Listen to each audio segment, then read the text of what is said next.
Okay.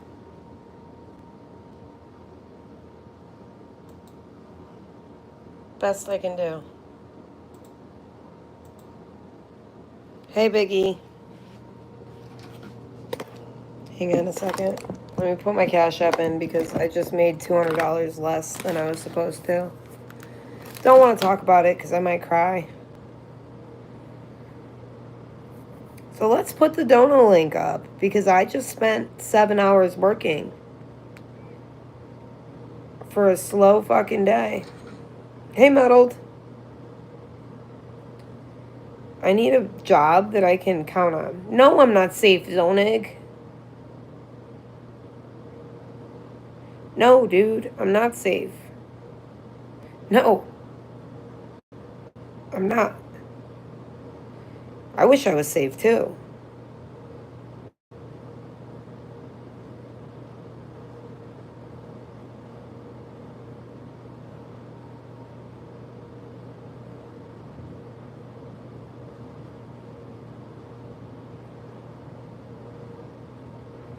So please donate. Please donate because today didn't work out at all. So anybody that can donate, please donate because I just worked my ass off, literally, for nothing.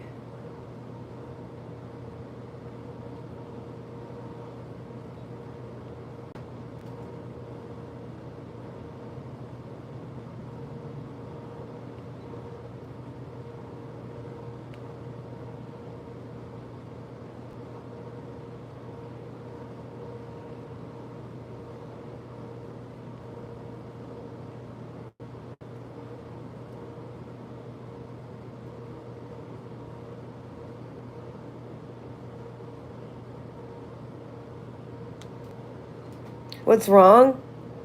I didn't make enough today. Like, I didn't make enough. Yes, please subscribe to that a little bit. Please. Oh, God. I didn't make enough money. And it's just getting slower and slower. Like, I gotta start again tomorrow. You guys are gonna fall. I have to start all over again tomorrow. Like, it's done for today. It's done.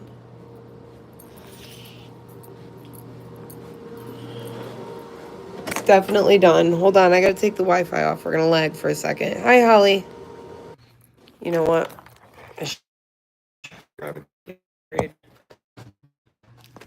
Before I can't fucking swallow my own spit.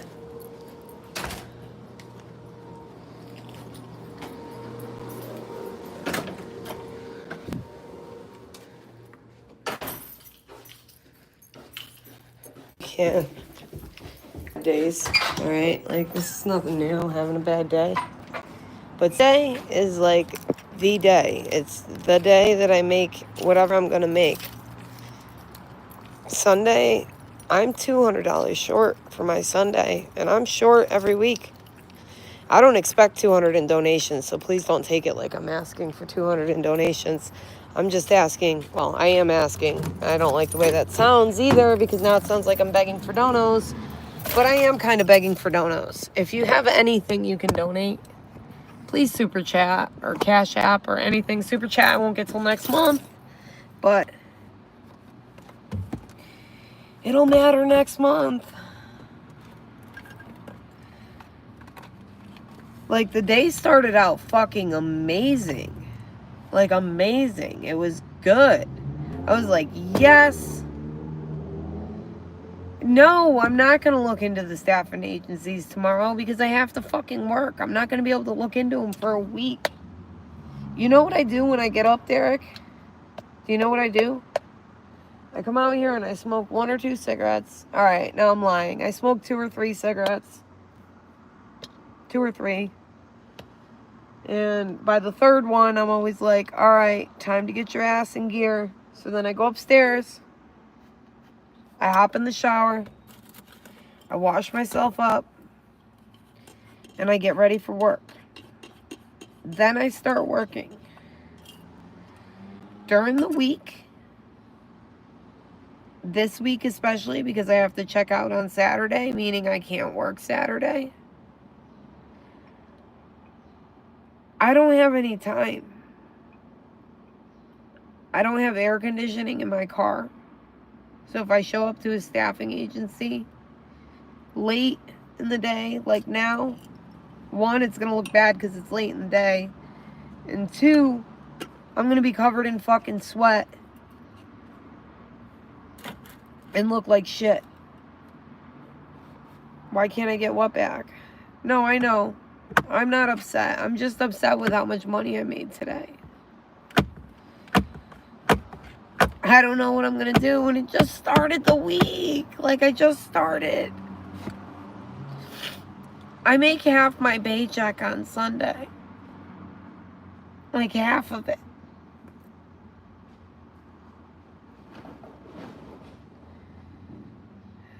I didn't come anywhere near that. It was like working a Tuesday.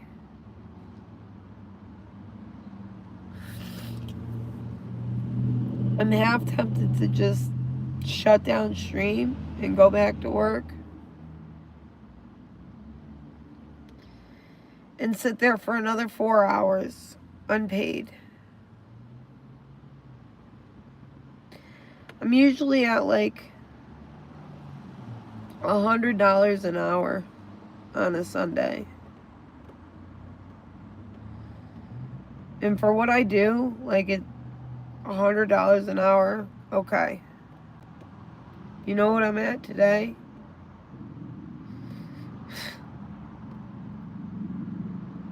Per hour of doing what I do. And I worked like 6 hours. I'm at $30-something an hour.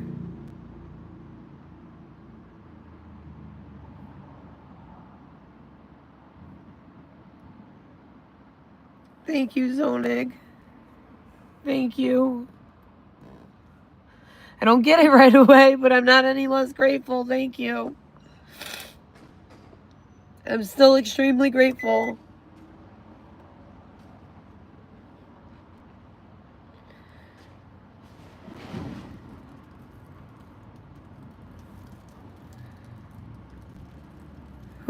What are you talking? Who has a demon now? Why are we talking about demons?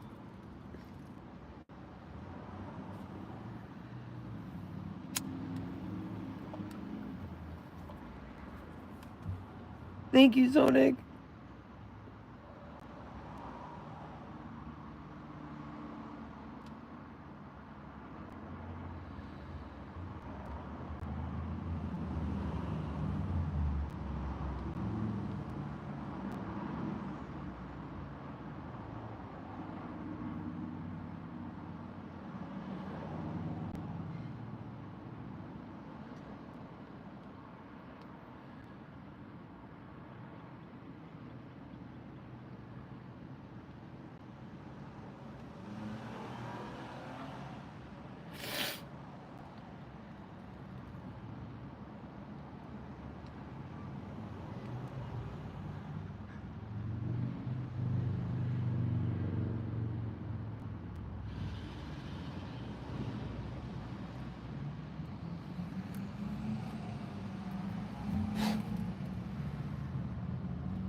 Relax? Relax? How the fuck do I relax right now? I don't even know what that word means right now. I worked longer than I thought I would and made like a third of the money I should have made. A third. A third. Not half. A third. I hate my job. Thank you, Ollie. Newport 200s. I'm sorry, that's funny. That's funny. Newport 200s. Thank you. That's something I haven't even been thinking about.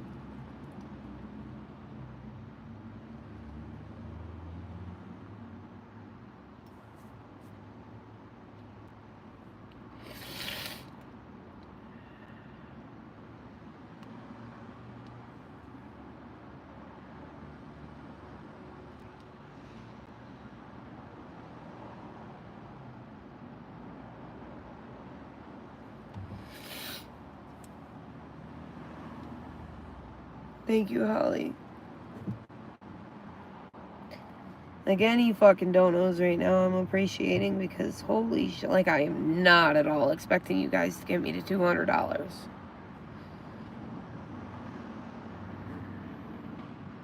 But that's, actually, I'm short $247, but we'll just call it 200.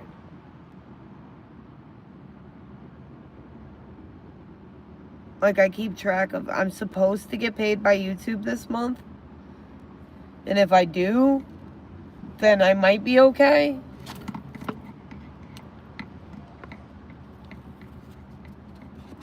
Maybe. I've got a lot of bad shit coming towards me. Why is there a new Discord? Because Zane was in charge. Zane owned my last Discord. I didn't own it. Zane did. It wasn't even my Discord. It was Zane and Tom's. Okay? I don't...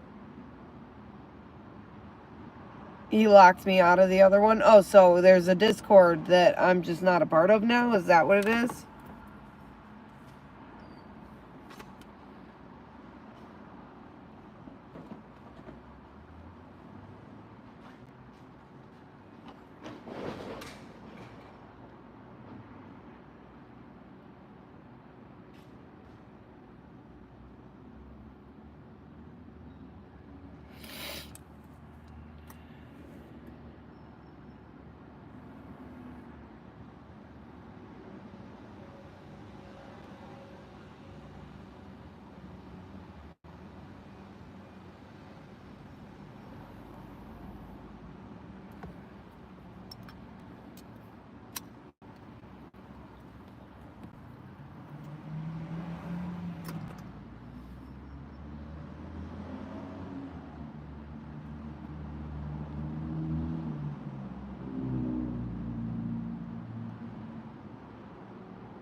Zane owned the last Discord. Psycho Soul could have reported it. Maybe. I don't know. I think Zane deleted... Zane hasn't been back, though. That's the thing. Zane has not returned, so... Do my eyebrows look okay? Because I don't have cover-up on, and I went really light with the eyebrow stuff. They're not, like, colored in. It's just the hair is... Like, I darkened the hair. That was it. Oh, see, you can tell. It's just the hair that's darker.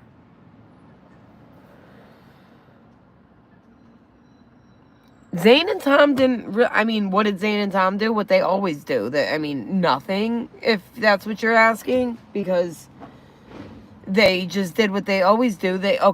Listen, you know Camilla? You guys know Camilla, right? My mod, Camilla, like, sweetest lady ever. Never did anything wrong to anybody. Might as well be talking about Holly.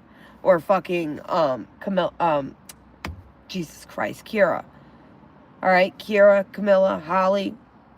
Never cause a problem.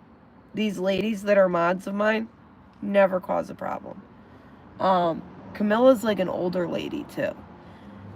Zane and Tom like bullied the fuck out of her one day and then started blocking her and shit. And all I know is that I said I wasn't okay with that and that I was going to remove them as managing mod. I said that in a video. They were not there that I know of. They could have been there. I don't know. They could be here right now. Who knows? I said that in a video, and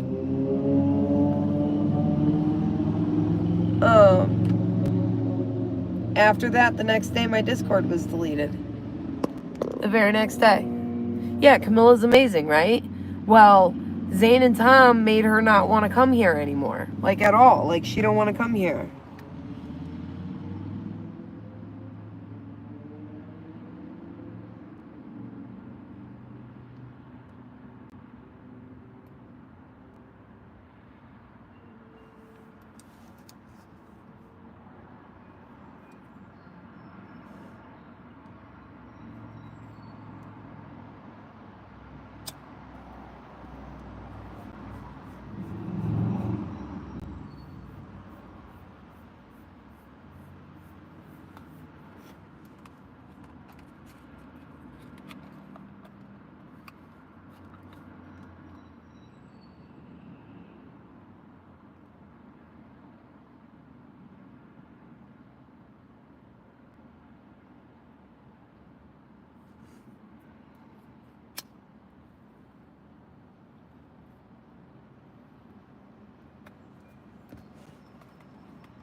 Like, she was in last stream. Yeah, no, she was here after saying that she didn't want to be here anymore. She did come back.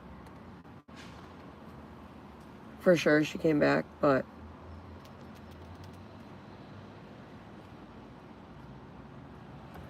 I don't know, man. Listen, and then there was that guy, Chris, that, like, half of my audience is like, there's no way he was real. And then the other half of my audience is like, Jill, you know, he could have been real, blah, blah, blah. So this guy, Chris, who's been watching for a while, like, I've seen him in chat before, said he lives out in the UK and that he works for an organization called Shelter. And that organization helps people with, like, a security deposit and first and last month's rent or whatever. Like, helps you get into the apartment, but you have to pay the rent yourself. He said he was going to talk to people about helping me, and then Zane and Tom started blocking him and telling him to fuck off and telling me that he wanted money from me, and that not once did he ask for money from me. He was saying, how much would it cost for me to get into an apartment? And would I use the money to actually get into an apartment? And I was like, yes, of course I would. Like, Jesus Christ, if you sent me 3,500 euros, because that should be about $4,000 in American money, I would get an apartment immediately. Like, that money would not be touched for anything but an apartment. Because I would need... Shit, I could need up to $6,000. But I could probably find one with $4,000.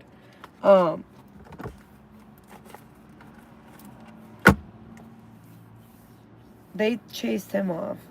And he said he was going to help me. Someone from the UK. He seemed serious. He didn't seem like he was fucking with me.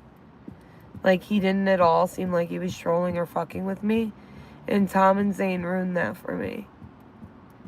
Like, this guy could have been legit. Like, obviously I wasn't going to send this guy money. Like, how does that help me? You get what I'm saying? That doesn't help me.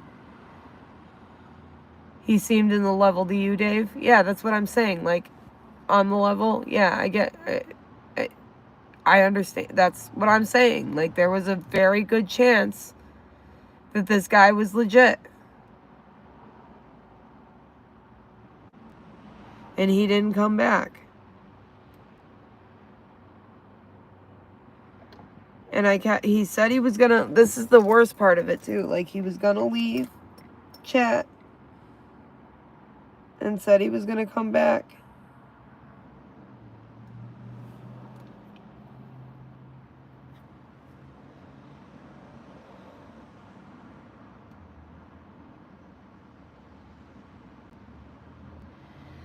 In 4 days. And then he was like, are you gonna let them ruin this for you? Or something at some point. Because they were. They kept blocking him and I kept unblocking him. And he hasn't been back since. And neither have Zane and Tom, for that matter. I think they deleted the Discord. Anything that benefits me, they destroy. Like, someone said to me, I don't know if it was Rage. I feel like it was Rage, but I could be wrong. Someone said to me, like, you do realize Zane makes videos about you that are, like, really fucked up, right?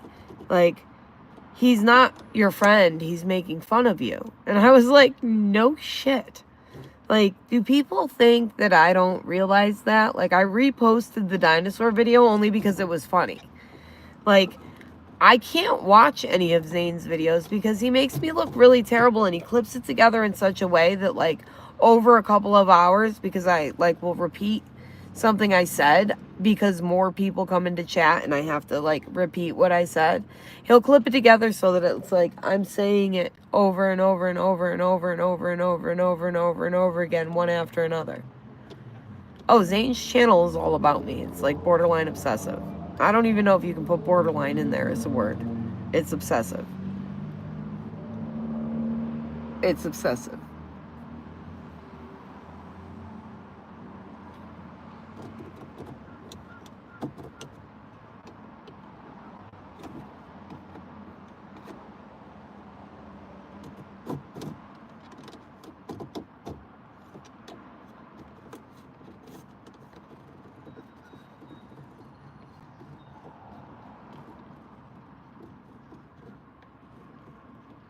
And I still get fucking psycho stalker phone calls.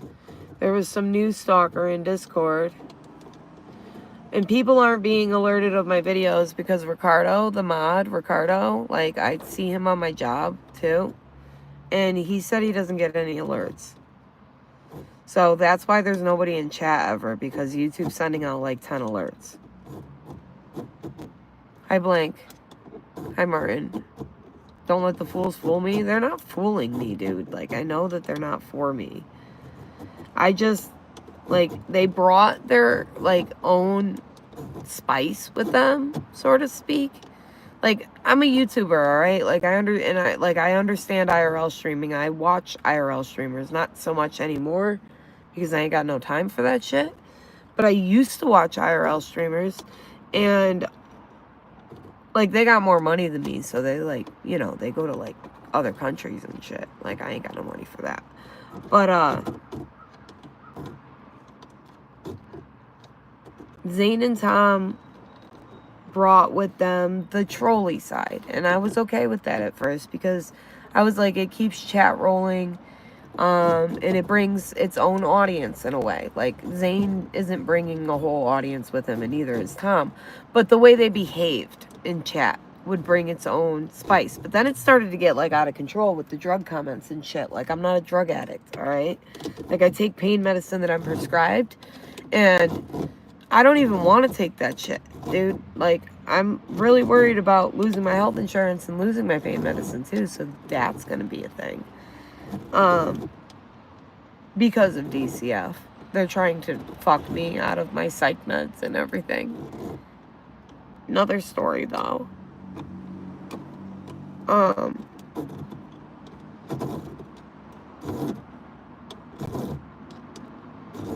Yeah, life's gonna be hell. They're not gonna be here anymore, Blank. They haven't been here since, dude. Like, they haven't been here. You know? Sorry, that must have been really annoying.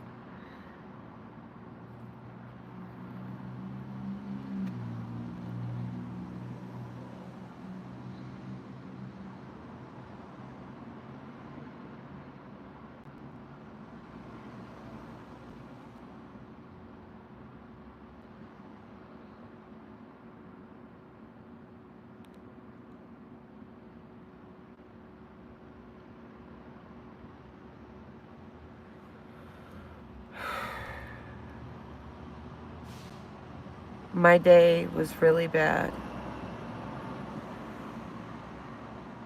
Like, really, really bad. I needed to make a lot more money than I made. I'm, like, super fucked now. I hope the rest of the week goes better. I'm gonna have to work long hours.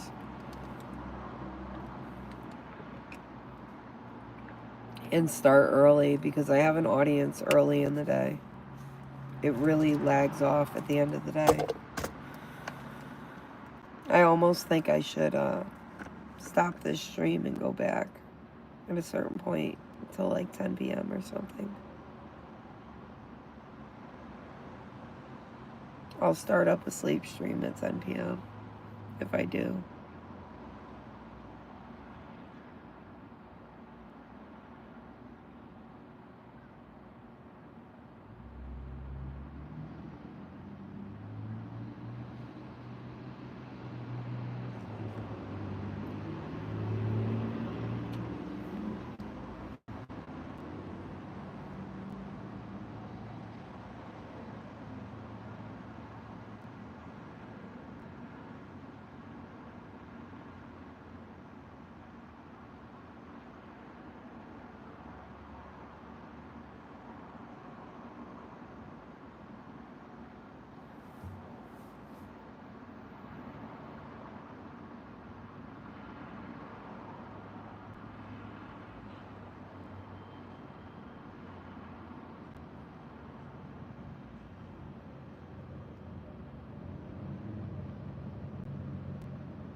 Making you stay up too late with these streams. What time is it for you, Meddled? What time is it right now for you? What the fuck, dude? When is Metal getting his wrench back? It's up to Pudding, dude. I can't do anything about that. I know I want Metal to have a wrench, too.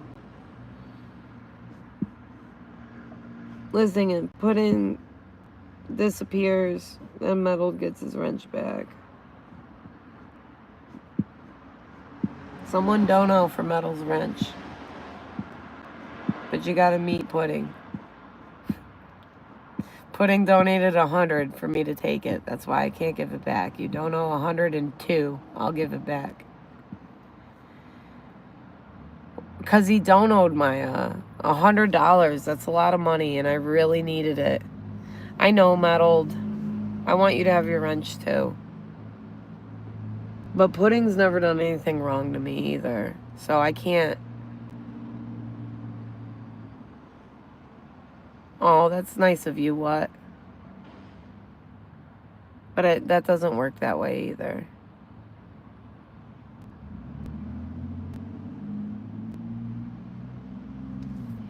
I want Metal to have his wrench. But it would be like super, super duper fucked up of me because he sent that $100 is a fair amount of money. And, like shit, I would have fucking killed for $100 donut a day. But that's the thing. Either Pudding says it or someone donates more than 100, even if it's by $2. More than one. $2. $102. Metal gets his wrench back. But it's got to be one $102 dono. Not like a bunch of donos that add up, or it has to be more. Because it has to make sense so that Pudding can't be mad at me.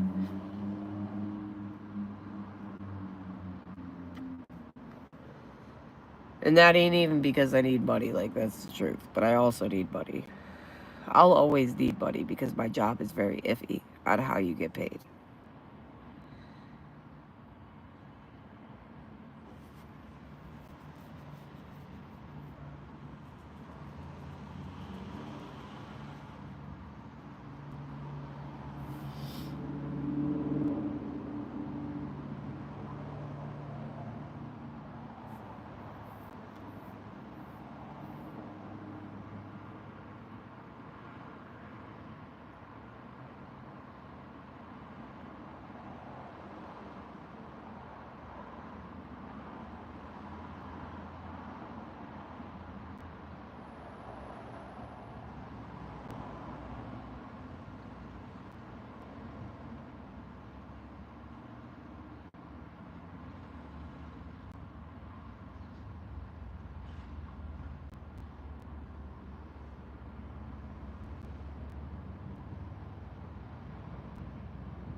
How is Kira? I don't know.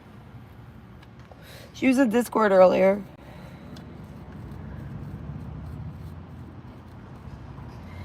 Meddled. Hey, Springborn. I'm not doing good today. At all. Really, really short on my paycheck, and it just started. Hey, Tiff. I know, Meddled, you look naked without your wrench. You look naked without it.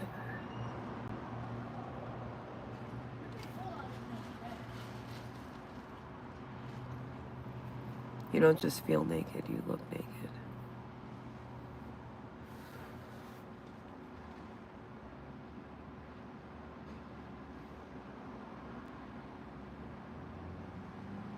What do you mean screenshot the new Discord? Hi, Marie.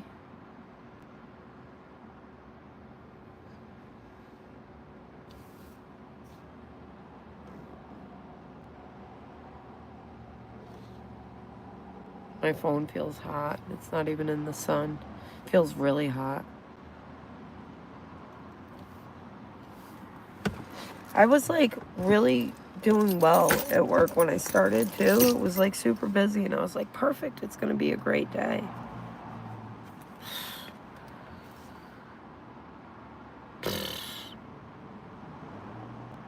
Appreciate the donos though.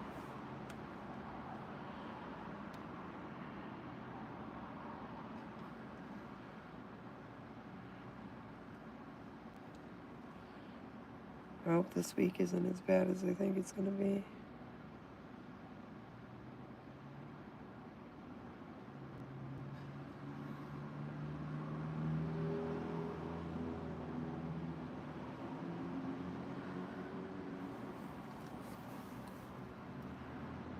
You don't have it, the Discord? Someone post the Discord. Someone's got it in here. I can do it, I think. It's just gonna take me a minute because I'm not like tech savvy. Hang on. Hold on. Can someone come and chat and share the Discord? Question mark. That'll probably get it done faster, but I'll try to. All right, let me see. Let me see. How do I do this? He sees us all. How do I share Discord? Invite. Copy link. Ooh, I did it. I did it. I did it, you guys. I did it faster than I thought I would too. Sharing the Discord right now. It's a good Discord too. I like being in there. I go in there on my breaks and I chat, which is like strange for me because I don't go in ever. Yeah, I'm posting it right now. That's the Discord link. Derek set up some verification, so you might have to like do an email verification or something. Only because someone came in that said they were 17 and then they said they were 18 or something. I don't know. I didn't read all her messages. I just kicked her because I was the only one that could kick her at that time. But I transferred ownership to Derek for a little bit so he could do some more stuff with it.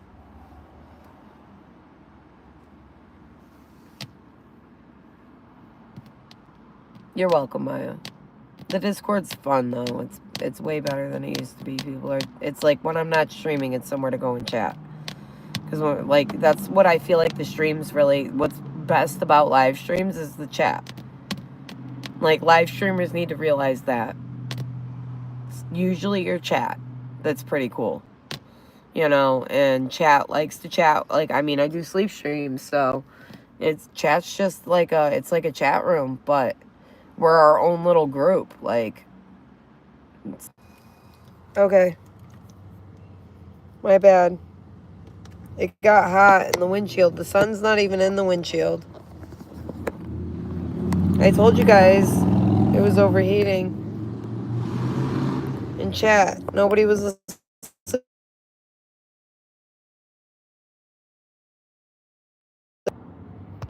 Are you guys good now? Refresh the screen. Refresh.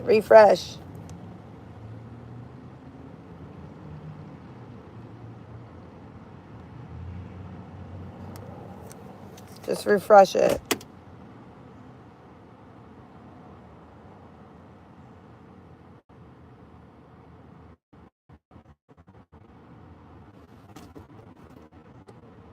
You've never drunk a day in your life?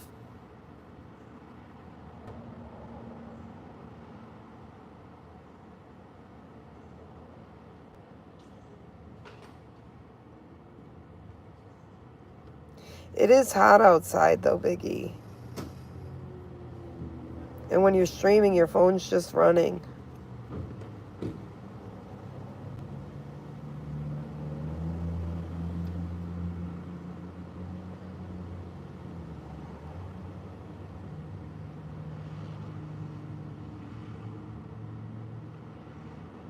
You haven't had alcohol in 2 years? Good for you, dude. Good for you.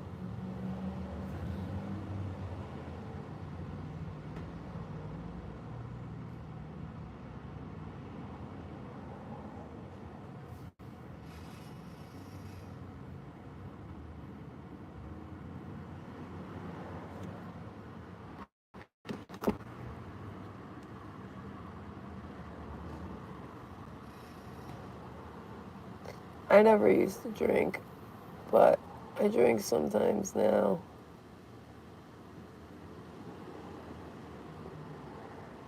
I'm always fucking really depressed and shit now. It sucks. I think those meds they gave me, where are you going, Derek? I think those meds they gave me fucking make me more depressed. Like, by a lot.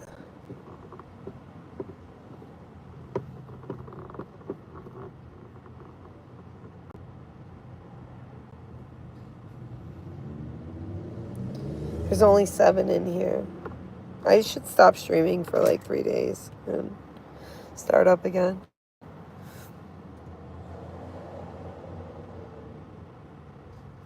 That's what I think.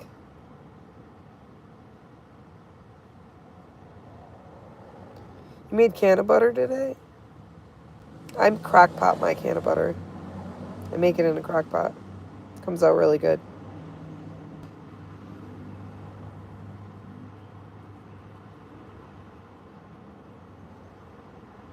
Take me with you to the store? Yeah, the doctor gives me an injection. Well, not a doctor. It's like a nurse or something at the hospital. They give me an injection once a month. That if I lose my health insurance, I'm going to lose. So, yeah, that'll be real interesting because I'm on a lot of different meds. I'm going to be not okay for a long time. Might end up homeless.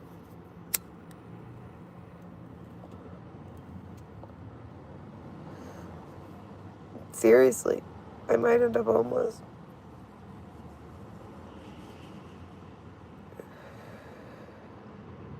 Oh, look, I'm going to call the cops on this guy. So Dave D is still messaging me. Look at, he just said, "You're not depressed, you're fucking retarded. Karma coming back on you hard, plus me." I'm going to call the cops right now. I'm calling the police. I've had it with this guy. He was here already. So they have his name. Yeah, I'm done. I'm done. I'm done. I'm calling the cops.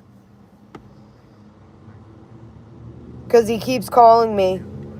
Blocked. Over and over again. And texting me.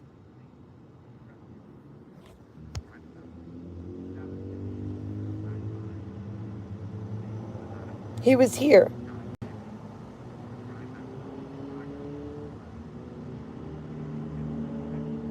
He still calls me blocked.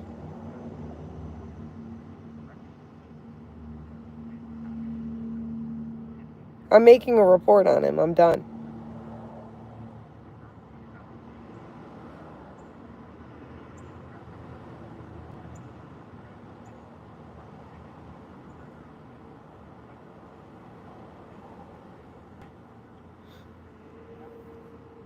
Press 5.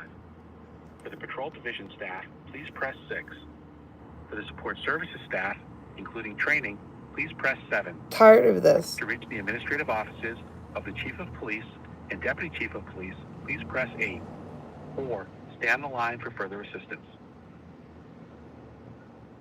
I'm done with this. Please wait while I transfer your call.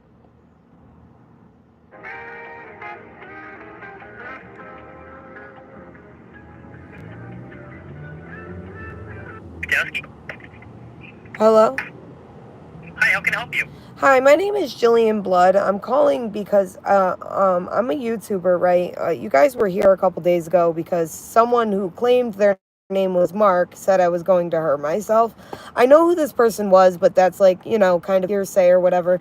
But this person, you guys have trespassed from the hotel that I live at already. And he's been texting me and he's calling me constantly, like 100 times a day.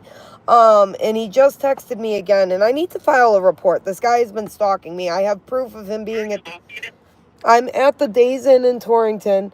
I have proof of him being here more than once, on my YouTube channel. I need to get some okay? Yep. What room are you in that D is in? Hold on.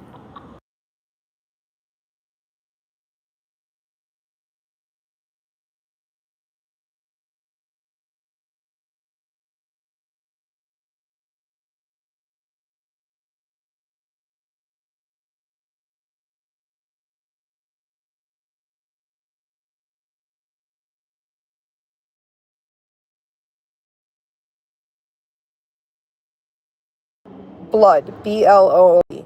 And this guy's name is David Giuliano. You guys trespassed him from the hotel and he's still stalking me. Okay, just bear with me 1 second, okay? I'm gonna get some information from you, but I have to ask some questions. When did the stalking happen? Okay, so he showed up here first. I'm a YouTuber. I live stream. I don't like make videos and then post on my live stream. So he saw me sitting outside the hotel one day and he knew where I was. He showed up. Did the police department already address that concern? I'm sorry, what? Did the police department already address that concern?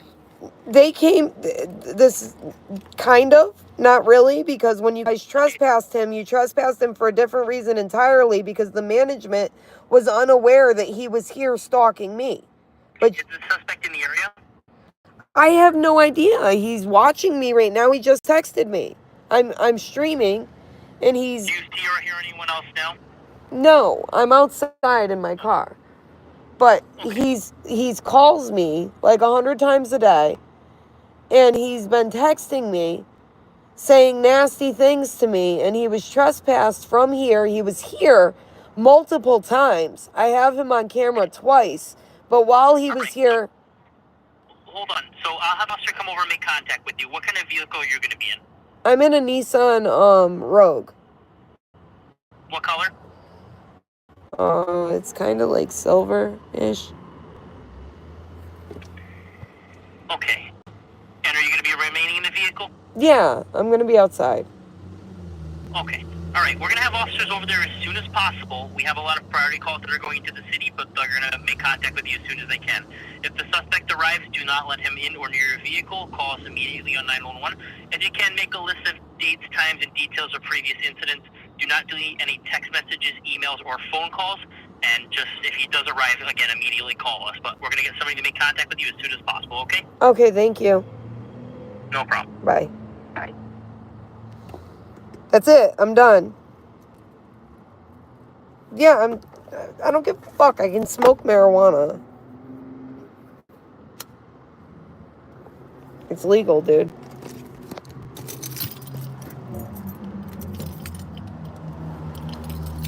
Like, that's legal. No, I've had it with D. I've had it. He calls me like 100 times a day.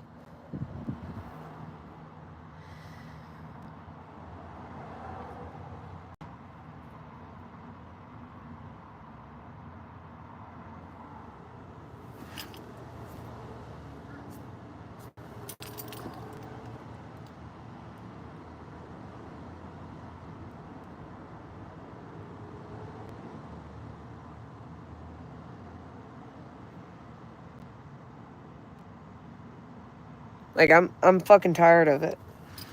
Real tired of it.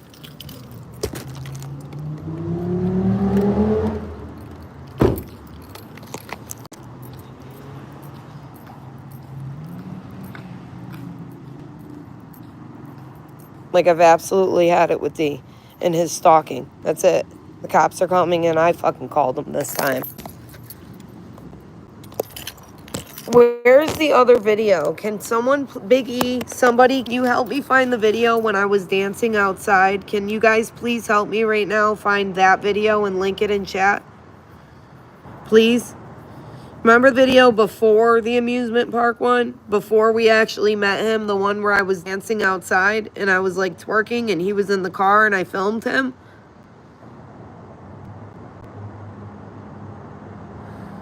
Big E.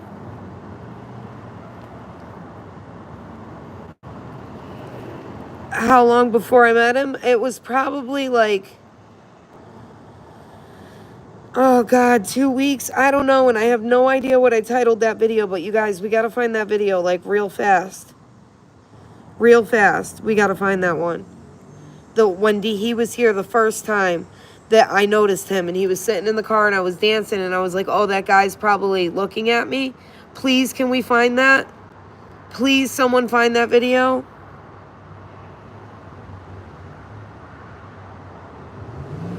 I have no idea what it could be called. I know that the amusement park one is when I filmed him here. But I need the first one, like, really badly.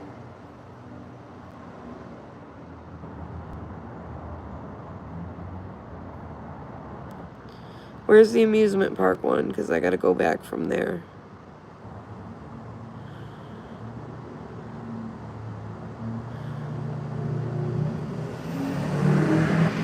Oh, you guys, we gotta find this before the cops come.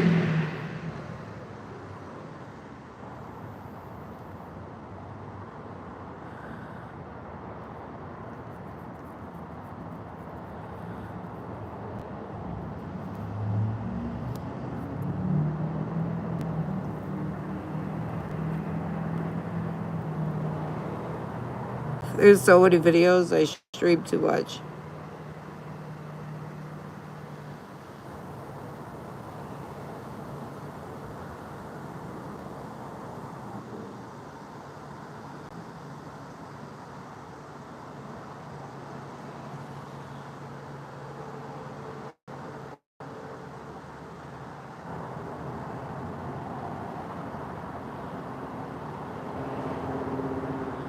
He was shaking when he was here, the amusement park day.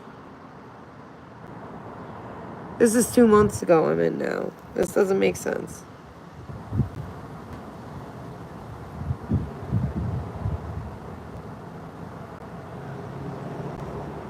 Amusement park, 12 days ago. Okay, so it was probably like 2 weeks before that.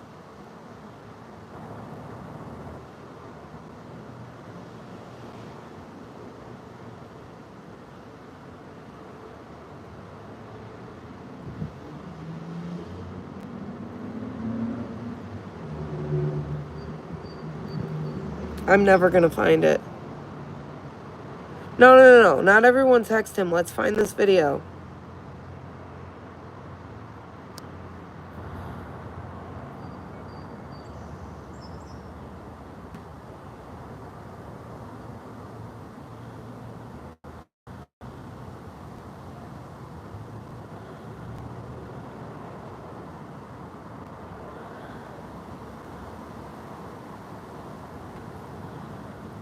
Okay, so it was definitely after I cut my hair.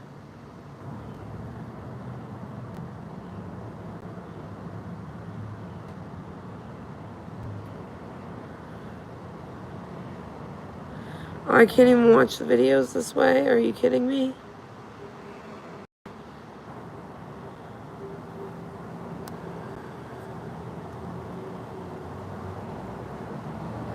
No. The park is when he was here. There is another video on my channel. I need the first video. There's another video on my channel where he was in the parking lot and I was outside dancing. And he was sitting right over there.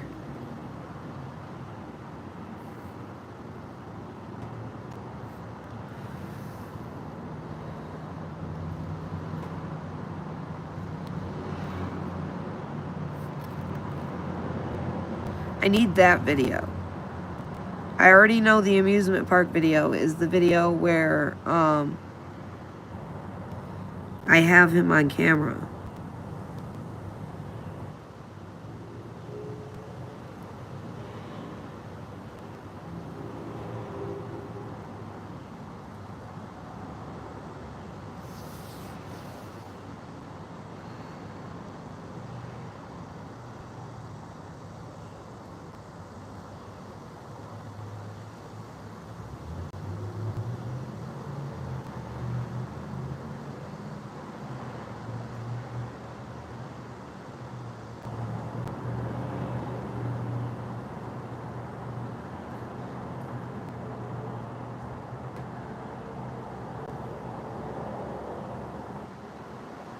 I wish I knew what I was wearing that day. It wasn't this black dress, though. I know that.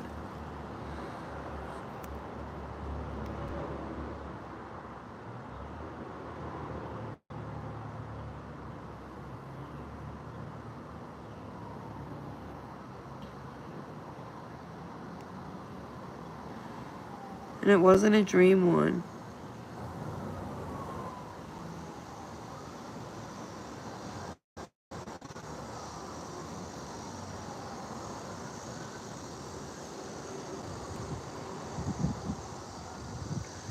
It wasn't that day.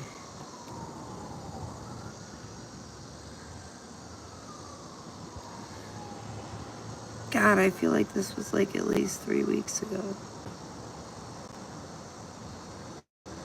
I wasn't wearing that dress. I feel like I was in shorts. I'm not sure.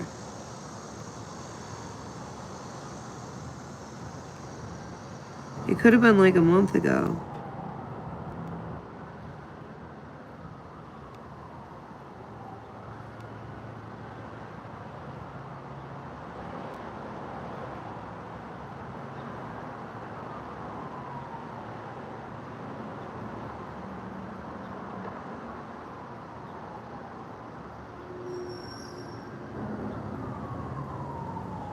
Get off my phone, Bug.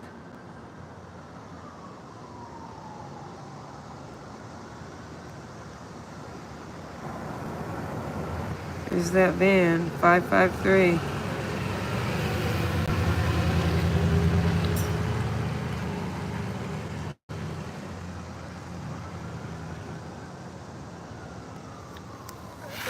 Move. Okay, wait a minute. Was I in this room? No, I don't think so. I think I was in the last room.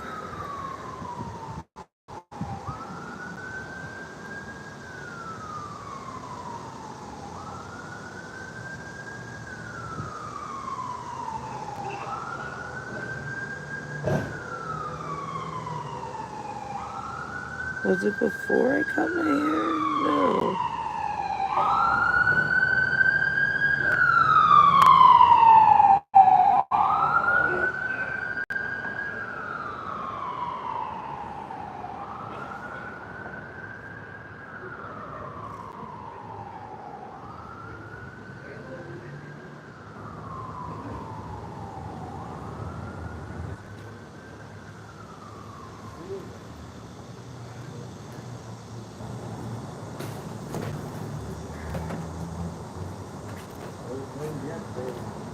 Eggs.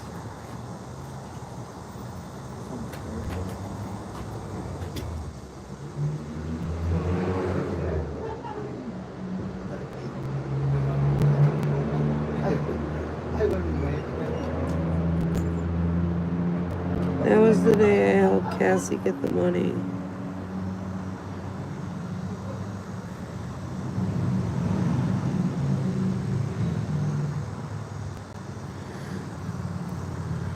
Anybody find it yet?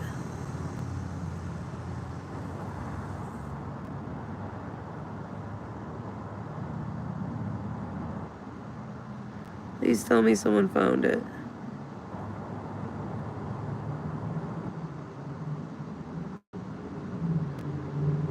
I don't know what he thought. Like, I wasn't gonna call the cops on him eventually. Fucking crazy motherfucker.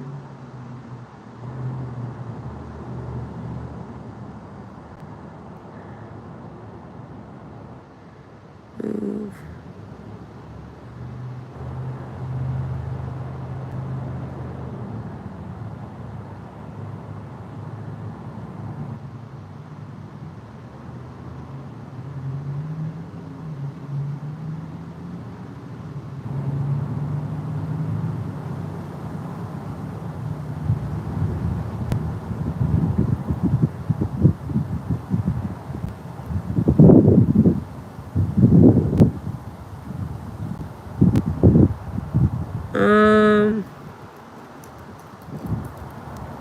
Come on, guys. I hope someone's looking with me. I hope I'm not looking by myself right now. This is a sleep stream. So that's definitely not it.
Can't be this one, it's too short.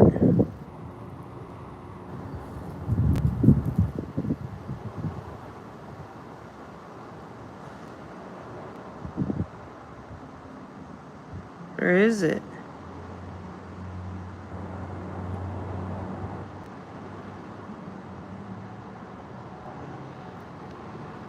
About it. It's done and over with. Oh no, your door was open already.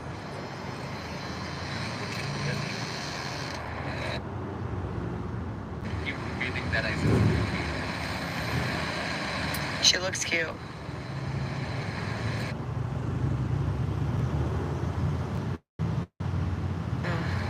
Wasn't that day?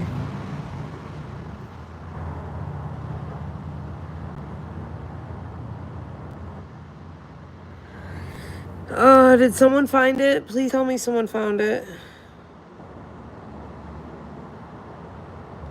It was dancing right here outside. That's what we gotta look for. And he was in his little fucking Toyota behind me. Behind me.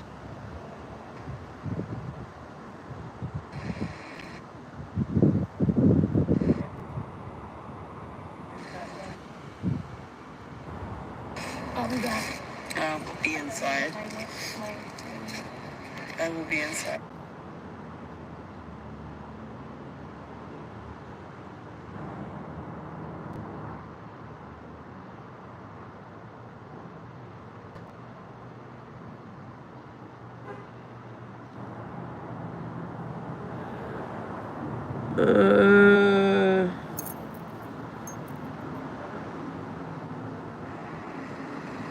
Perfect.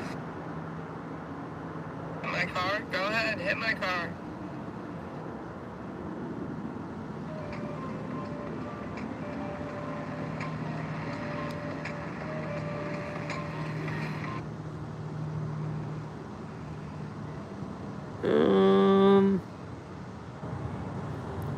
Fuck, guys. Like the things he needs, I buy. Yeah. So I know. Jill.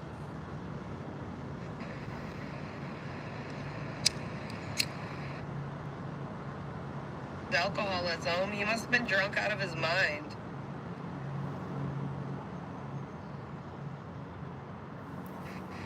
I'm never gonna find it.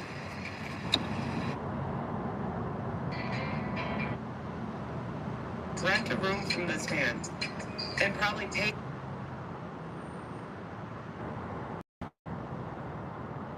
Did anyone find it? Please tell me someone found it.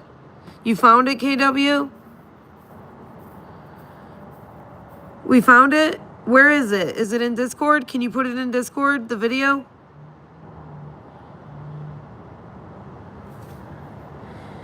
Okay, I see. Thank you guys. Teamwork, yes. I couldn't find it myself. Put it in Discord so I have it when they get here.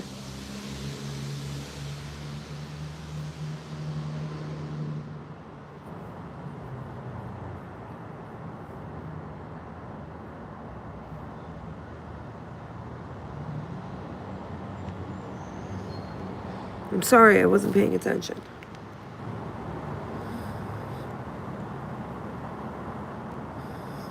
What the where did you guys get that picture of him? Is that from my stream?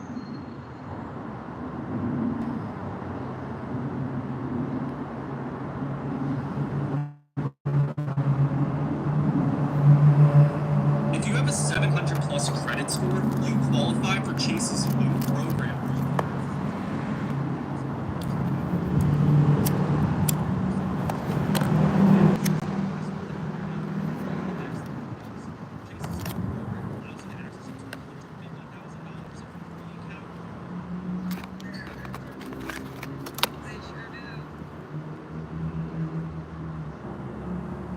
You got a timestamp?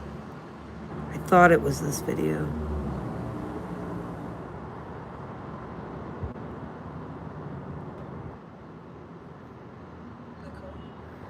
I don't do drugs, bro. I take my pills and it's a two-jerker though. There you go. There's your free shake for the evening. Just shot in enough. Can you see it? Wait, they're not clapping. I can't clap them in these shorts. Clap, clap, clap, clap, clap, clap, clap. I don't like to watch myself like that. He's like, what? There you go. There's your free shake for the evening. Stop. I can't shake it in these shorts. They're clapping from the front. They clap. My ass always claps. My thighs shake a lot too. I'm very fat on the bottom region. Nice. Oh, I'm like the Jolly Green Giant. T5 foo thumb. I've got a penis. Thumb, thumb, thumb. You like my penis, V? I told him I had a penis. It's a two-finger jerker, though. What's the timestamp? Come on, it's funny. You have no sense of humor. It was funny the first time I heard it. Oh, you saw it the first time? No, you told me about it. Oh, I didn't. Come on. That's what they said. Because I'm a victim. Where's the timestamp? They clap. Keep shaking. Nope. The coke? No coke. I don't do drugs, bro. I take my pills and I fucking...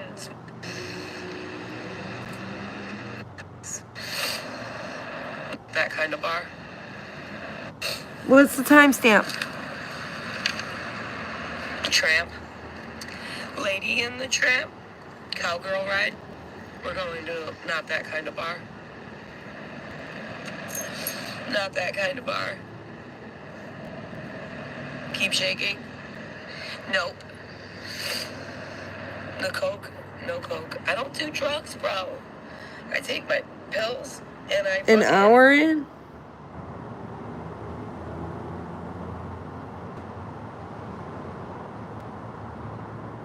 No. Why did it Do a flip? I don't think she could do a flip. Here. keep reading that up? She's...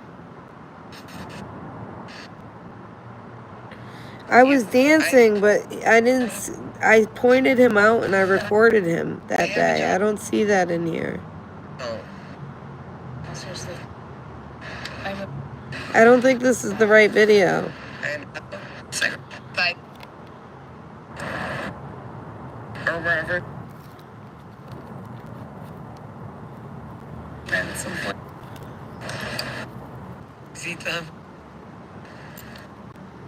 Yeah, okay. And that's... Stay on.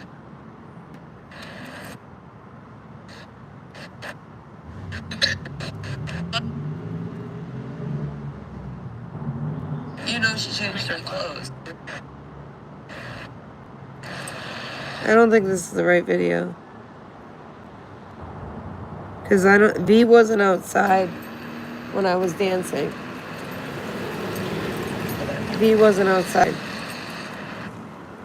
I don't think that's right.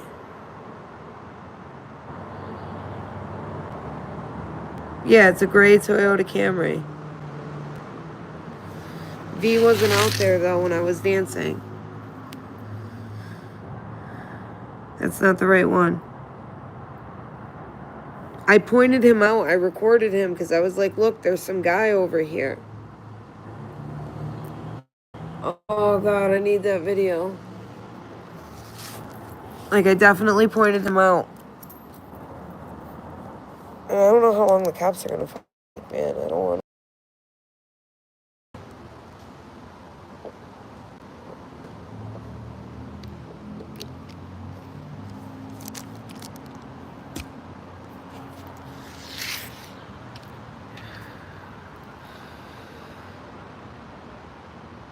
Yeah, he was in the same car in the other video. Because I remember it.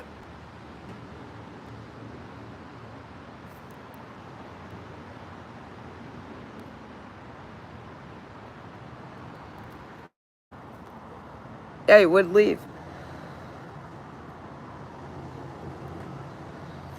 And he keeps calling me and texting me.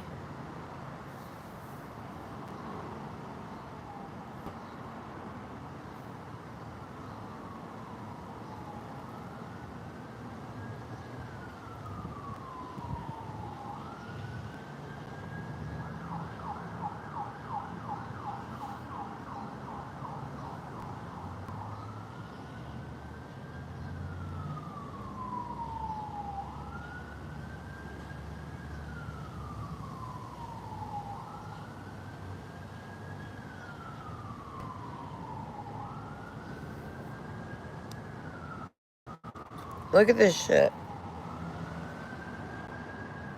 Like, that part. Well, this part, too. He was talking about V. Because of V saying that he fucking sat in his mom's lap. It was a cute story. And he was saying, I have AIDS and shit like that. It's nice. You got the link? You got it, Biggie? Put it in Discord. Because that other one wasn't the right one.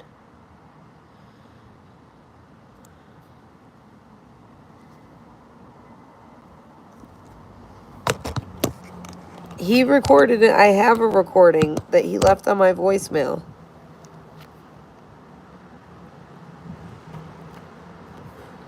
Where he went, I'm back.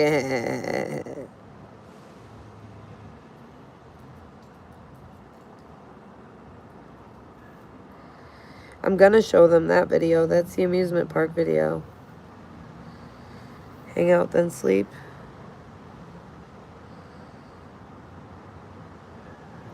Never sue the other driver after a car accident.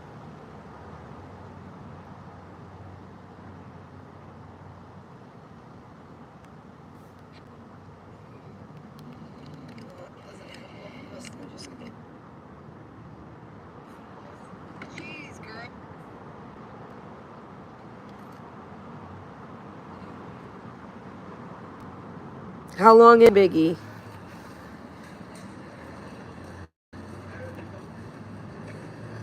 What time? This is a long video. Early in? Yep.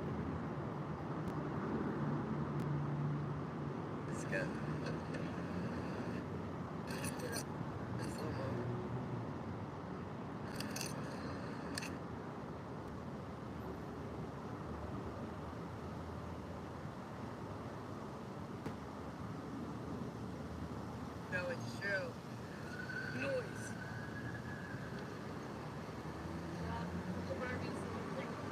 Screenshot. Jill what? Jill taking a boogie. Did you email me? 25 minutes in. That's him too?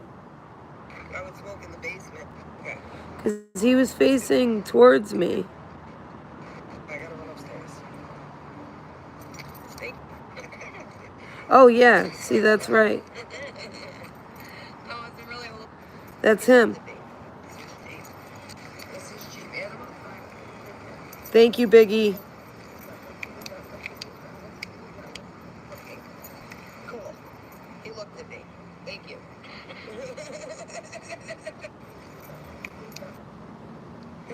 Thank you for your donut troll. You want me to twerk from $1.99? I feel like this is cheap.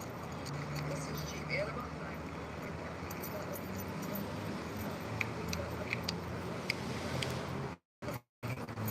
Cool.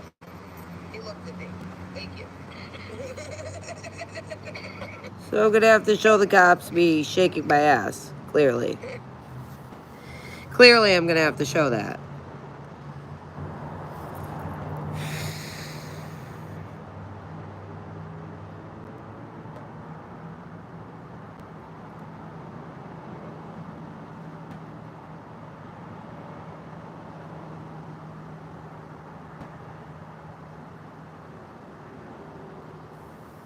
Damn, man.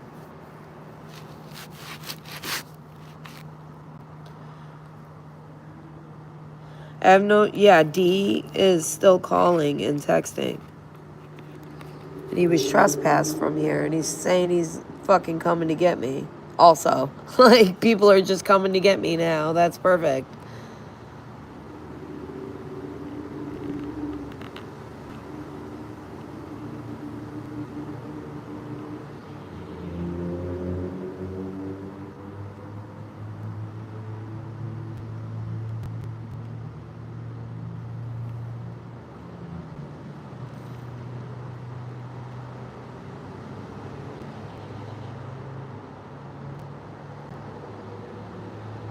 Just perfect.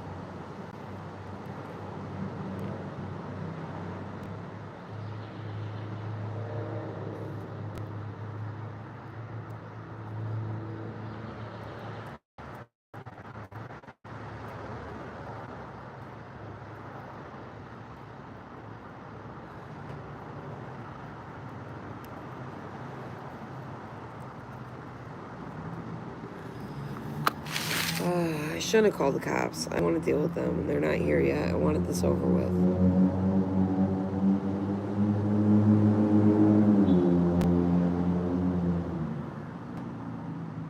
But I'm tired of D calling me. And there should be a report.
This sucks.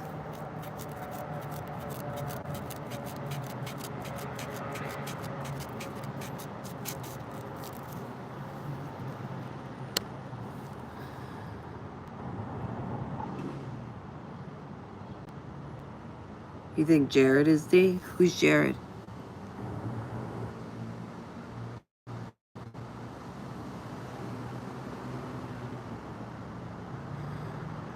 I don't know who the fuck Jared is. Jared can go. Jared's always saying shit Jared shouldn't be saying. Like, people have timed Jared out before.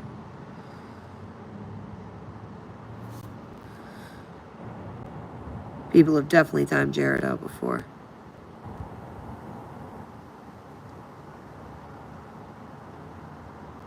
Thank you, Blank.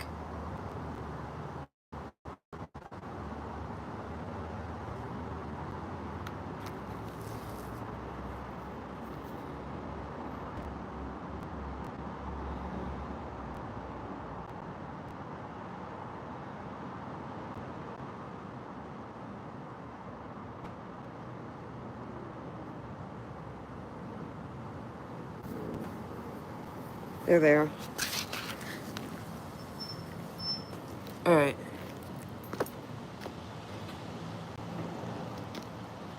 Hi. Yeah, so this guy was here. I have 2 videos, but when he was here the second time, he told me he had been here multiple times. This video is the first time I noticed him here. Like, someone donated and it's worked. Like, I don't want you to watch me shake my ass, but so he's in this car. Right behind me. I fast forwarded through me shaking my butt, but so he's right back there. Right? So he was sitting right there. Now he watches me on YouTube. Now he showed up again. Let me see what this video is called. Hang out and sleep. Alright, then he showed up again. And you guys trespassed him from here this day because he wouldn't leave. The hotel manager called you. His name's David Giuliano. He showed up again. Older white man? Yes, Okay. with gray hair. Yep. I have pictures of him. So you know when he was here that day. Yep. You don't need to see that video. Okay, so then he texted me today. He texted me yesterday or Friday and said a bunch of shit. Me and V were talking and he was just talking shit saying I have AIDS, STDs, blah, blah, blah, blah, blah. And then he's like, Karma's gonna get you. And I said, stop calling and texting because he called me like 100 times today. I said, stop calling and texting or I'm gonna call the police. And then today, as soon as I started upstream, he called twice and then he texted me this.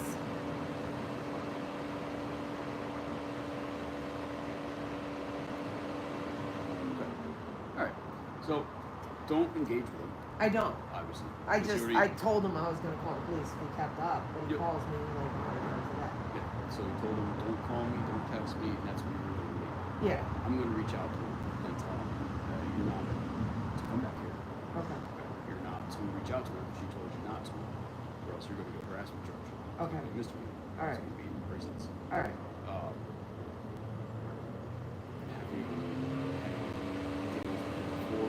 No. Other than the day that you guys trespassed him, because he came here that day, I came back from Lake Compounds and I talked to him for, oh God, it was like an hour and I was trying to get rid of him. It was very obvious that I was trying to get rid of him. He wouldn't leave.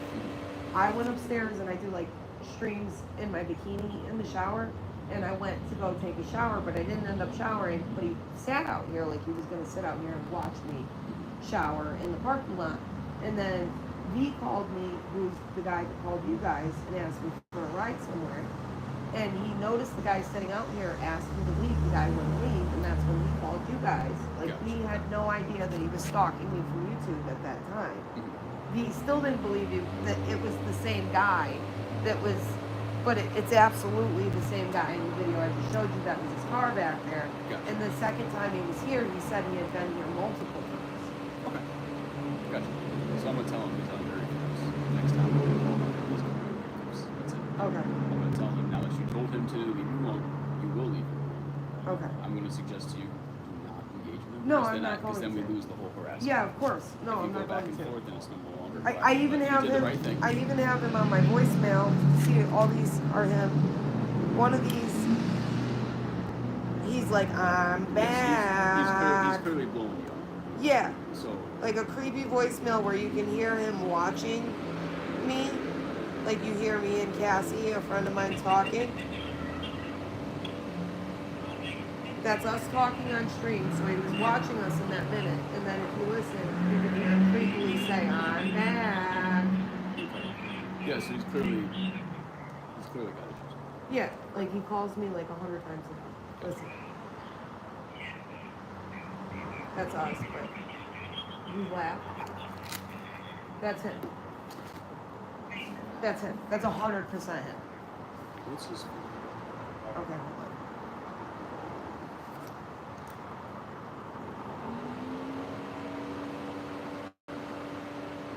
Three.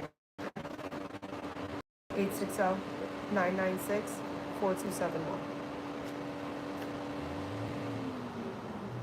His name's David Giuliano. He said it like 100 times. He said he was a cleaner for the mom, and he was shaking the whole time he was talking. Like, Yeah, I've told him. okay. That's what he told me, though. So. I will say, just if you're out here, clearly, you know, even though you're on private property, you're still out here in the public. If you're going to be streaming, just be aware that, even though he's not supposed to be here, someone else could be out here sitting here watching you. Yeah, no, Just I know. It's, He's not the first person. There was some other guy that was doing it. yeah, just be aware if you're out here in public. Yeah, I know. Don't be watched. I get it. Yeah. I get it. I've had 4,000 people watching me once, like, you know, and I normally have like 20 in chat though, so it's like very odd to have someone harassing me when they are. You're good. Just be aware that people might be watching it. I'm going to call him and set him straight. If he reaches out to you again, after Just give you guys a call. give me a call. Okay, absolutely. You have a card for me? Okay. Thank you. No problem. Because like I've asked him to stop more than once too. He'll comment on my stream and then delete his comments like right afterwards. Like he'll just let it be known that he's there watching. I'm sure he's watching right now. I'm sure he is. But do you have an idea on your business? Upstairs if you want me to grab it. I know my license number. Everyone needs their license number. I do not. I can write it down for you. I don't want to yell it out and then have people searching it.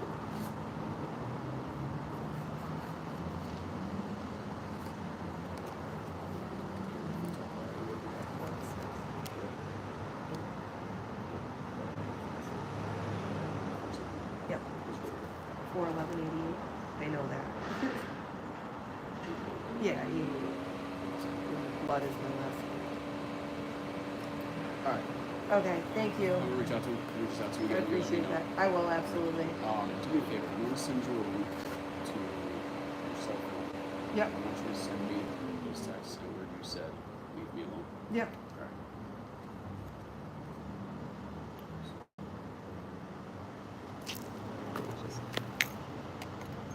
Oh, you guys have my number already, right? I do, but I am going to ask him. All right, so hold on.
Okay.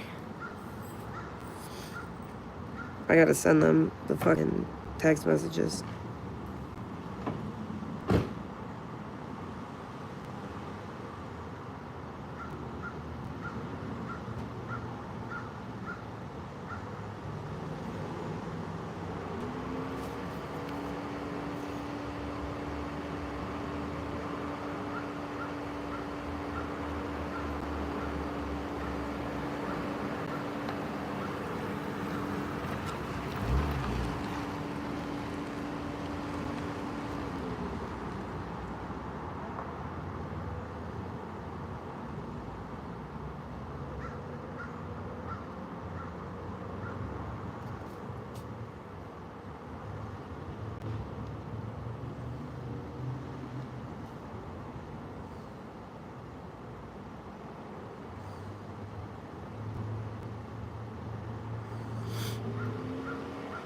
All right.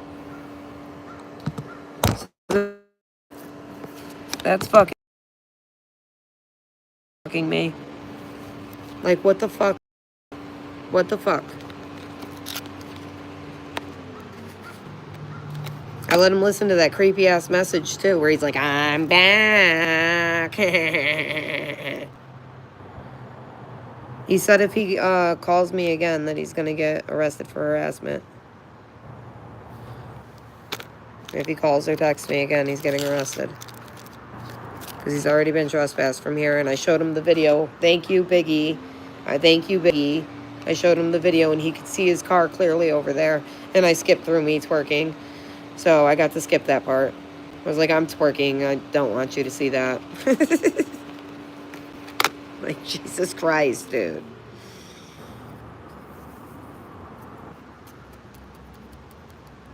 First it was Medusa, now D. Dude, I don't know what's wrong with people. Like, I don't understand why you can't just watch somebody and just watch them. Like, why is it gotta be fucking weird? Why is it gotta be weird?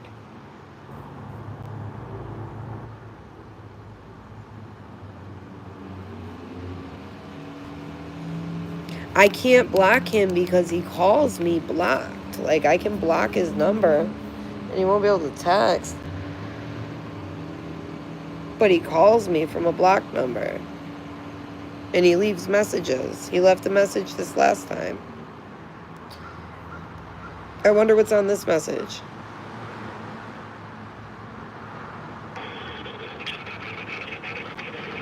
You've never drunk a day in your life? It's me.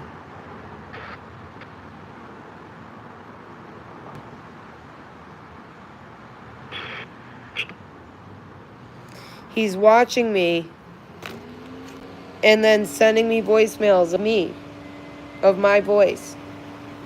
That's what he's doing. It's fucking creepy, you guys. It's creepy. You heard that. That was my voice. And that's what he did when he said, I'm back.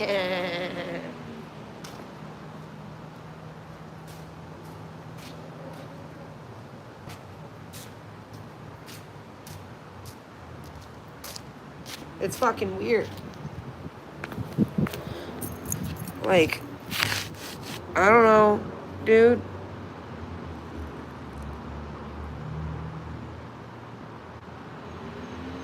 Now the cops just ain't out there. Feels weird. I feel like I'm in trouble.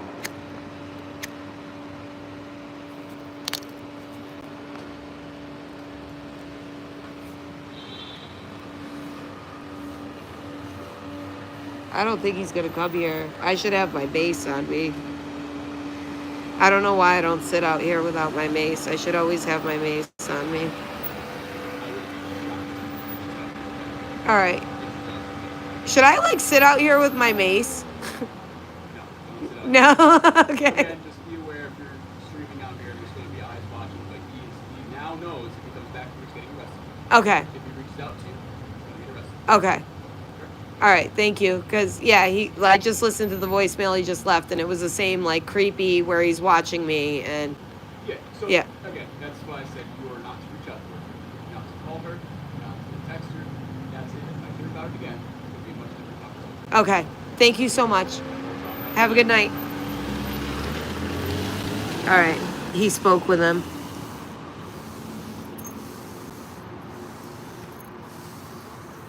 The cop spoke with D.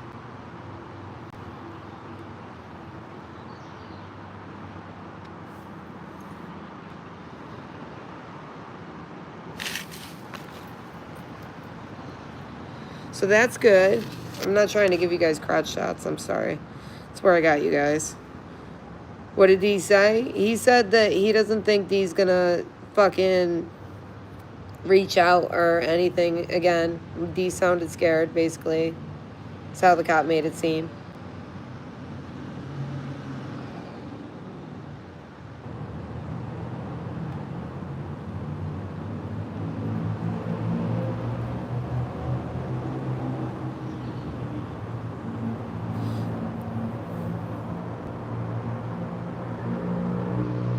He said he's getting put in cuffs if he reaches out to me again.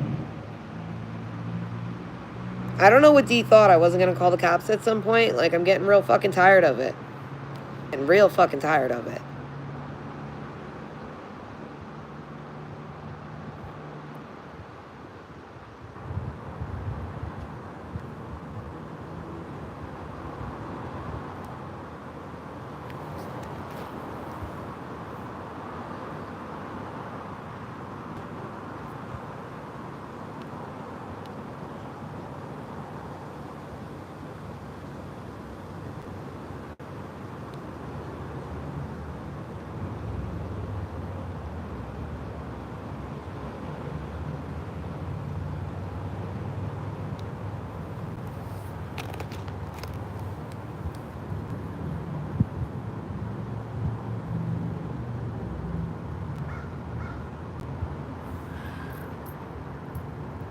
D's bothering me.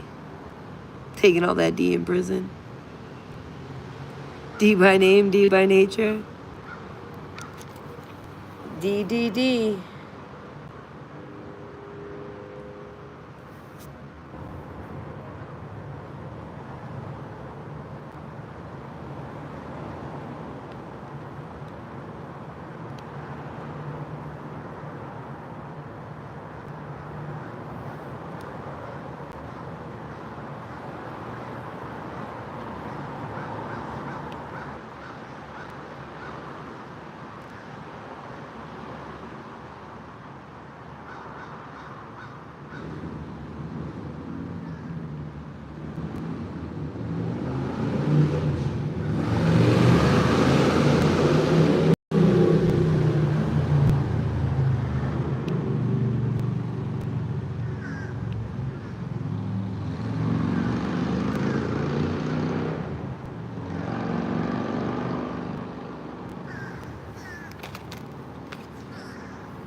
The buds. The buds.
What about being tipsy? Someone bothering me? D.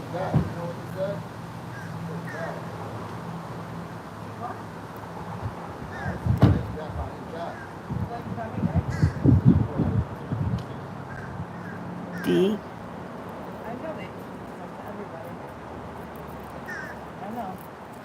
He went on that. Fucking stalking. You didn't even see. You haven't seen him too. Like he looked at like. Yo, I saw. That'd be like 102. $102. I Metal can have his wrench back. on Facebook. I'll take the repercussions. $102. And Metal has his wrench. You tipsy? That's nice, Maya.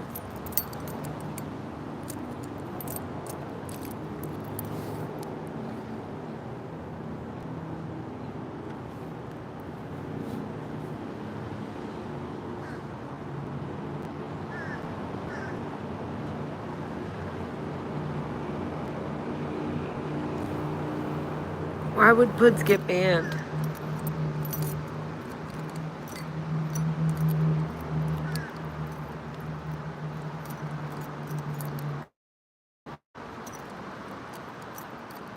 I'll switch wrenches for 102.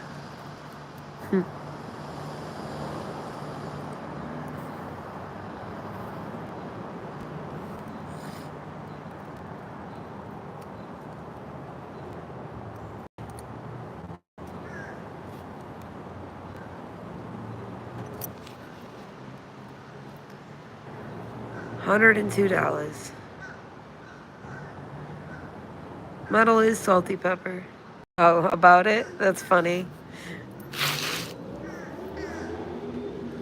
thought you were saying you think he's salty pepper. I'm like, he is salty pepper. What are you talking about?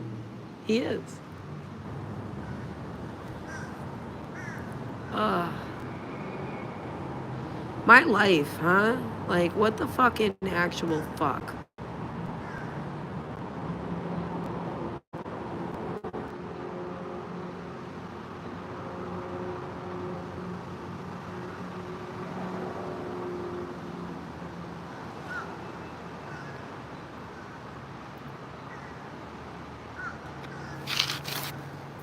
Got enough of this shit.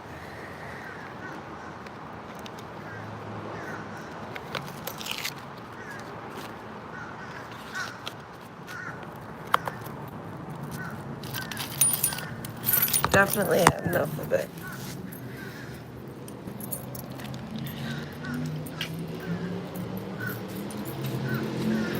Can't do it anymore.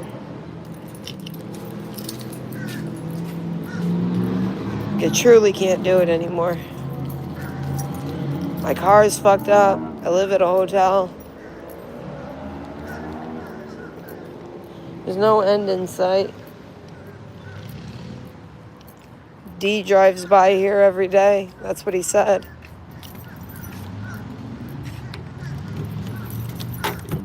He lives right down the road. 5 minutes away. That's what he told me.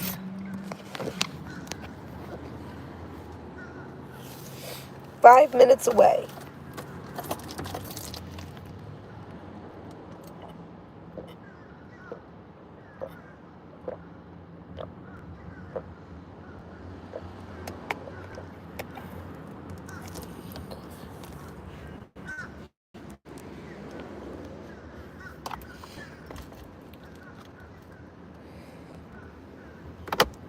I need a job that I can make sorry guys, a fair amount of money so that I can afford the hotel and afford to save, which is like impossible.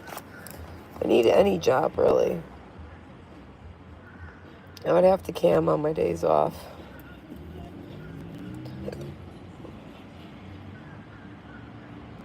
Supplementary.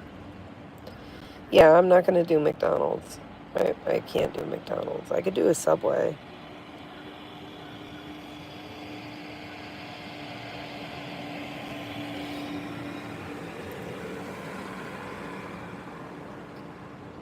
I could definitely do a Subway.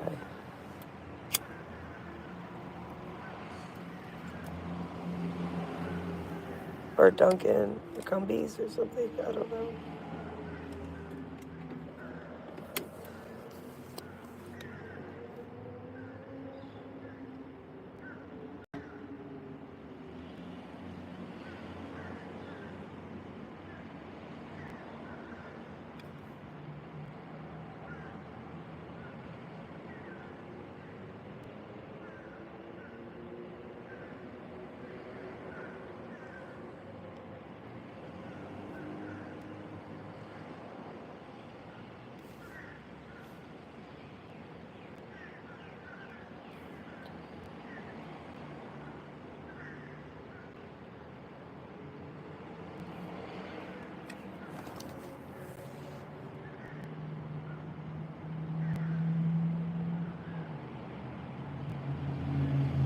Home Depot?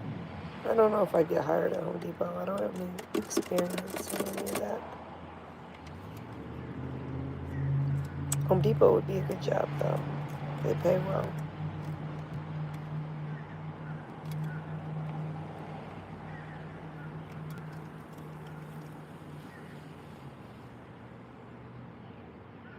Home Depot would be a really good job.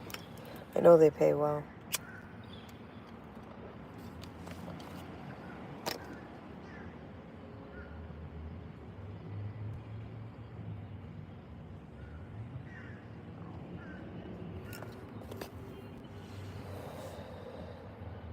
Walmart and Home Depot make you do some weird chant, though. The people want to kill themselves over it.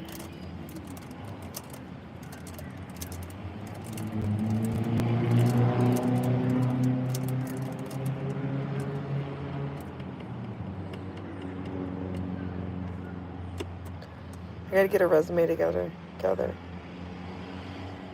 There's a Walmart up the road.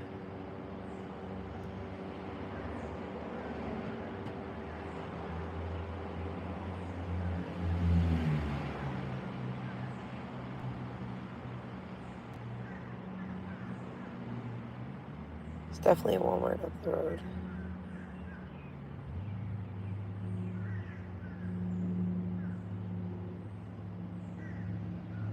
I'd prefer third shift shit.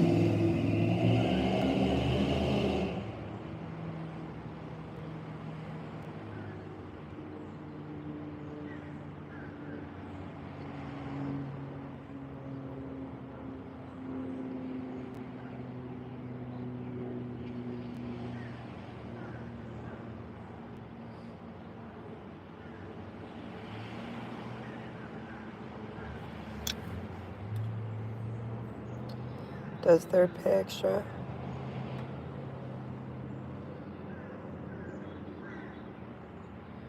I know, I'm afraid that's gonna happen to me, Metals.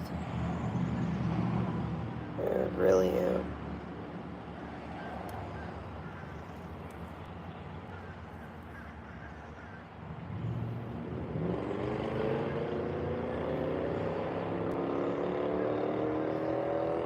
Hey, Josh.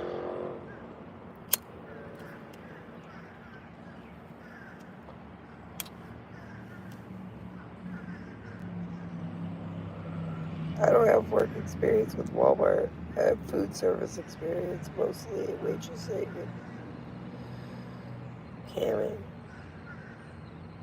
I did construction for a while.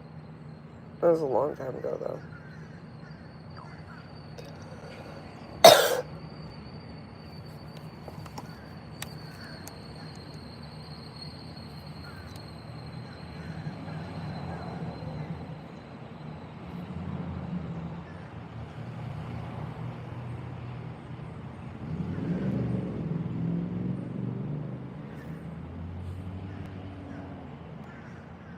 I need a resume.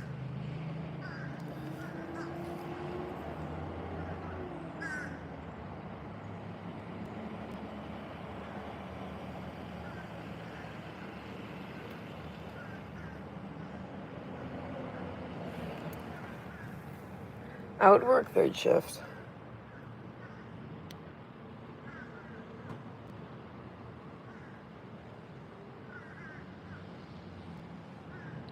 Let you look for what, Tiff?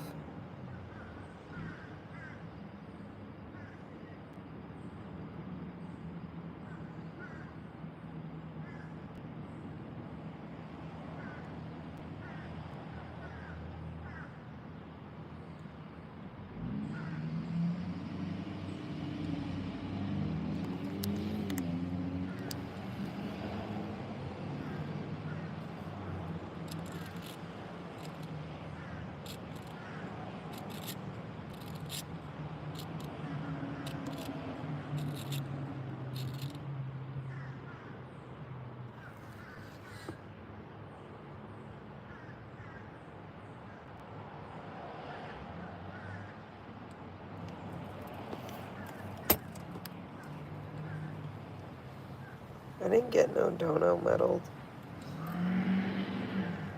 I wish I did because I didn't make enough money tonight. I feel like I should go back to work. I think I might.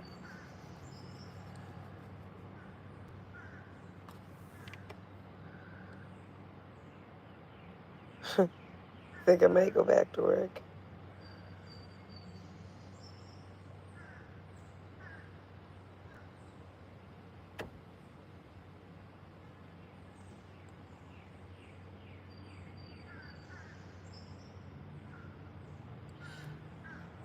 Catch the night shift.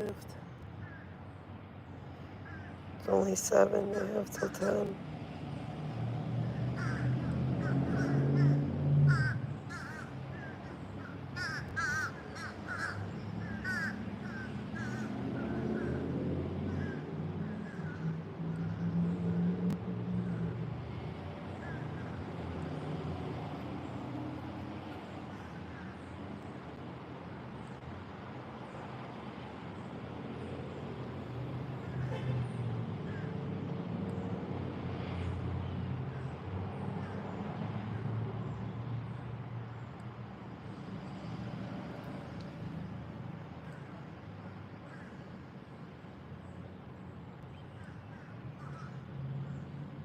A part-time custodian position, I would take that too.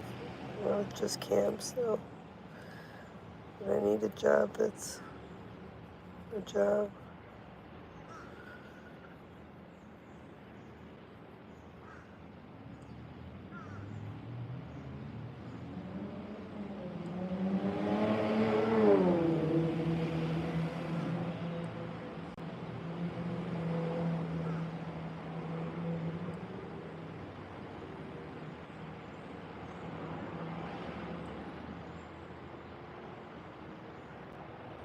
Where to? From Bristol?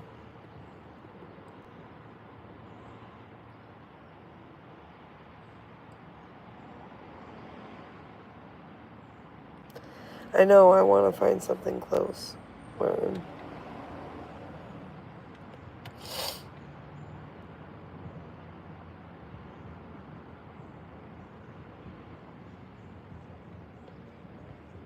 why I was hoping for like Humvees.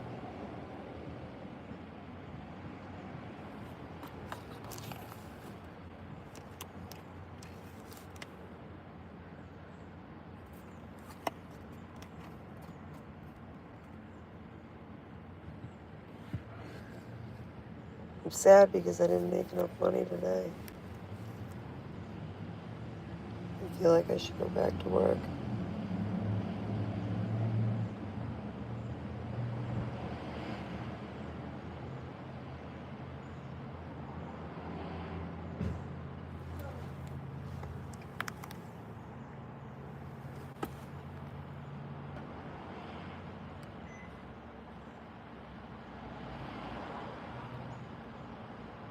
I have a car, but something's wrong with it. I gotta get it fixed. Oh, it's V.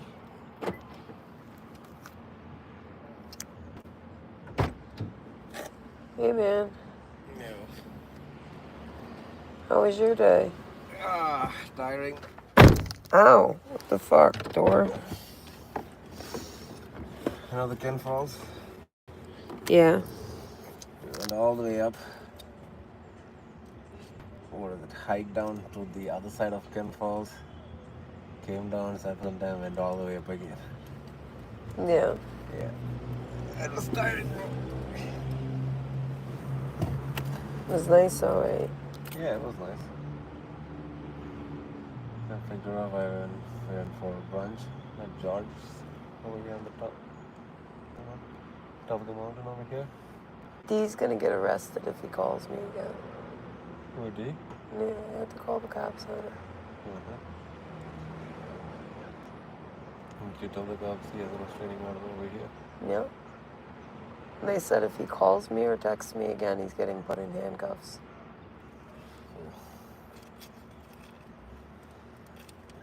Yeah, and after that we went to, what do you call it, 99's?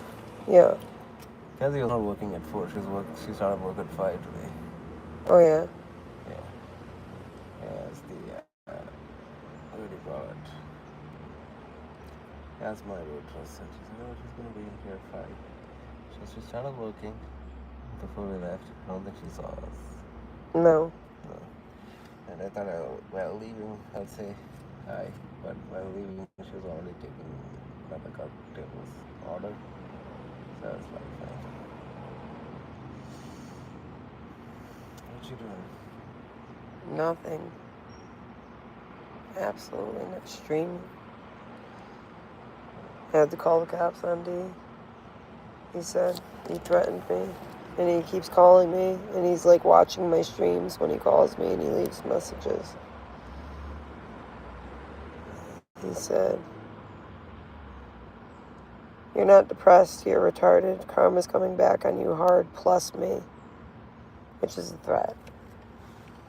That he's coming hard on me. And he calls me like 100 times a day. He does. He calls me like 100 times a day. He's obsessed, man. It's crazy. And he was shaking that day when I was talking to him.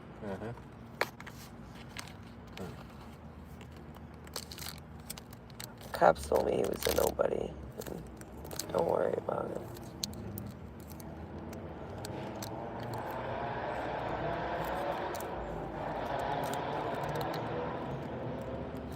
And I let the cops listen to that creepy message he left me where he was like, "I'm back."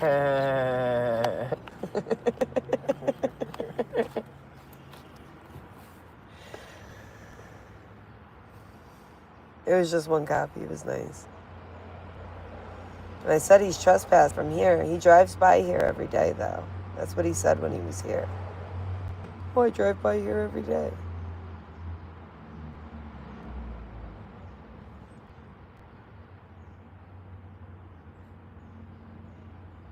And they found that video where he was sitting. My chat found the video where he was sitting over there weeks ago. Before the day he got trespassed, the day that he was just sitting there. My chat found it, so I was able to show the cop. The cop saw his car and his plate. Sitting there, watching me. So if he calls me again, he's getting a harassment charge.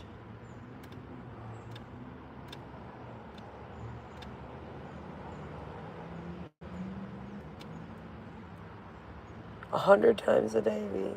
I have to have my notifications off on my phone. I miss calls all the time because he calls me so much.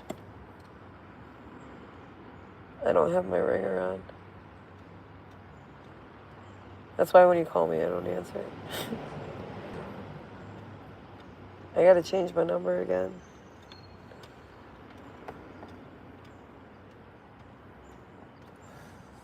Man, I'm not gonna see Bella for another 3 weeks. Huh?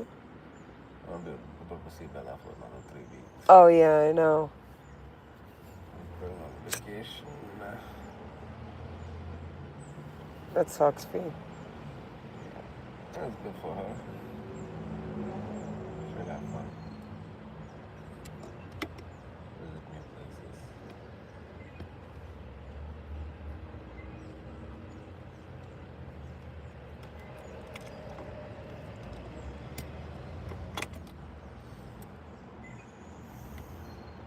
Yeah, I think I should change my number again.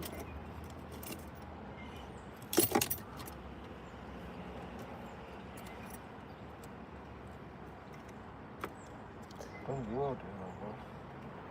I know I shouldn't.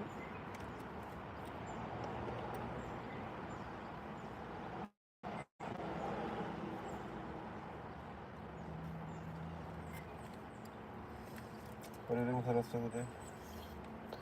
Nothing. I might go back to work because I didn't make enough money.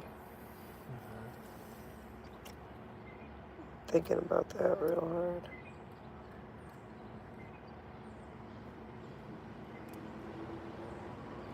Sunday's usually really busy. It's like a normal day. And I worked more hours than I normally do. Like 2 more hours.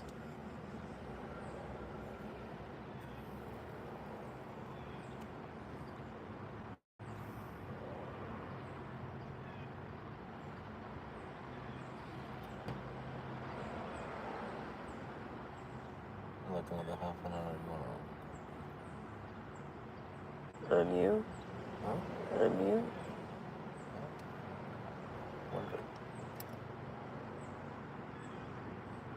Why do you always say it like one? Huh? Why do you always say it that way? That's what I need right now. That's the thing, that's all I need. It's just the way you say it.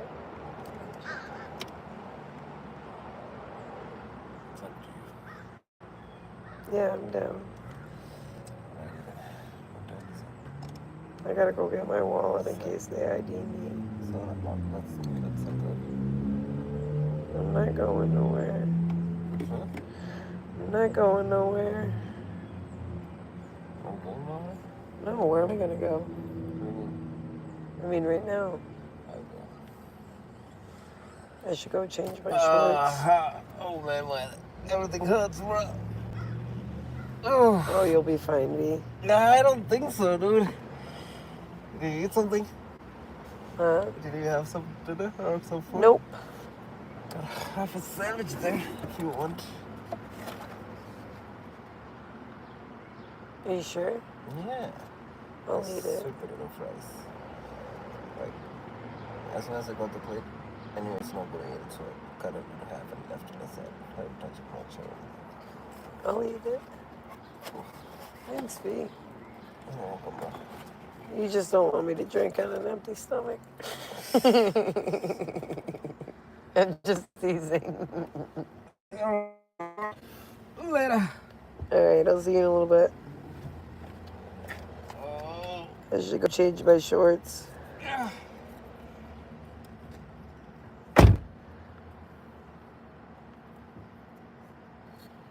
V gave me a sandwich. V said he would hire me if I wasn't living here. I can't be living here and working here. He's the manager, it's different. Look, he gave me a sandwich. It's a chicken sandwich. With pickles on it, I don't like pickles. I'm gonna take the pickles off.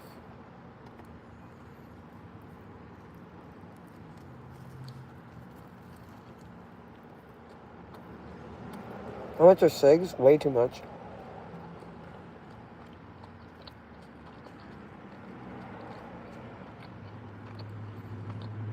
Huh?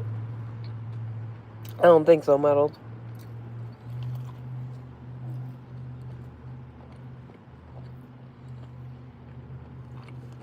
I can't see the damn crowns. Because I have an iPhone.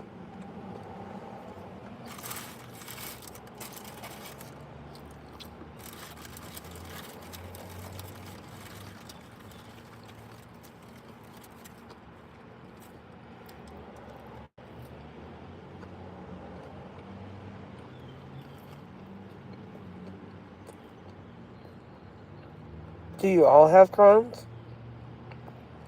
Mm-hmm.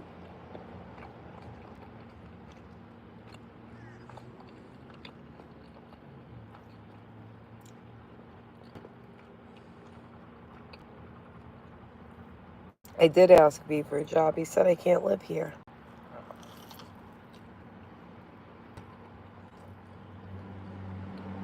If I was to work here.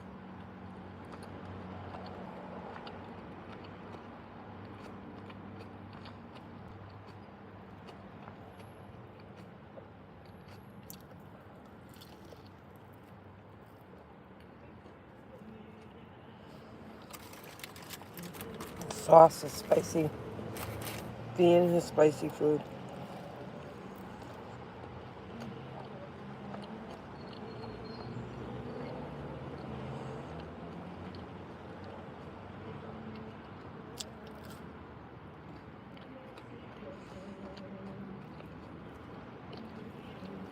There's a hotel up the road.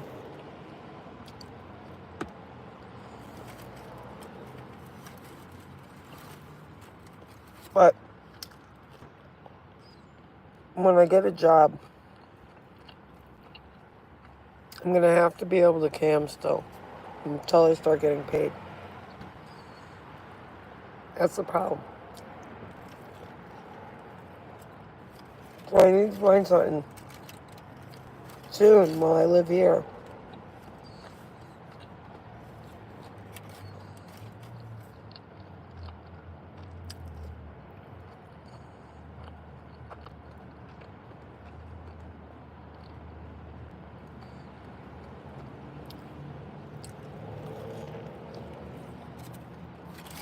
No, I would drive to Bristol. I gotta fix my car, but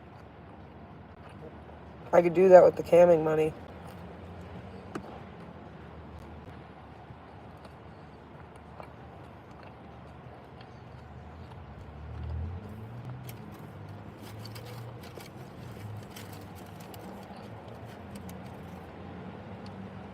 This shit is spicy. Good though.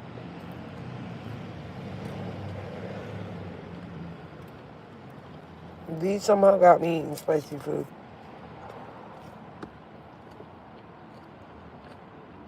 Okay, Tiff. Thank you.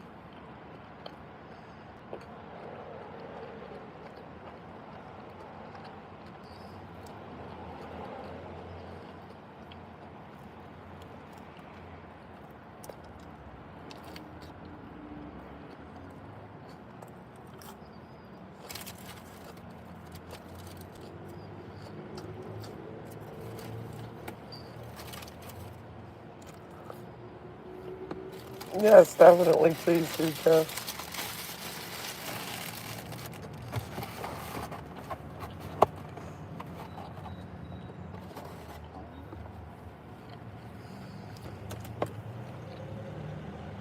It's so spicy.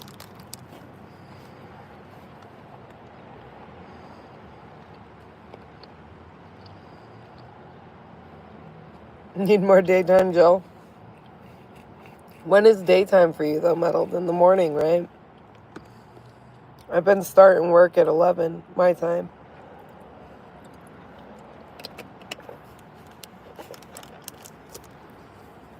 You're so weird. What? You were so weird. Like, you were such a weird man.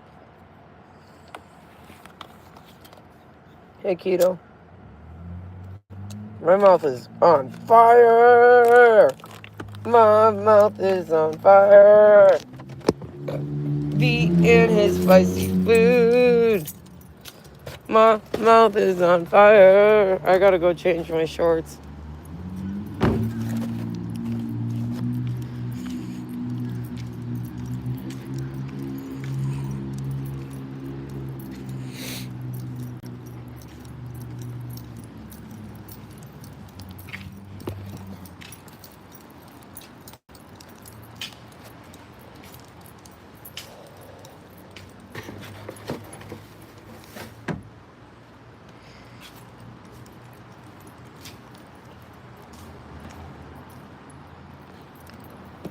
Ugh.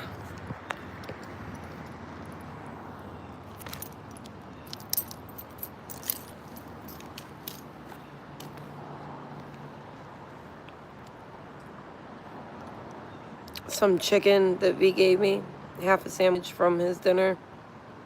It was spicy. My mouth is burning.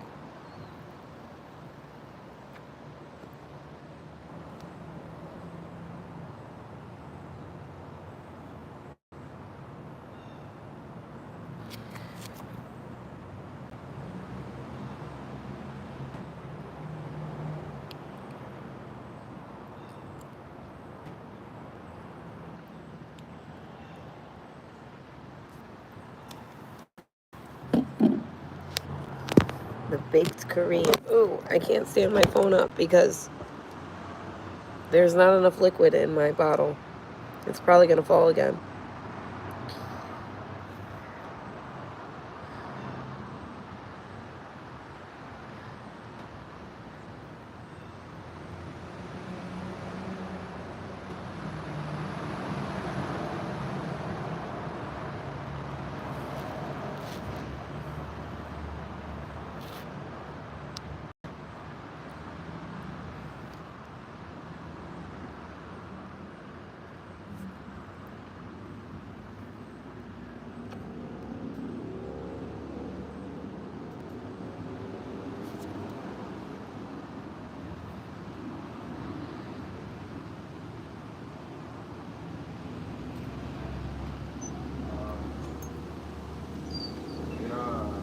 Why do you want to make text go away?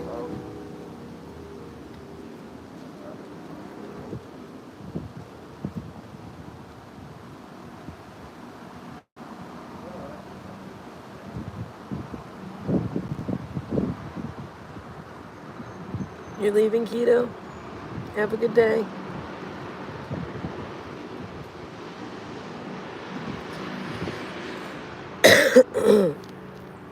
What do you mean? You want to delete your own messages, Aaron?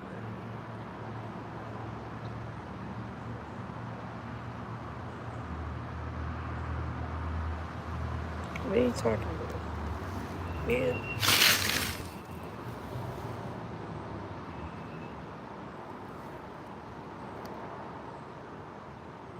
Oh, I get it now because the text is at the bottom of the screen. Ah, ha, ha, ha, ha, ha.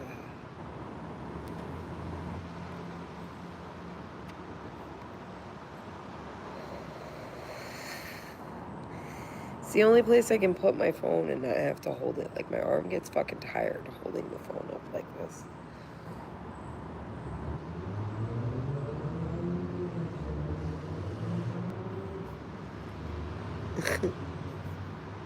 Busted.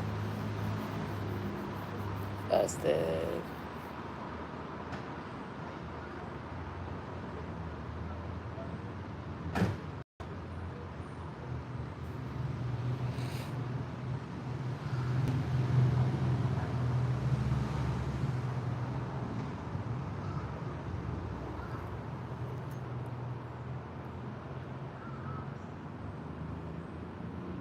Don't make anybody disappear. Aaron's fine, blank.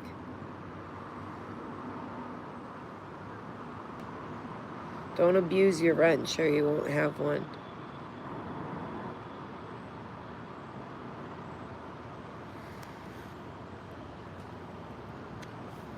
You say the most offhand shit. That was nothing.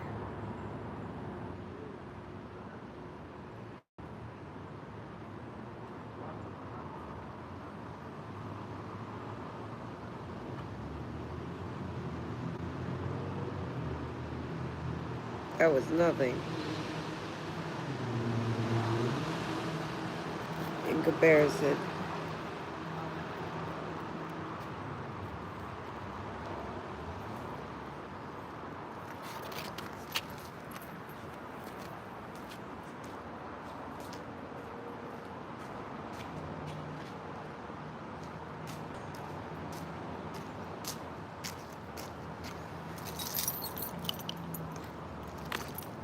I gotta change my shorts.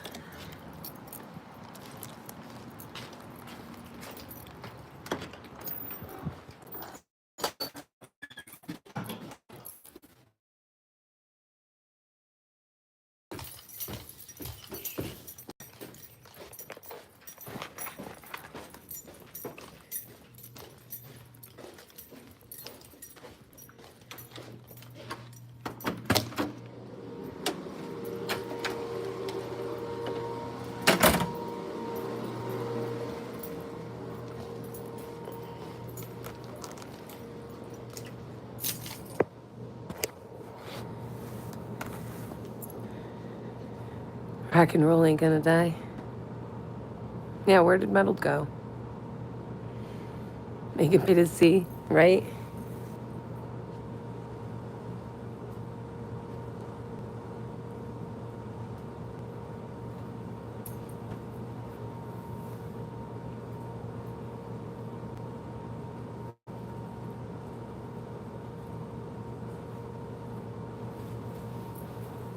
I gotta pee. Hold on.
What's going on in chat?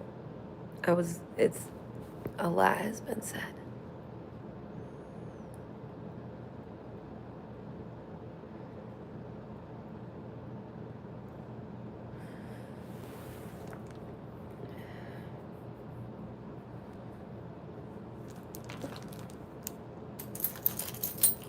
I gotta bring my bag and shit downstairs.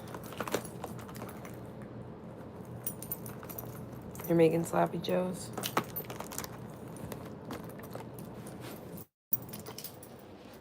He says Kira's gonna appear. Kira hasn't been in chat that much. He hasn't really been in chat like that.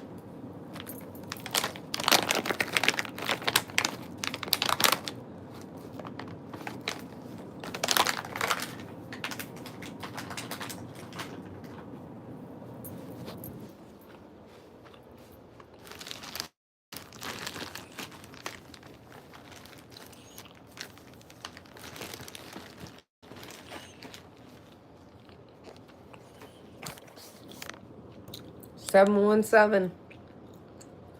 That's what time it is. 717.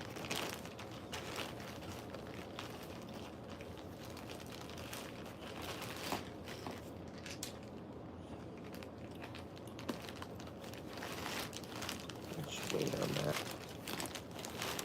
I'm bed. I should go to bed soon. Real fucking soon.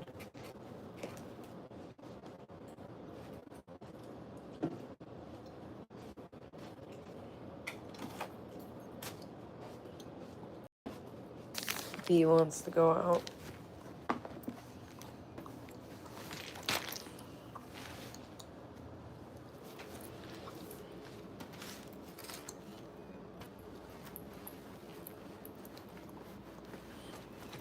He said 7:30.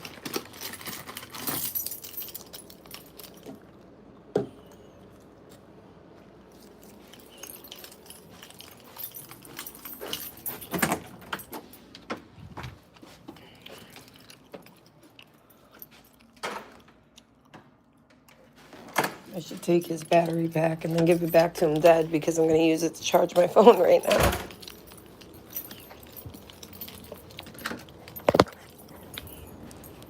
I'm going to be like, I got your battery pack on my phone. Like, I got it, bro, but I'm using it.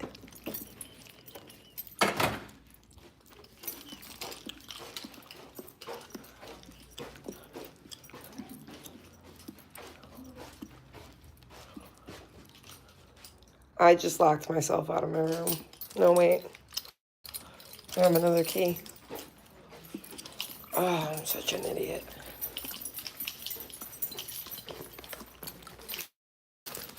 Such a fucking idiot.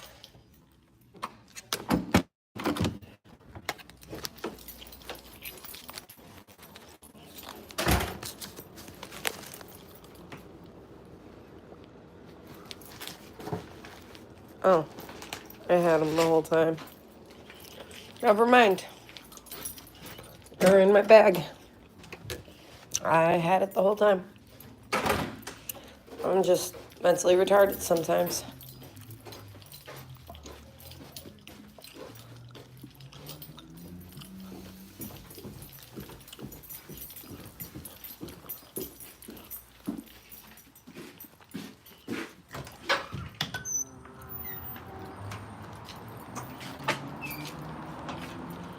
The car's in the sun. Hope we're not taking my car.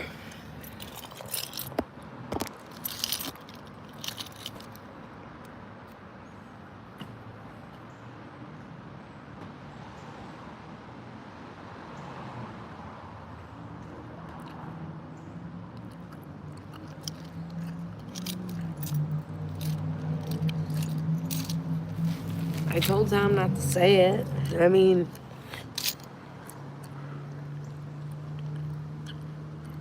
yeah, she says a lot of shit on my videos.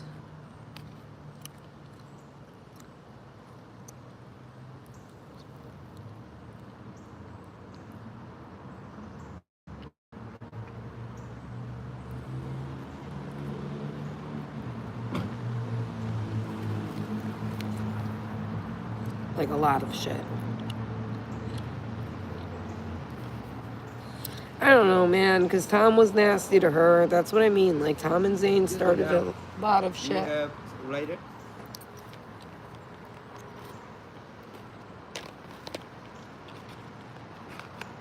Oh, thank you. You're welcome. Tom and Zane started all kinds of stuff with a lot of people.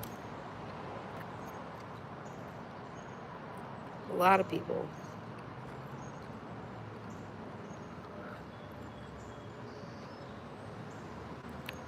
That's snobby.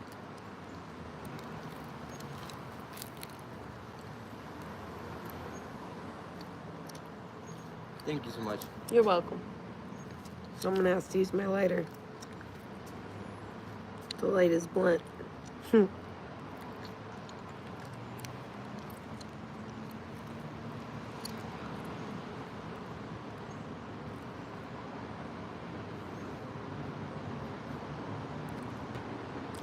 Camilla's been back.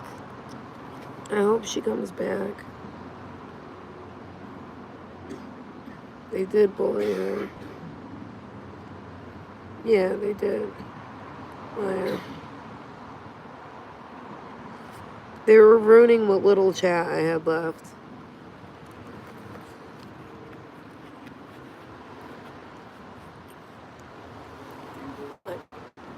Huh? Yeah, I smoke. It's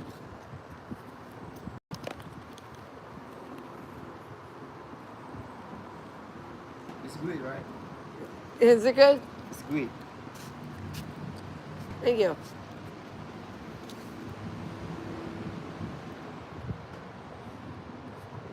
You roll nice. Yeah. It's good?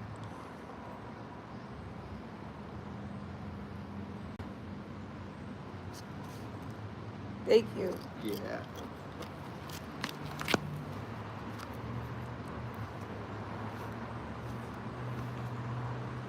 Don't smoke that. Why not?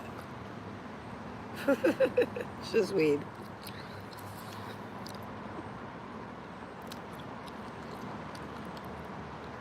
Oh my God, Kate. Jesus Christ.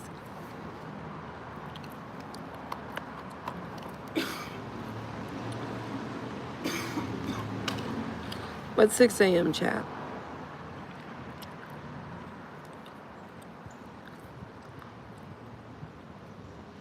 Most potheads don't put anything else in their weed. Most. The majority.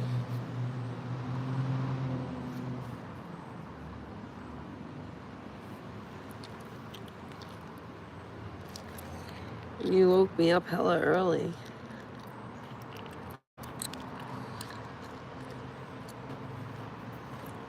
Oh, I don't know. You think so, Tiff? No, I don't know. I don't think so. Tastes like weed to me.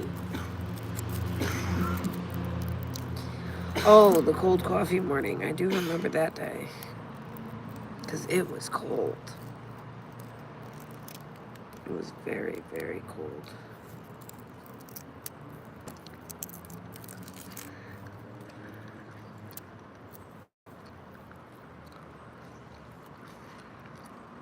Okay, well, I won't smoke it again.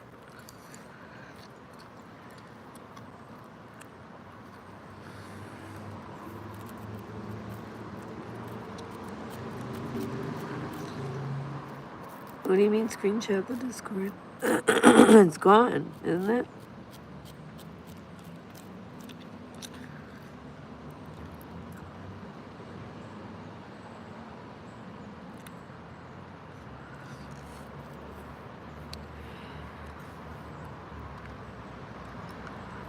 Or did I just get kicked?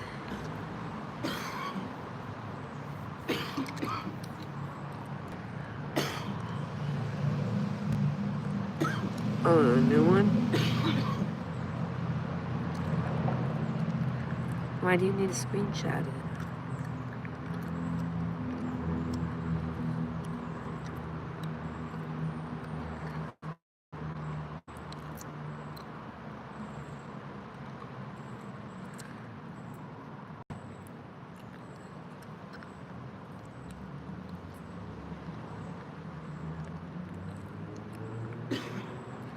Very anxious lately.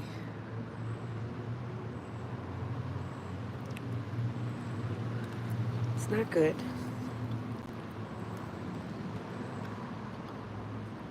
Like, heart pounding and shit.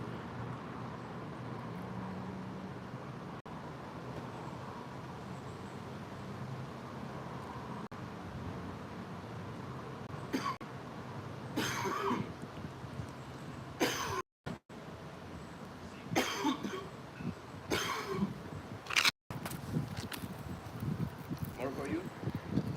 No, I'm alright. Okay.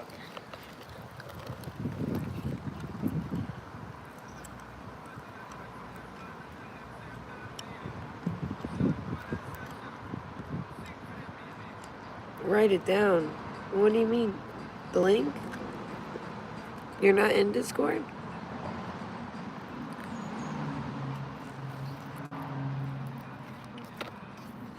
You just have to click on the link.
I'm smoking.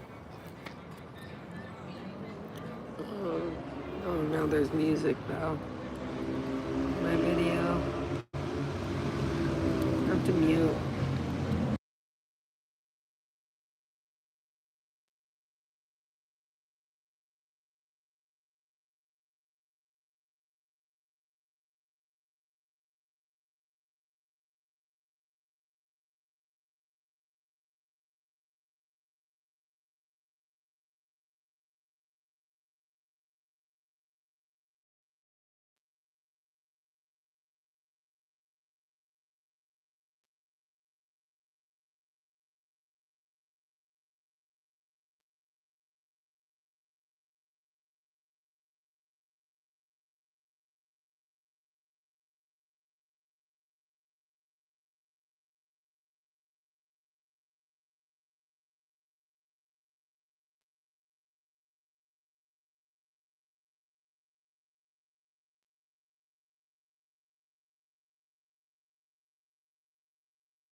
Quieter now.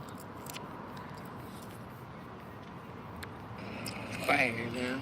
Ooh. There was volume on there.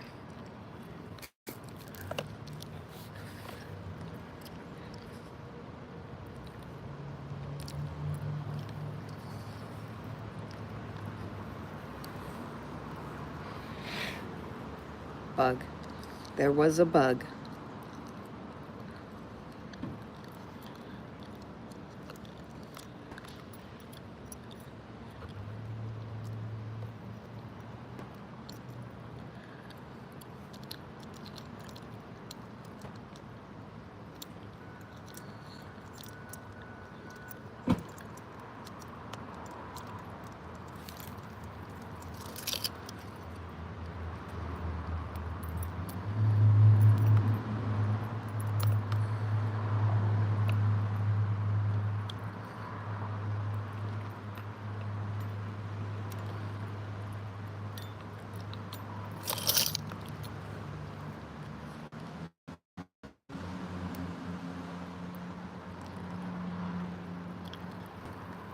Alright, Tiff. Probably gonna end stream when I go with V.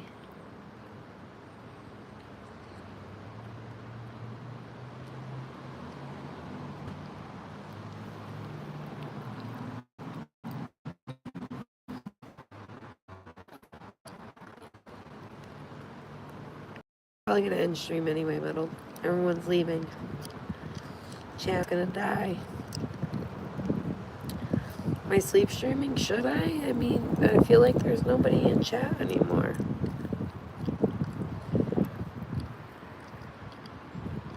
I could.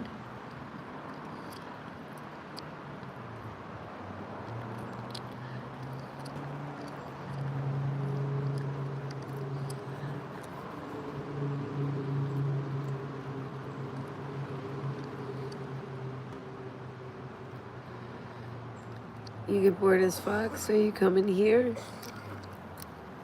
There was last time. What, people in chat?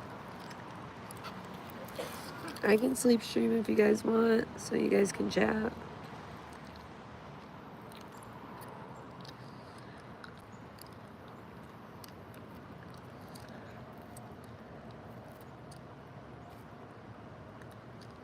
Sleep stream's my bread and butter.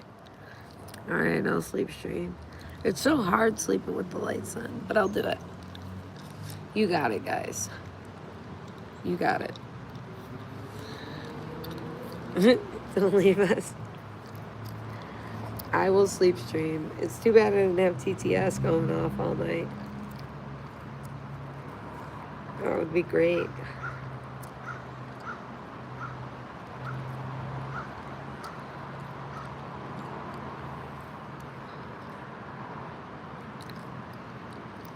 Yeah, but I think YouTube will shut it off if it's just a black screen. Like, YouTube will end the stream.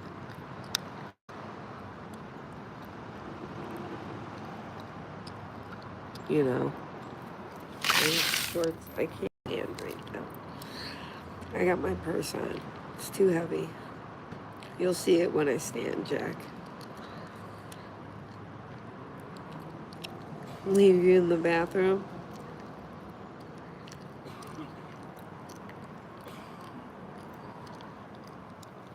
What do you mean? Oh, you want me to lift my phone? I got shorts and a tank top on.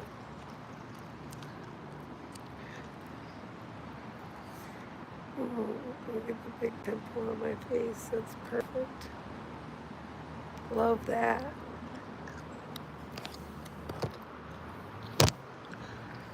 Big old pimple on my face.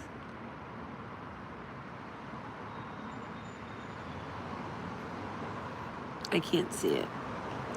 But I could see it when I held my phone up.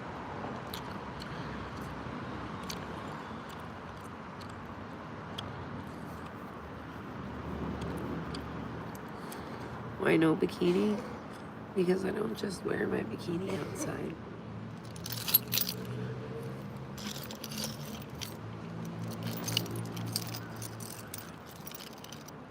I should do a shower stream tomorrow. I haven't done one of those in a while. There's nobody ever in chat anymore. Hi, Plain and Simple.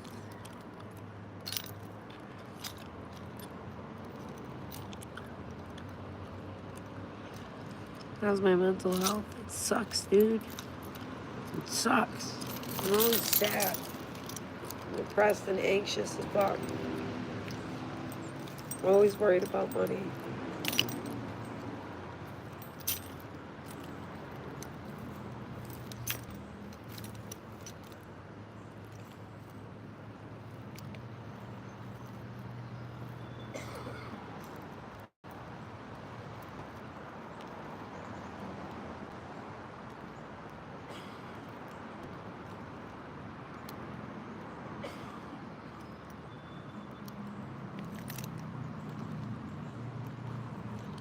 Called the cops on D.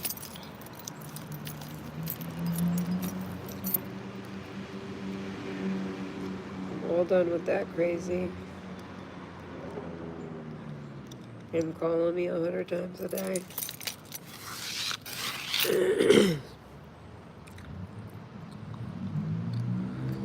He said karma's gonna get me, and so is he. Like, what the fuck is wrong with people?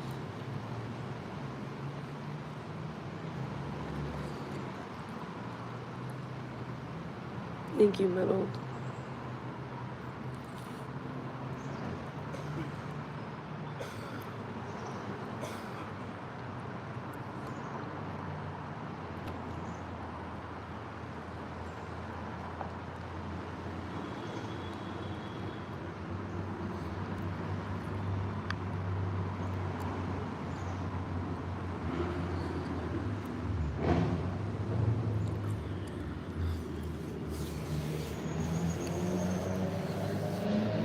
No, you can't have your wrench back.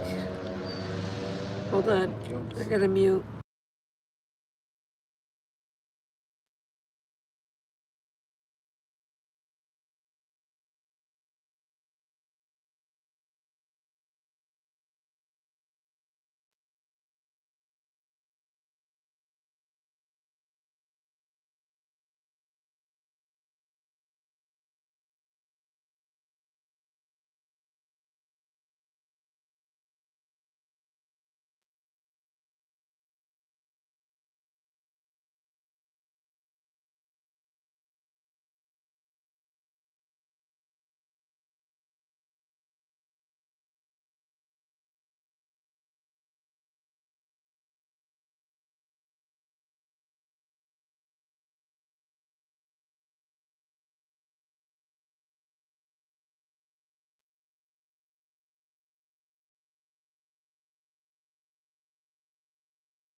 I couldn't do it.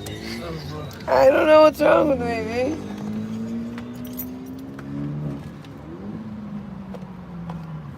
I'm half retarded. You didn't know.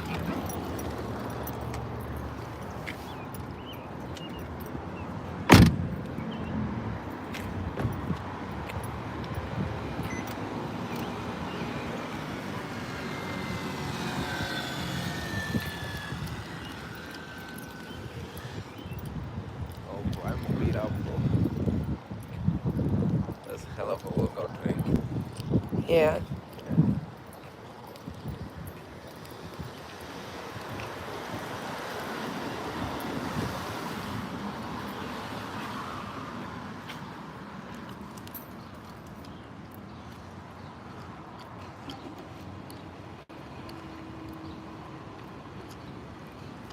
Who? No, YouTube does that, Maya.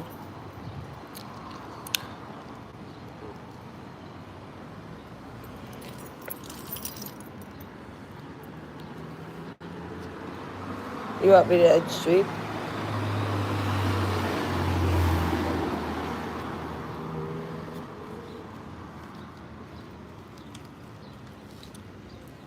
Was it at the bar or was it at Kelsey's table? Wherever you want. Where do you want? Huh? I don't care.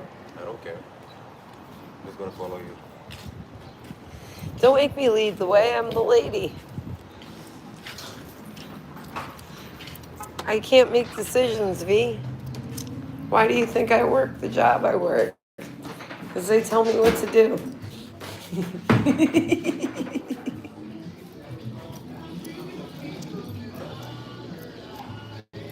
Following you.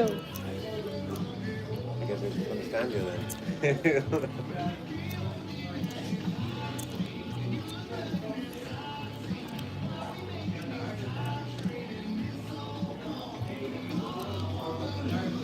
There's less people at the bar.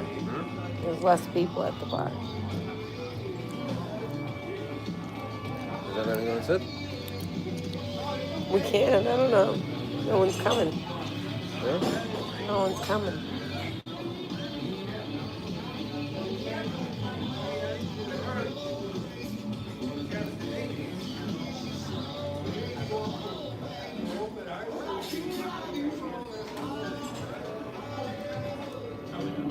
There he is. Go to the side. I don't care. You want to go in here?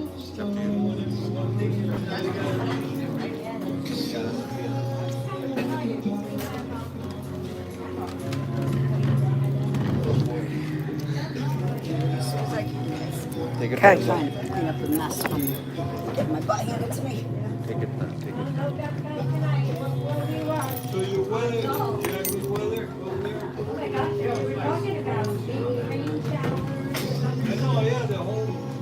How many people watching? 16. My little bit of audience is left. Tom is not back. Nope. Tom and Zane have been gone. They've been gone. Huh? I demodded them. They haven't been back. So I can't do that unless they chat. I'm sure they're still in there.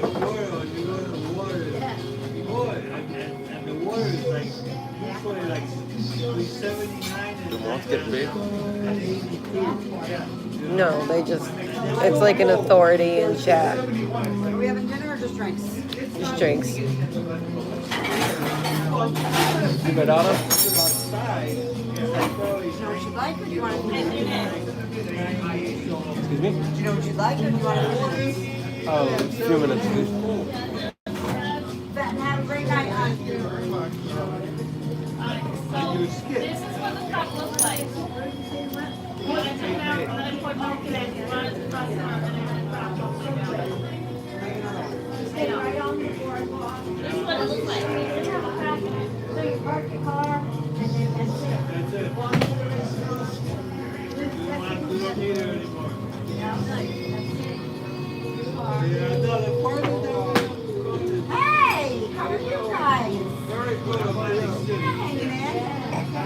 You too.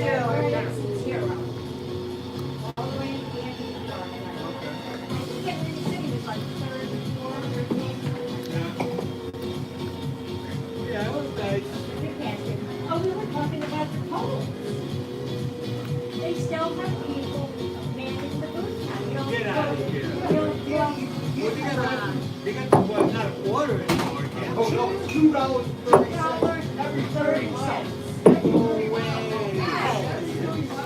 Except for the line. Oh, you don't have any cigarettes? I don't have any cigarettes. No, I got it. I got it because we were driving down to Florida. We have it the last few years. I don't want nothing. I don't want nothing fancy. Just vodka and OJ. It takes you right down. It used to be like, now you can go all the way down to Carolina. Except for the line. One poll was $1.50. I don't know what the rest were all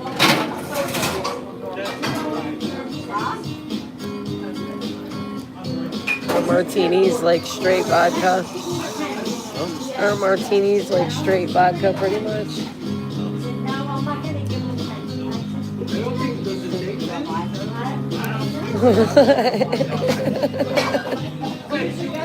You're supposed to know this, like, how you go, you know? Oh, I told him, I said, now he has a $5 check. Then vodka and driver. Ugh. No. Try it, you like it? No, I won't. Side? Yeah. What do we have? I'll take a IPA, tall. I have harpoon or I have Sam Adams. Harpoon. How about you, honey? Can I get vodka and OJ? Tito's? Tito's and OJ? Yeah. Can you also give me a water, please? Thank you, Robin. Is it the Sam Juicy, right? The Sam Juicy, is that what you said? Sorry. Actually, what is the other one you said? Sam Adams Juicy IPA. Try it?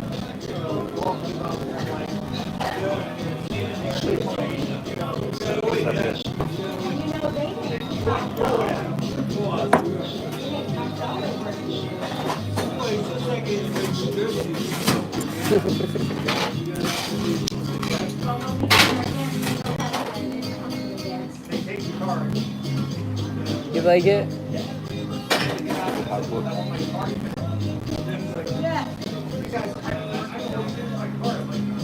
Close at 9.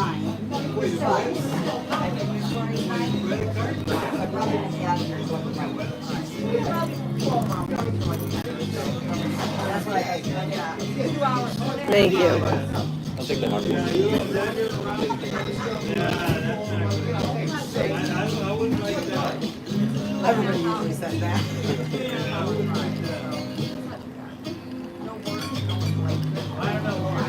No, that's not bad at all. It's a strange color beer. It's a strange color for beer. Yes and no. I don't mind when I have my entire bar top and I have 5 tables plus the dog out there bringing in drinks and nobody in here helps me. That's why I'm flipping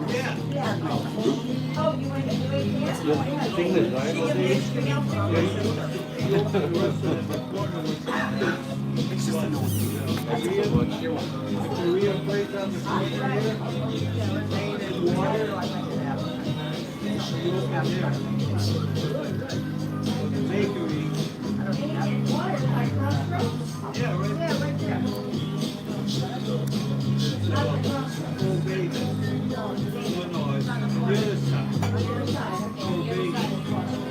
I won't look for a while. I'm looking. Good, yeah. Well, here. Hi, Maya. Oh, it's Spanish. Yeah. You know, rice, beans, plantains, I have your battery pack, B. I mean, it's good. Yeah. I'm gonna give it back to you after we leave. It won't be charged though. It won't be charged though.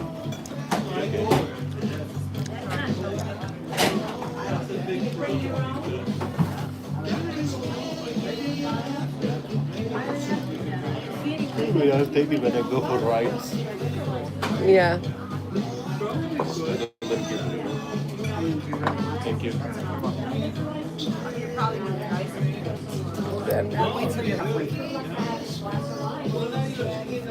Spit my gum out.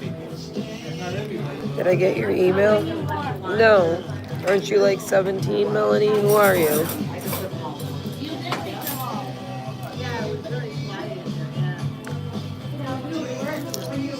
Melanie is underage.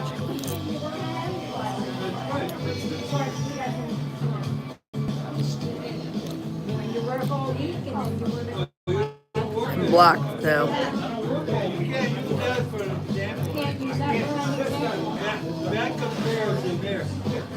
Melanie was in Discord.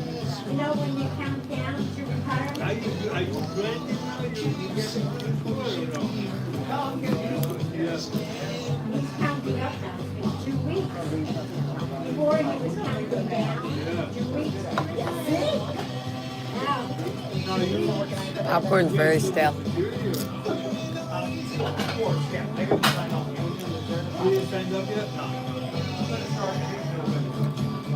In Discord,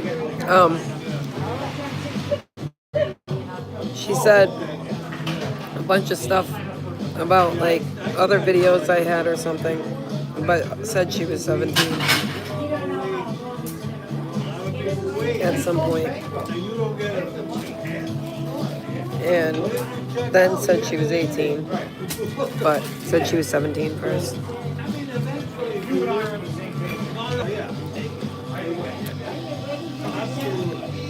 Definitely Medusa.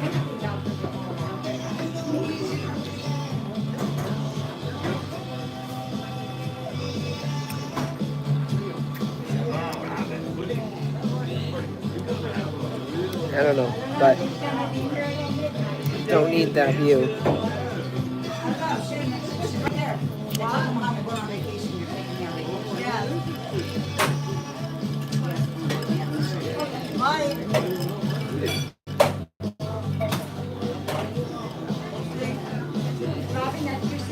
That's my sister Shannon. Hi Shannon, nice to meet you. Nice to meet you.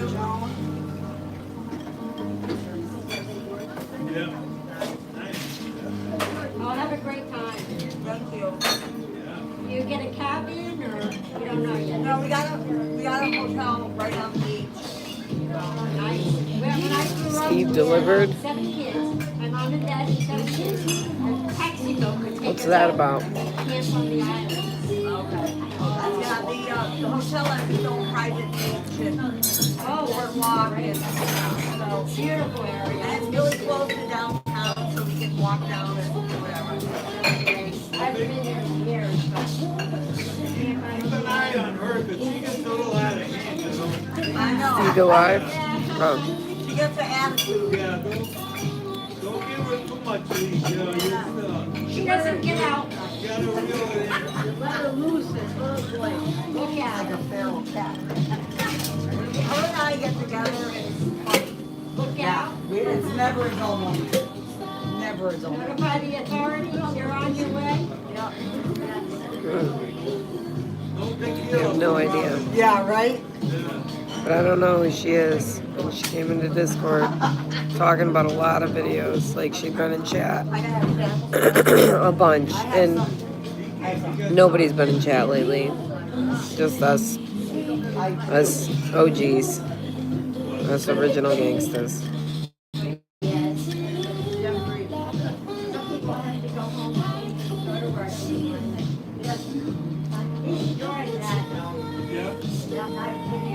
Look at the color difference. That looks like pea.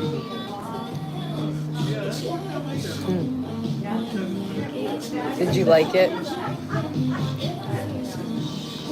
That's good.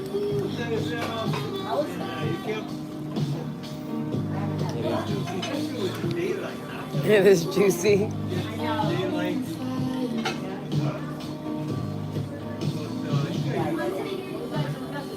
This ranch is so cheese.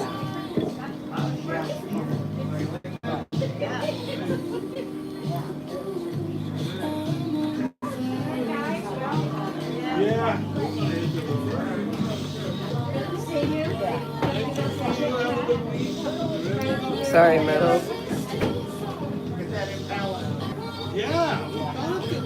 But when I bring it, you won't have your. If it's nice out Sunday. Are they cooler now? That's good. If it's nice out. You won't be able to try it. We're not sure. Yeah, not sure. Yeah, Sunday's probably better. If you come in next time, I'll remember you. I'll be like, you're getting a burger today, right? Sunday's probably. All right. See you, Robin. Bye, guys. Have a great night. Have a good week. Get my stuff. I'll see you Friday. Don't do anything I would do. Maybe, maybe not.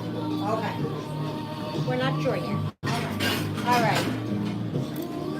What? Have a good time.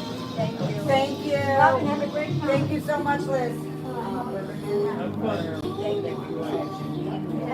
Oh, what do you guys need? Woodford, what do you have? The bride, what do they? All right. Have a great time. Thank you. Do they want it on the rocks or straight up?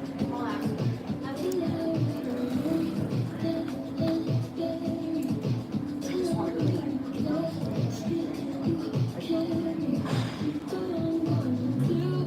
I got a hot mess happening. On the rocks, Robin.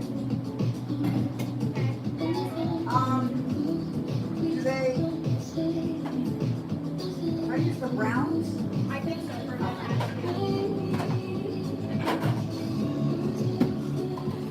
Works for me.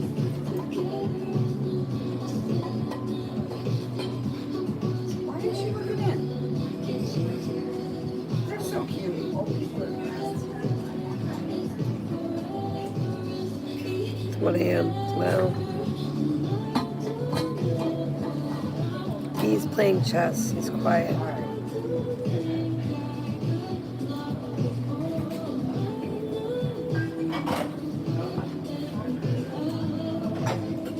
He's very addicted to his chess game.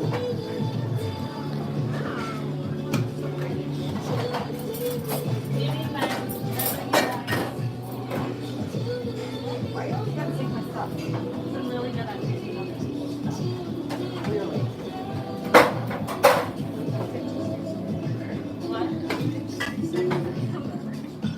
Yeah, Liz here already for the popcorn.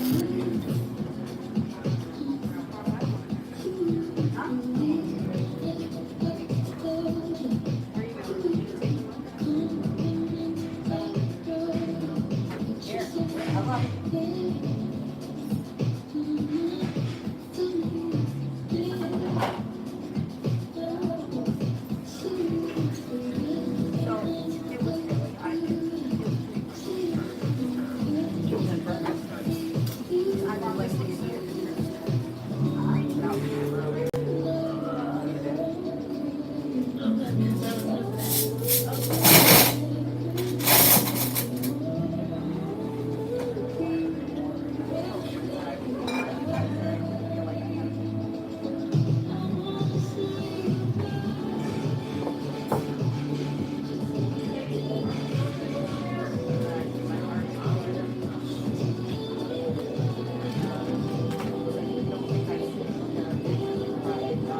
What's up, Springborn? I'm gonna go to bed when I get back.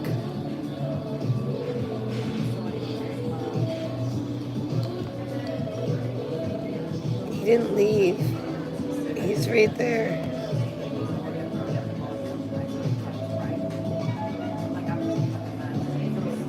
He's playing on his phone.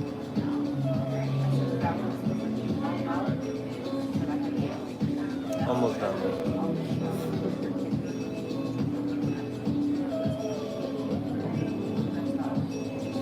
Yeah, the cops came through and said if he contacts me again, they're gonna arrest him because he's stalking. And he threatened. No, he's playing chess.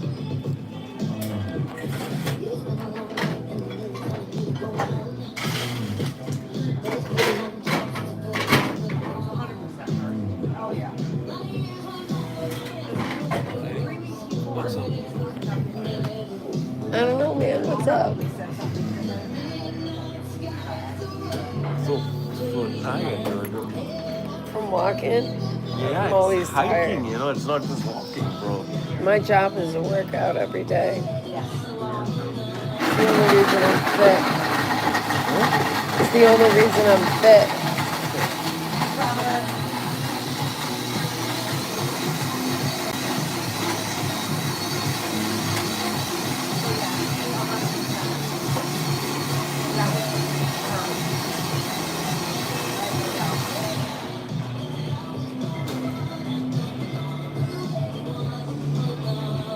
When I had a feeling in the morning, I had a conversation. Two of them were out on the deck having a private conversation. When I had a weird feeling. Yeah. Which was probably the conversation. But no. Sunday. Because God forbid, he finds happiness and she's not.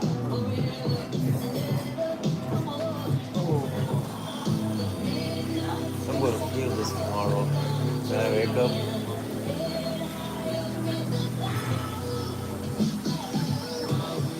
That bad, huh, V?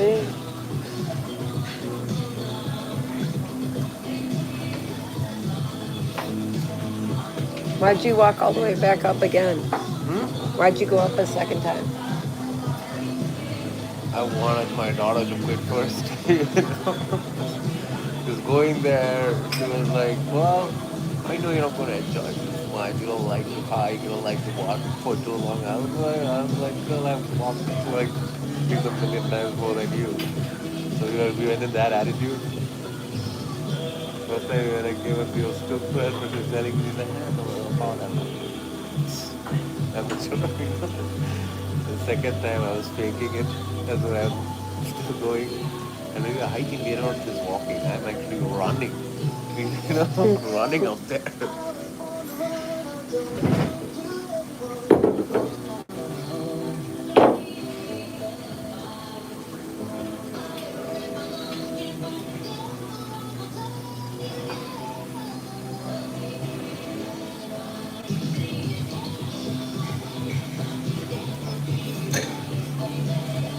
Oh my God.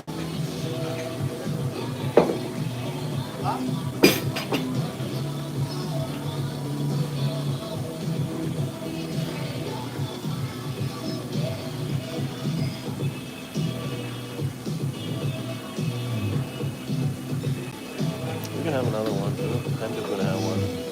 I haven't touched it yet. Why not, V? Huh? Why not? I'm tired, bro. I'm tired too. Why'd we come out? I thought I'll get. I thought I was gonna go to bed, but now it's sitting in front of me. I'm like, I don't want to. I just don't want to go to bed, you know? Yeah, well, I wanted to go to bed too, but I thought you wanted to come out. Damn, V. Oh boy, yeah.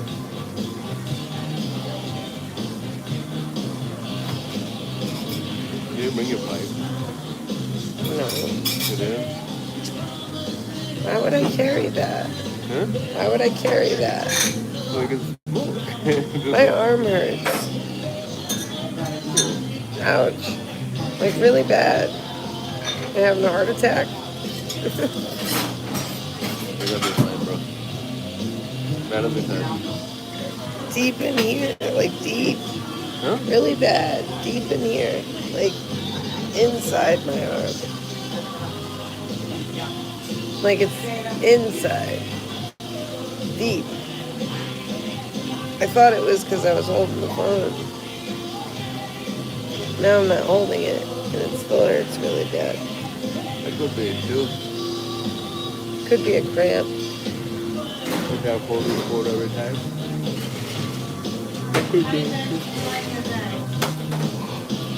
I've been having chest pains lately, too. But I think it's anxiety. Right? I'm always panicking. I don't look like I'm panicking, but I'm panicking.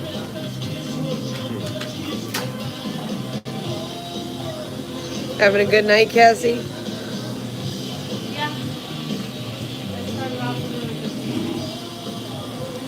I thought we'd say hi when we leave, but you were taking an order. Earlier, I thought I'd say hi when I left, but you were taking an order. So I was like, I'm sorry. You didn't sit in my section? what? She said you didn't sit in her section. You were not here. We came at like 4:15, bro. You came at 5, right? Yeah. We were here earlier. Earlier than you came.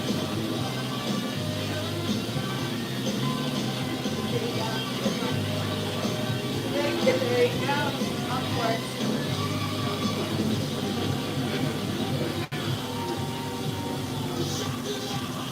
It's driving me crazy. Hmm? It's driving me crazy. The water, right? Yeah. Such a waste.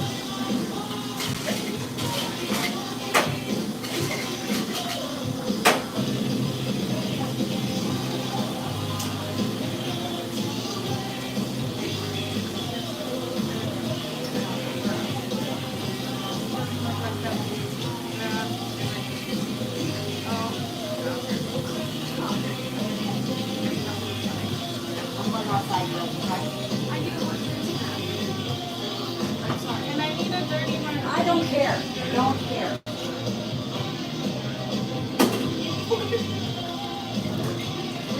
He's getting good from us. Like the tips I feel like do better. Do better. I will gladly make you drink plenty black. Okay, hey, bar service. Need glasses.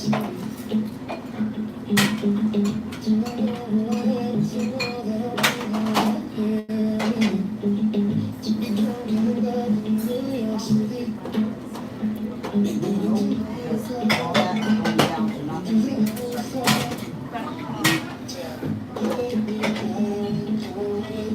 I just need to go.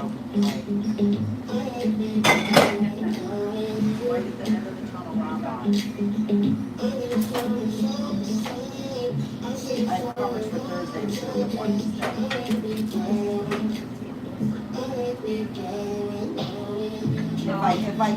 if I'm not able to get back, it's crazy. I have to drive in the morning. What? I have to drive in the morning. Have fun. Where? Thursday morning? No, just in general. I fall asleep at the wheel. I have to drive when it's fresh.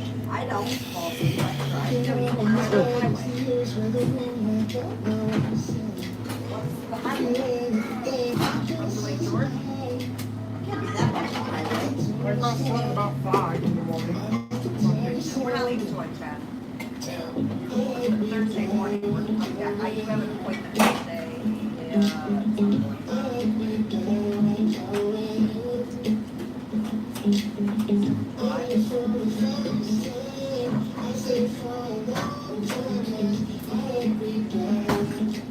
Yeah, I just have to get down by 6. I have an appointment at 6. We're so quiet, man. 6 at night? Yeah. Mm. We're so quiet. Because there's an aggressive atmosphere. An aggressive It is, atmosphere. Not what I bargained for, man. Yeah, definitely.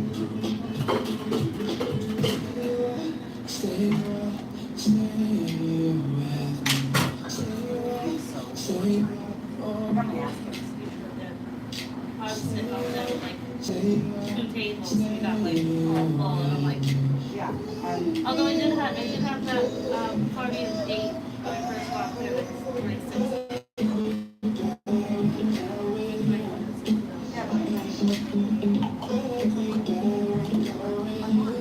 Like living shit, my car top full.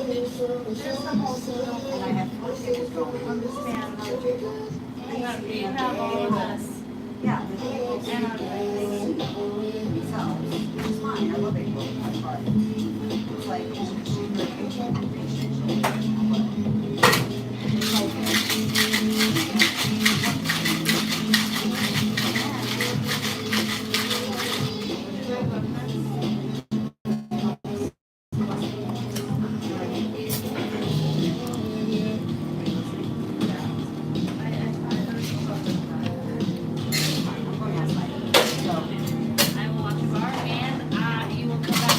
Time who out? Okay? Oh, yeah. I don't go out every night. I saw my kids. It's none of your business.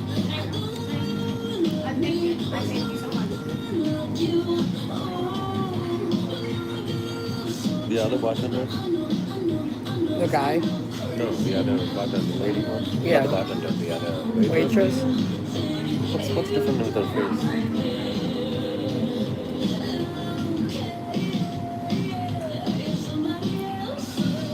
I don't know.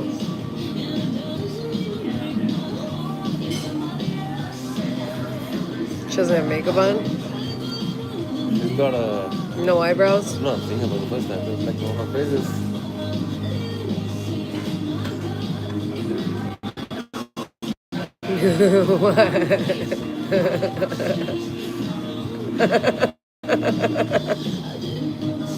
What, B?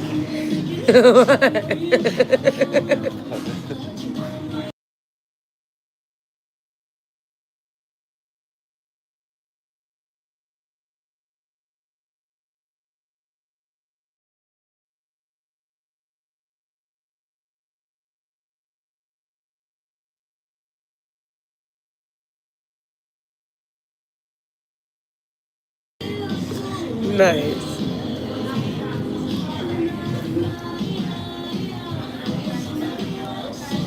Oh, you know what I realized? This is copyright now. Copyright. I forgot. What happened? Nothing doesn't matter. The music fee. I forget until I'm here. Don't get copyrighted? I should have just ended it. No, I can post it. It just, I won't make any money off of it.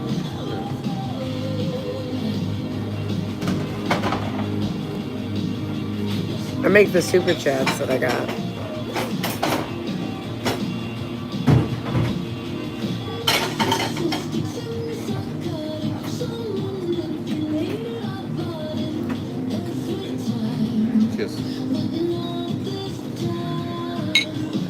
Yes, the beer that you should have down by now.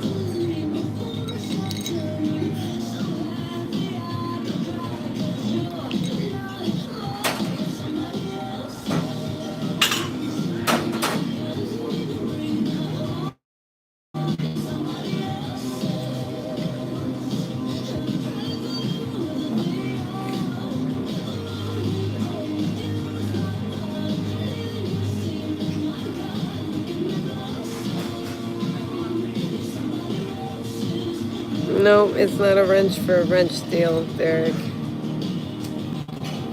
Can we smoke when we get back? Yeah, as long as it's not super late. We'll go back now. Sometime. I gotta sleep. I haven't been sleeping enough. I want to sleep too. I have not been sleeping enough. I have to sleep. Me? I want to get a little high. And then do the best sleep ever, you know? That's because I'm super tired today, right? I'm tired too. And I'm going to sleep like a baby today.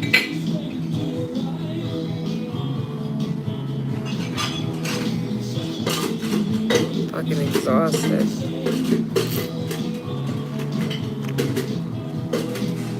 Not being stubborn. Put in pay. Deal's a deal.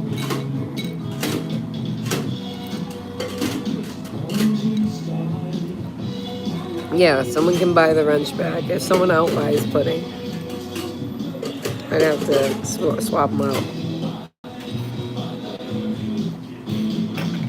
Look, I'll bring it down to 101. $1 more.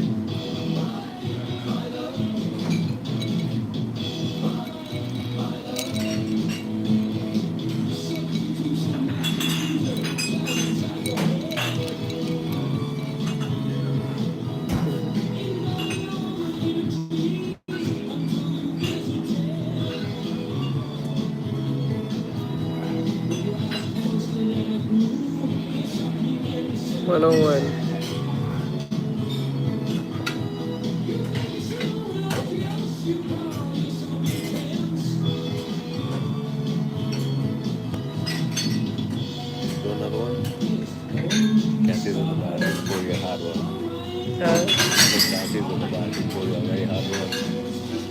She can't make drinks.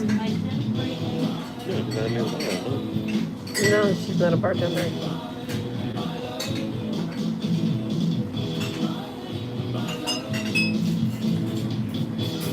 I think she's just helping clean up.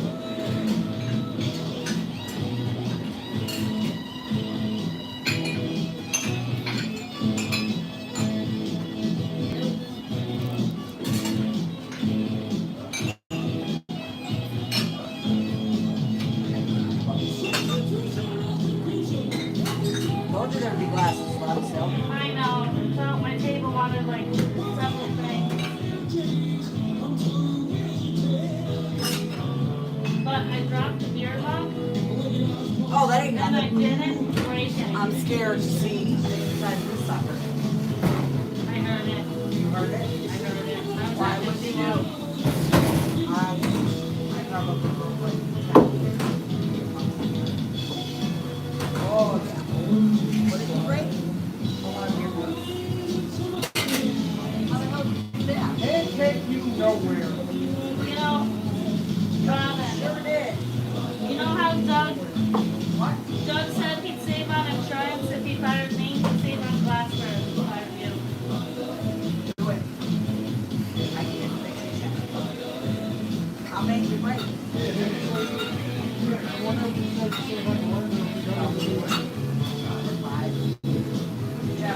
He'd probably save a lot of sanity if he fired you to death. Robbie, you need your board back. Corporate took it down.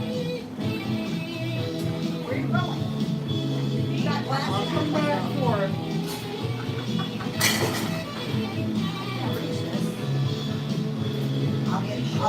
I'll get Rob. You say you need me to grab them. I can't grab all that. I'll be half in that. Her feet will be sticking out the top. Tense, dude. Huh? So tense. Yeah. Just fixed employees, broken glasses. Thought we came here to relax.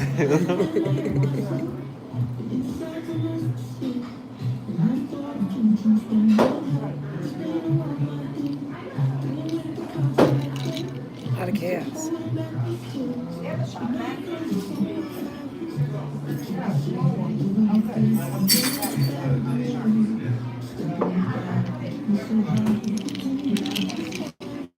Another one? No. No, I'm tired, B. Ugh.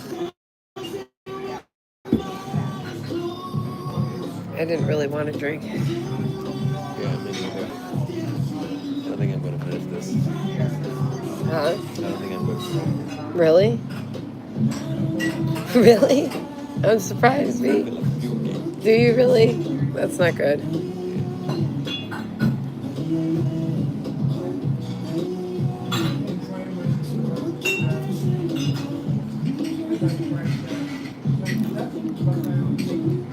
I haven't been doing anything physical for a long time.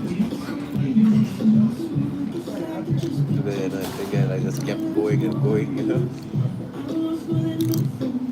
to impress my daughter. Who's much younger than you? Can handle it better. We're getting old, V. Yes, we are.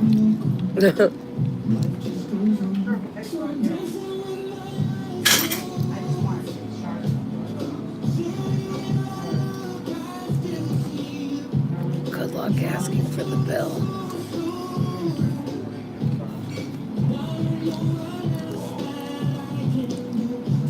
Story of my life.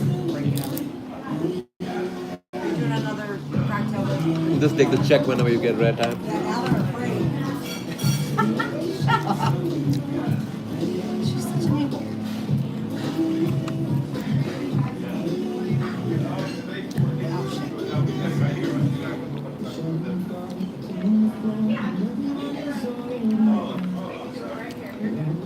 V's my age.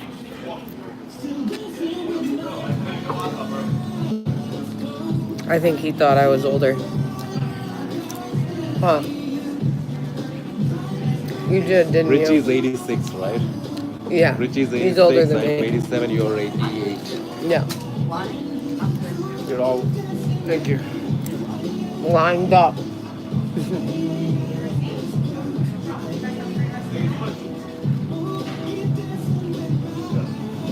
I like that card. It's cool looking. Cassette tape.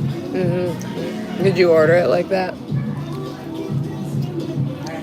There's a bunch of designs that we could have chosen from, so I chose that.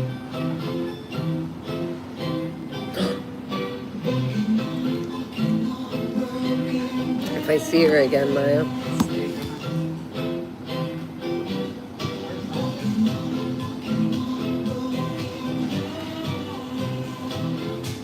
Nice signature.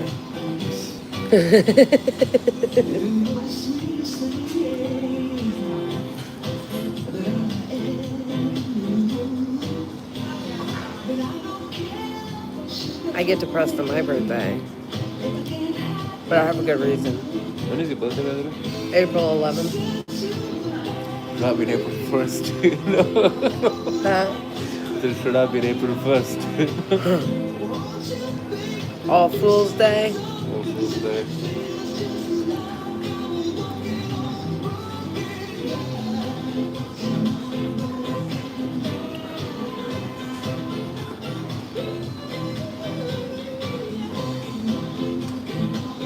No, vacuum's gonna run.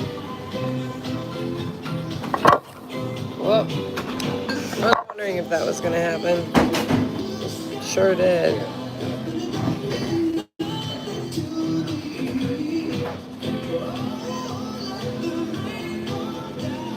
It's not even good music to be getting a copyright.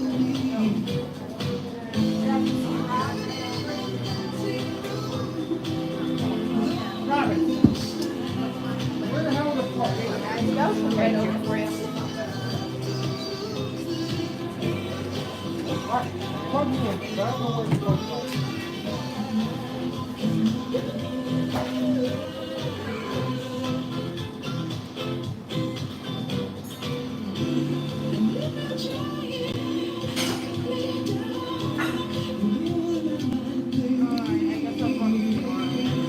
You're about to be 42 tomorrow.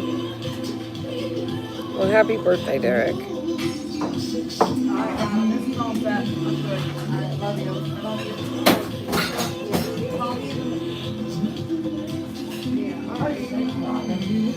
I should be able to get out if you want to call me. Otherwise, I'll talk to you in the morning. I'll probably call you. Hey, that's the correct spelling for shower, right? Yeah. Huh? Yeah. Huh.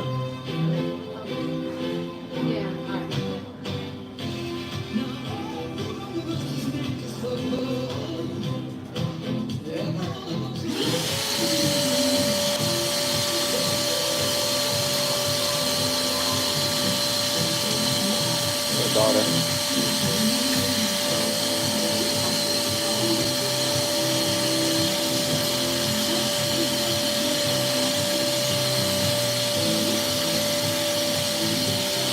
We can leave.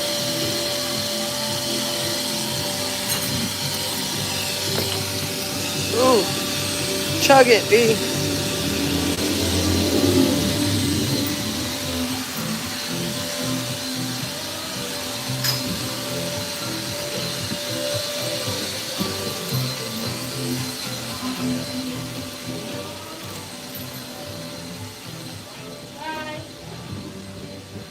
Bye, Cassie.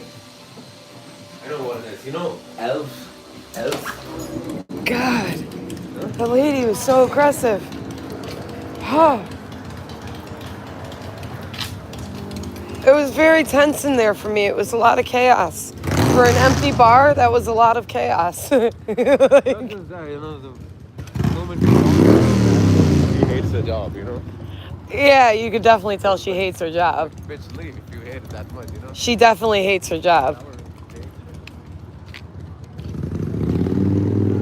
The bar was like completely empty and there was just so much chaos.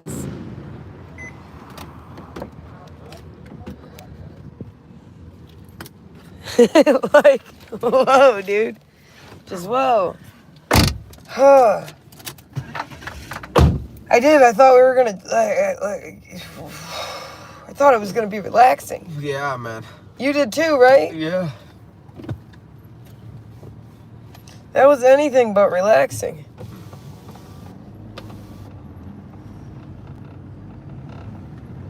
I could imagine if the bar was packed right now too. Yeah. Like imagine if there was a bunch of people sitting there. How much more chaos it would have been.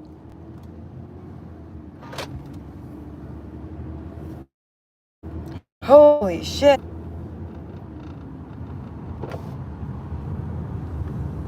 Why is it so chilly sometimes?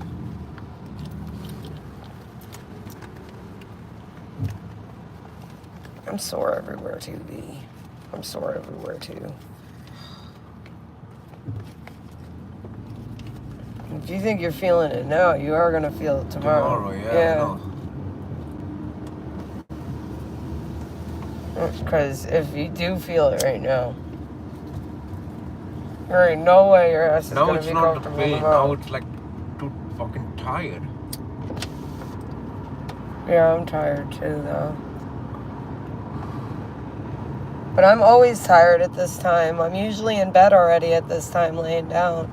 And I haven't been for like many nights in a row. I need to get some sleep tonight.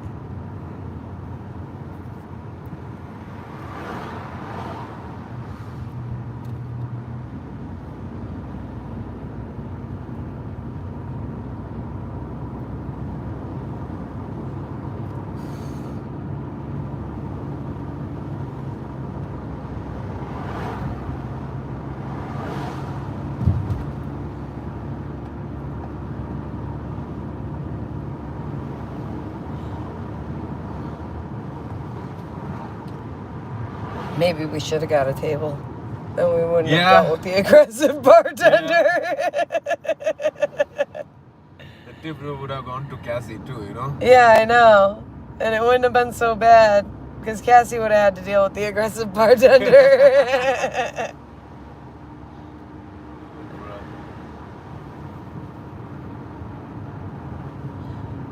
And she broke a bunch of glasses, you heard?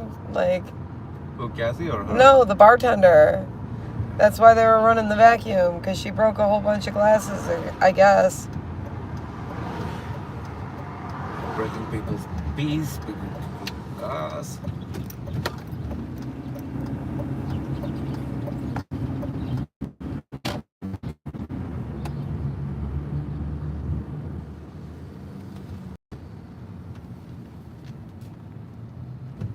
This is like your little nook. Yeah, buddy. It's your nook, B. Let me smoke. Yeah, my bowl's in my car, though. You want me to go get it? Or you want to go over there? Please. Oh, okay. If I can get out. Oh, why? Can't I open the door, V?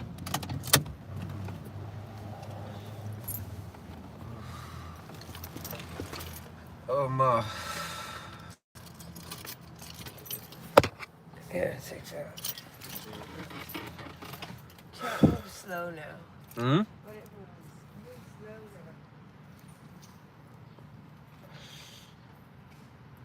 now.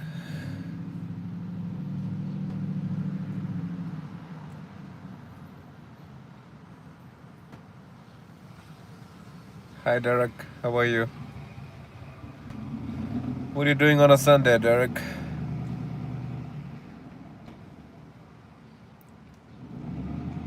Hi, Melton.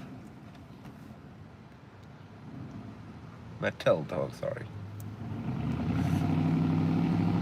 Hi, Carbon. Doing shit face. Where's the shit face now? Derek. I can't drink. Too tired to drink. Metal.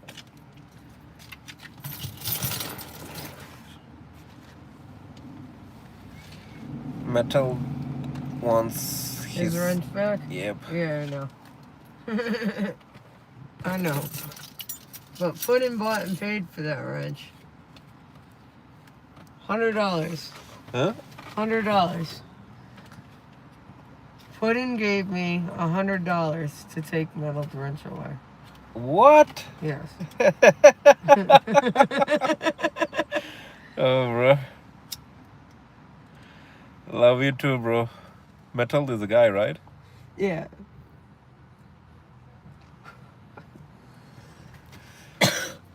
Oh, boy.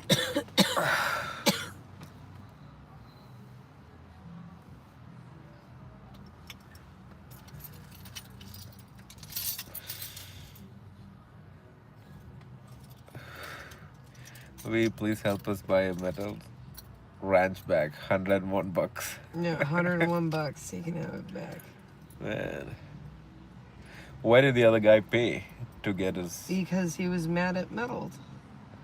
Oh, man. Because Metal said he was going to hell. So he paid $100? To have his wrench taken. Oh, man. People are...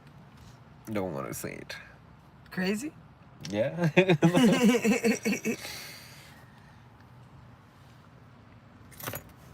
Is that because I have your door open? What, the light? Yeah. Yeah.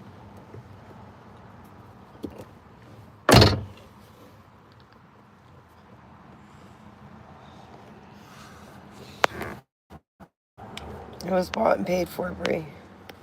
It was bought and paid for. I gotta give V back his battery pack. I told you I'll take It's it very when I hot. go for rides. It's okay, keep it. Keep it for now? Yeah. When I go for a long ride, then I'll take it, you know? Okay. Because I need my music playing. Your music playing? Yeah. I play it off my phone. There's radio too, but I like my own music. I do too. But I play Pandora, but I like the genres I have. I like certain, like the meditation music when I go to sleep. I might as well do that tonight since I already got a copyright on this video. Okay, from now on, I'm going to call. She said, okay, I'm feeling good. Oh, Ryan, no, Ryan. Oh, fuck, I was supposed to go to the casino with him. Tonight? Yeah. Shit. What's going on, brother? What happened? You never hit me up. Oh, dude, I am like up, man. I thought if you call, yes, I'll drive down there. If not, I'll just let it slide. We went to this waterfalls. It's a hike, man. Yeah. Yeah, so we went all the way top, came back, and I was like, for fun, just asked my daughter, you want to go back up there again? She was like, yeah, and I was like, fuck, you know. She's like, I don't want to show that I was tired. So I was like, yeah, let's do it. Now, man, I'm gonna feel it tomorrow. Yeah, but I got back at like 6:30 and 6:37, 7 I guess, and I was like, Ryan hasn't texted or called yet. If he calls, you know, but it's too late now, right? I was waiting for you to text me when you left Bella. Well, next next time don't wait, man. Call. I'm like, yeah, this guy's fucking. Oh, bro. We'll do something, bro. I mean, Monday is a day off, right? Yeah, I'm off tomorrow and Tuesday. And Tuesday, okay. We'll plan something out, bro, for sure. Yeah. We gotta see what's going on with Mazzy. Not other than that. What you doing today? Drinking a beer. Yep. Dude, I'm so fucking tired. I went and ordered a beer. I couldn't finish the beer, dude. Yeah. I was like, even before getting into that bar, I was kind of pukey. I drank half a beer and I was like, I want to puke. So yeah. Beat up, brother. He didn't really drink. He didn't even finish his beer. So. Yeah, that's about it. Yeah. Alright, brother. I will touch base with you tomorrow after work. I finish at 4. What time are you leaving Mazzy tomorrow? I have no idea. I haven't heard from Vanessa yet. So. Well, we'll be in touch, bro. Alright. How is Steph doing, man? Have you heard from Derek's her? not Michael. Yeah, I saw her, Evanescence. Tuesday.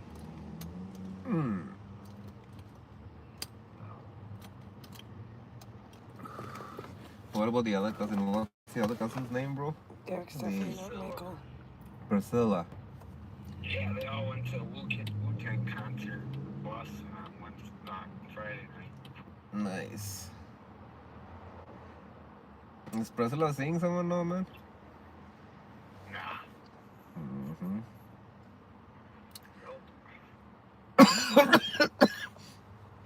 That pie is being preserved for me, bro. What are you, I can smoke some reefer? Yeah. Thank you, Biggie. I'm hanging out with Joe. Alright, brother. I'll talk to you, man. Later.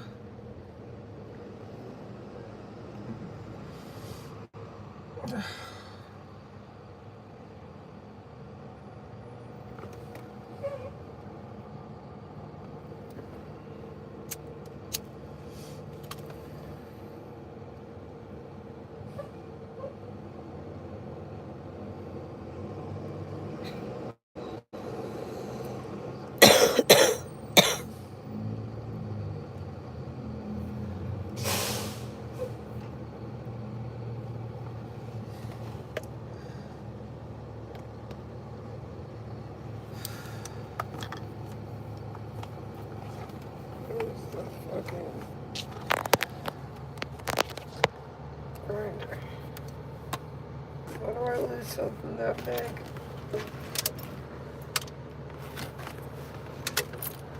There it is.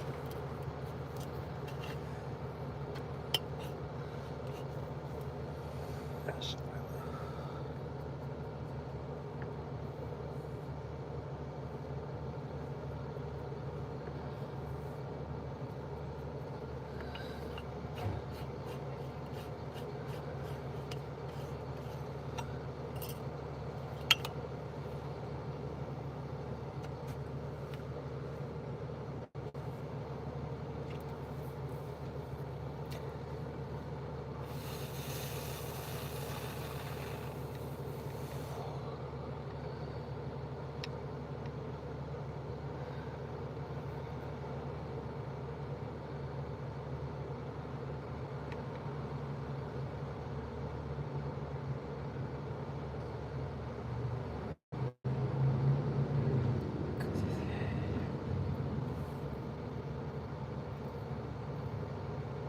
Sometime?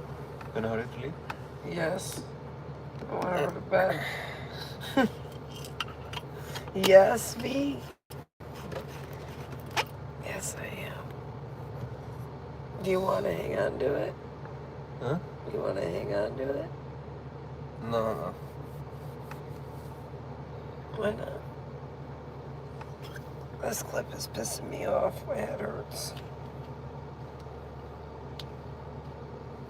Oh, yeah, that's nice. Oh.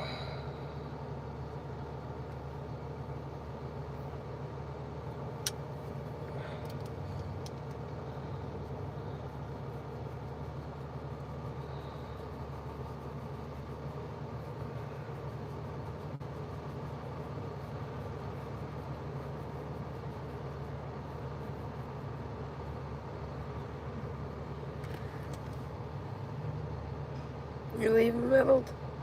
See, so why do I bother sleep streaming? Who's gonna be in here?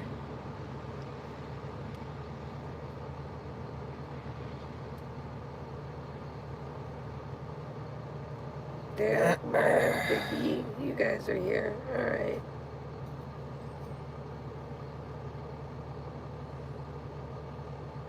I'll leave it running. Where's Ian been?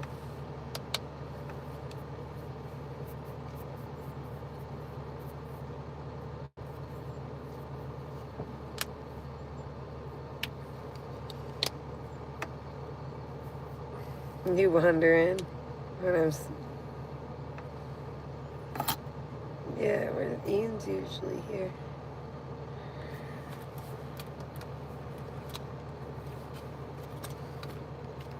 You're looking for your lighter? Yeah. Oh no. Where's this one? Oh, I have it. I have it, V. I'm sorry. Lighter thief, lighter thief. Oh, I gave it back. I would have stood up and it would have hit the ground. It was in my lap.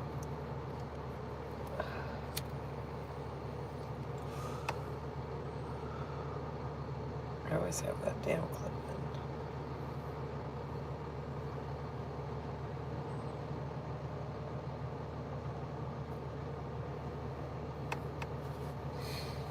You know what it is? I told you what it is with the waitress, right? You know, you have seen the movie Lord of the Rings? Yes. Elves? You see an elves in that? Yes. So the way her hair is tied and her hairline makes her look like an elf. She did kind of look like an elf. Yeah. I could see it. She Nice. would make a good elf. Next time I am going there, I'm going there with the big lollipops. I'm going there with big lollipops. If she say I'm going to hand her one.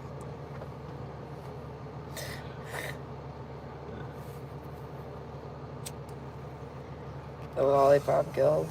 Hmm? The Lollipop Guild. Yeah. I don't want any more. I think I'm good. It don't take me much. I'm a cheap date, V. Mm-hmm. Said I'm a cheap date. You're a cheap what? Oh, you don't get the thing of it. A cheap date. A cheap date, okay. Like, it doesn't take me much when I smoke or drink. Like, I can't. I know people that could drink like fucking 15 to 30 beers and be functioning still. If I drank 15 beers, I would vomit everywhere.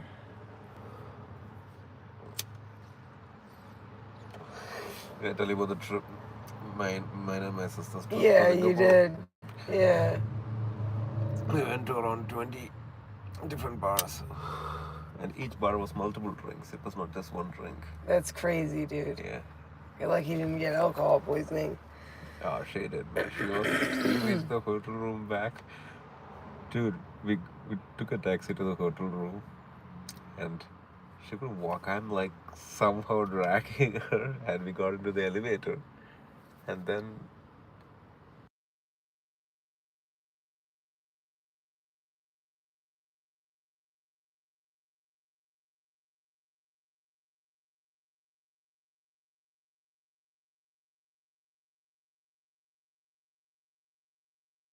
yeah.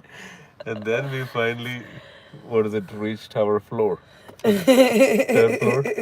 And for Christ's sake, I can't remember the room number. We just had two keys. I can't remember the room number, so I'm like telling her, so there's like a big post over there. So I was telling her, you have gone to this post. Hold tight, don't leave. I'm going to go look because there's like different direction rooms. I'm going to go look. I know we got a room at the end because the end rooms have like a big panoramic windows. So we wanted that. We wanted that view. Yeah. So, and finally I found my room, came back, got my sister back to the room. Then she just started puking. I had a video of it for the longest time. One time I shared it with someone, my sister got pissed. I was like, fuck it, I'm gonna delete it. Yeah, but that night was crazy. My sister actually stopped drinking for a couple of months after that day. I bet. Yeah. I probably would too. Yeah. 2 days after that, she went back to Dubai and I went to Thailand from Singapore to Thailand. It's only 2.5 hours. That's cheap too. Yeah. You're well traveled, V. You're well traveled. It doesn't take much to travel, bro. Yeah. Sure does. Takes money. I think the thing is, like, since I grew up in the Middle East, there are friends from different places, and they all are in different. So each country you go, you have a friend that you can stay with, or you understand what I'm saying? It's not always. Yes. Singapore was different because we went there to meet family members which I had never seen for like ever. I seen them when I was a child. So that's one of the reasons. Then plus me and my sister hasn't traveled by herself for the longest time after because she's got kids and stuff. Whenever we travel, it always be with the kids, her husband, and Mm-hmm. So this was like that trip like that. It was like a trip for us. But Singapore we say no to because it's different. I'm traveling with my sister. Yeah. Oh, it was, yeah.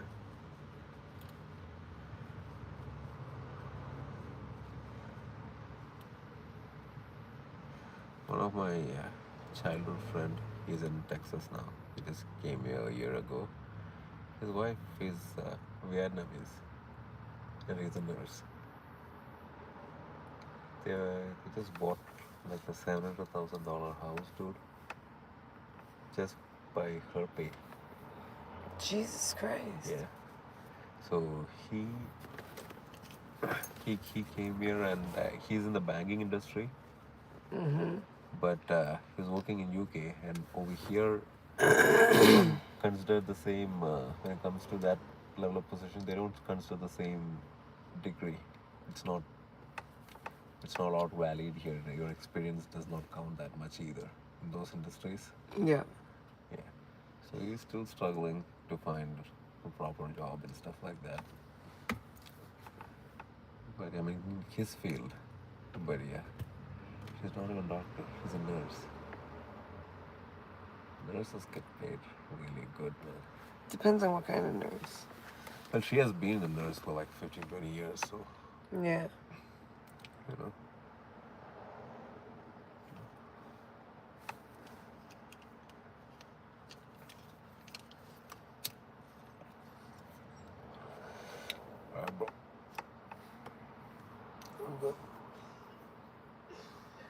Oh. That's yours. That's yours, V. If you're not smoking, then just press it. I was gonna hit it once. Oh, man.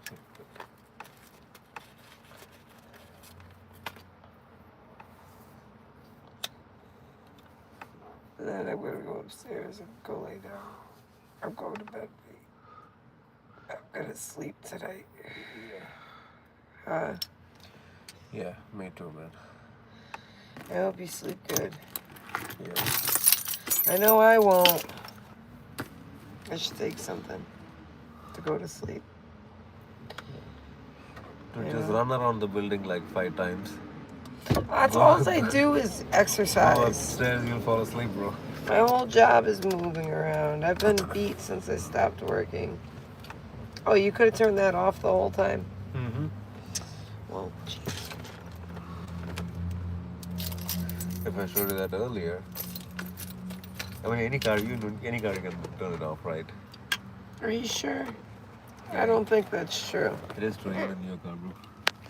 I know I can do it in my car, but I don't think you can do it in any car. I feel like I've had cars that no matter what, when the door was open, the light was on. Ooh, my Gatorade. Thank you, V. You too.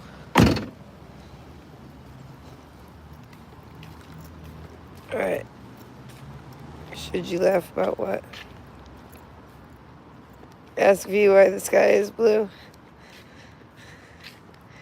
Oh, Aaron.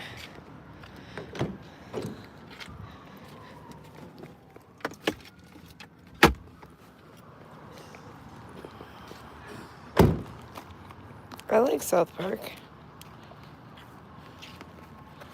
Aaron asked me to ask V that the other day. Why? V, why is the sky blue?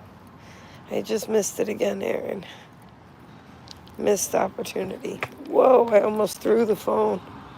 I caught it though. I was so close to throwing it.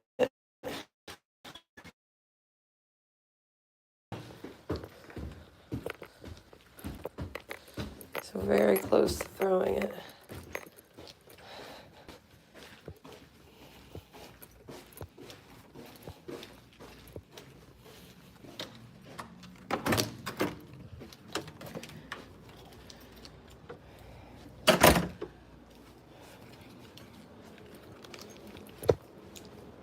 Okay.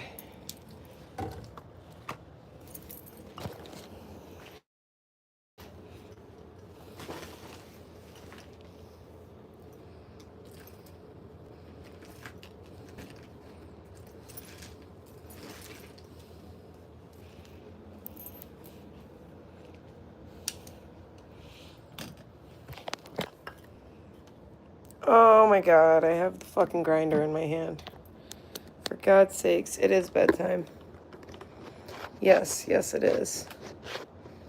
I'm going to bed early tonight, damn it. I've been staying up later than I'd like to. For days now. For days. I don't want to anymore. I want to go to sleep.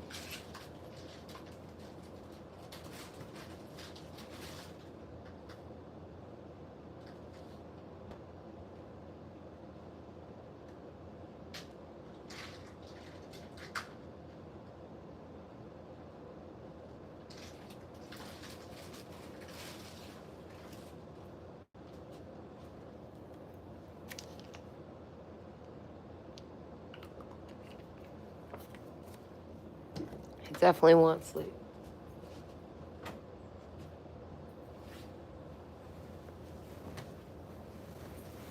Ugh.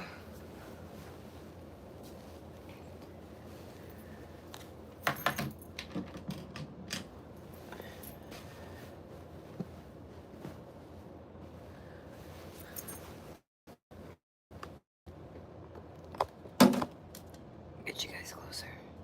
Close as I can. So I can see you while I'm watching something. Look up every once in a while. See what you guys are saying. Sleep is when we can escape the world. Oh, excuse me. Yes. Yes, it is. I'm going to listen to meditation music when I go to sleep. Watch something first, though, on YouTube.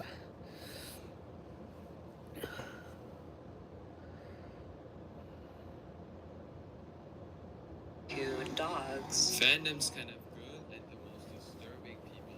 In this video, we'll take a look at the worst of the worst, starting with the first, which is a group of people who dress up as animals.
I fixed it. There's Ian. Speak of the devil.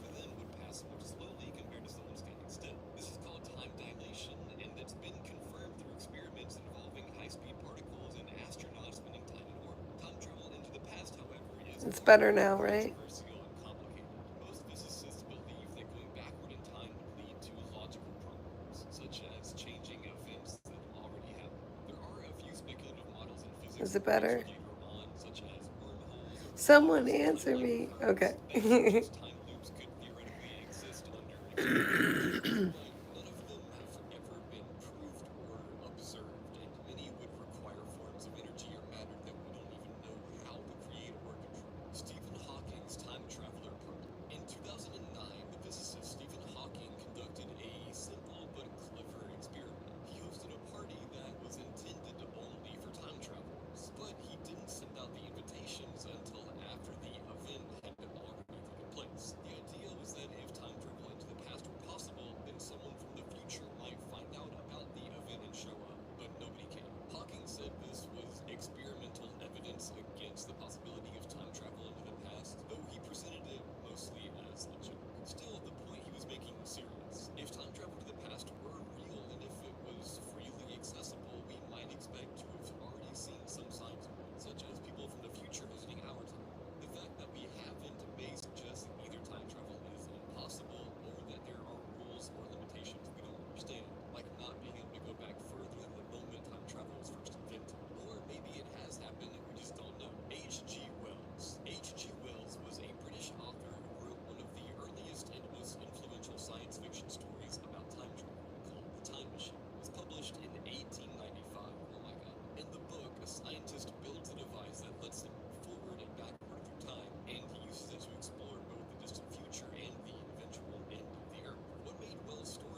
sent philosophical or cryptic messages. At one point, a third entity named 2109 allegedly began communicating to, claiming to be from the future and watching the experiment. Webster documented the experience in his 1985 book, Vertical Plane, and it became a cult classic in paranormal literature. But dude, I don't fucking care about this shit. This is like so obviously fake.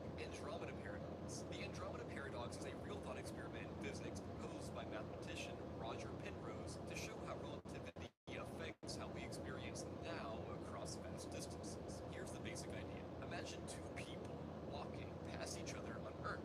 One is moving slightly toward the Andromeda galaxy and the other slightly away. Because of how special relativity works, they won't agree on what's happening in Andromeda on that exact moment. To one of them, an alien invasion might be already underway, and to the other, the decision to invade hasn't even been made yet. That might sound ridiculous, but it's a real consequence of how time and space are linked in Einstein's theory. It doesn't break physics, and it doesn't let you communicate with aliens or change the outcome, but it proves that simultaneity, what we consider to be happening right now, isn't absolute. It depends on your motion, your frame of reference, and your position in space. What makes the Andromeda Paradox so unsettling is that it introduces quantum scale weirdness into everyday life. We usually think of time travel or time distortion as something that happens only near black holes or in theoretical labs. But here, Penrose is saying you don't need anything exotic, just a stroll down the street can shift your perception of time on a galactic scale. Alright, and that was Layer 5.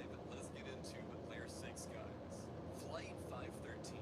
The legend of Flight 513 claims that a commercial aircraft vanished in 1954 over the Atlantic and mysteriously reappeared in 1989, landing with a crew and passengers who were all skeletons. It was supposedly a Lockheed Super Constellation belonging to the Santiago Airlines, and when it landed in Brazil, authorities were shocked to find the pilot still in the cockpit, dead and skeletal, yet somehow still gripping the controls. The story circulated in tabloid articles and paranormal forums, often used as evidence of time travel, but none of it ever happened. There's no official record of a Santiago Flight 513, and aviation historians confirm that Santiago Airlines never operated a transatlantic route. The original report can be traced back to a satirical article in Weekly World News, a publication known for fake stories. Even the details about the plane type and route don't match with any known operations from that era. Chronostasis. Chronostasis is a real and well-documented psychological illusion that affects your perception of time. It usually happens when your eyes move quickly from one point to another. I know you just tried that. I know you just tried it in real life. This is called a saccade. Right after this movement, your brain fills in the gap in vision by extending the perception of the new scene, which can make time seem to freeze for a moment. That's why, when glancing at a ticking clock, the second hand seems to pause unnaturally before it starts ticking normally. What's happening is that your brain doesn't want to process the sudden blur from your rapid eye movement, so instead it creates a seamless visual experience by stretching out the first image you land on. But that fake stretch gives you the false sense that time briefly slowed or stopped. It's an actual feature of the way human vision works. It's not a bug or even a glitch. This effect has actually also been measured in controlled experiments and also shows up in other senses, like hearing and touch. It's not dangerous and doesn't imply anything paranormal, but it is one of the best examples of how your brain can completely rewrite your experience of time without realizing it. YOGTZE case. Yahtzee? The Yahtzee case is one of Germany's strangest and unresolved mysteries. In 1984, a man named Gunther Stoll, who had been suffering from paranoia and anxiety, suddenly wrote the letters YOGTZE on a scrap of paper while sitting with his wife. A few hours later, he was found dying in a wrecked car off a highway. He was naked and injured, but strangely, he told the truckers who found him that 4 men had been with him, none of whom were ever identified. What makes the case even stranger is the cryptic note and the fact that his injuries didn't seem to match a normal crash. Some people speculated that he'd been assaulted elsewhere and the car was staged. The YOGTZE message became central to the mystery. It wasn't clear whether it referred to a license plate, a code, or something random his mind just created. For decades, theories ranged from Cold War spies to drug conspiracies to mental illness. But in April 2025, German investigators closed the case after DNA analysis confirmed no one else was in the car. The crash was declared a solo accident, and the strange circumstances were attributed to a combination of psychological delusion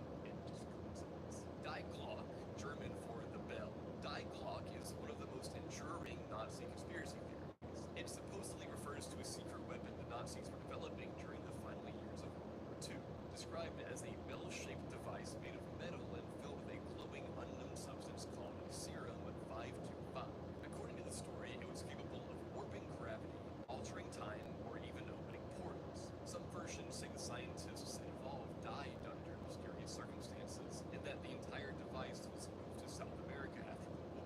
The legend gained traction after 2000 when Polish journalist Igor Wysowski claimed to have seen classified documents describing the project, but no physical evidence has ever been found. No German scientists left credible records of such a device, and historians say the claims are unsupported.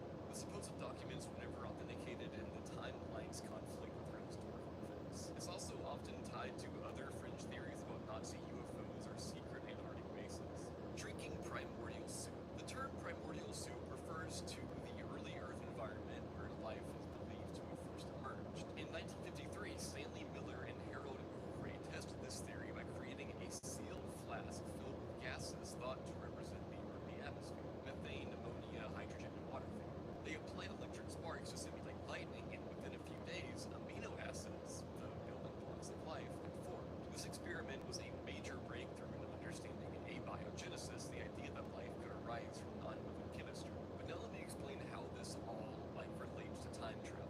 There's a speculative idea that if time travel were possible, someone from the future could go back far enough, billions of years, to Earth's prebiotic era and introduce the chemical seed that sparked life. In that scenario, life didn't begin by chance. It began because someone made it happen. The time traveler becomes the ultimate origin point, not just for humanity, but for every single living being. This creates a cosmic bootstrap paradox. Life arises because someone from the distant future went back and made it arise. The implications are massive. It would mean the course of biology, evolution, and history could have all been set in motion by one decision: a drop of amino acids, a small alteration to Earth's conditions, even a different lightning strike pattern. In this lens, the primordial soup wasn't a random chemical broth. It was engineered, and everything that's ever lived is the byproduct of that intervention. Tachyonic antitelephone. The tachyonic antitelephone is a thought experiment in physics used to illustrate the paradoxes that would happen if faster-than-light particles, tachyons, actually existed.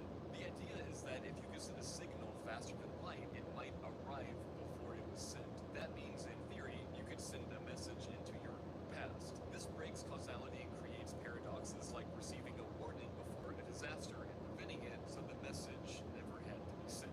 Tachyons themselves are purely hypothetical. They've never been detected or produced, and most physicists think they're impossible because they would violate relativity. The antitelephone is not a real machine, but a way to show why FTL communication causes problems. Even if tachyons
shit sound good. Like I do say, like I was at Disney the other day, and a couple that was talking next to us that was like clearly Italian.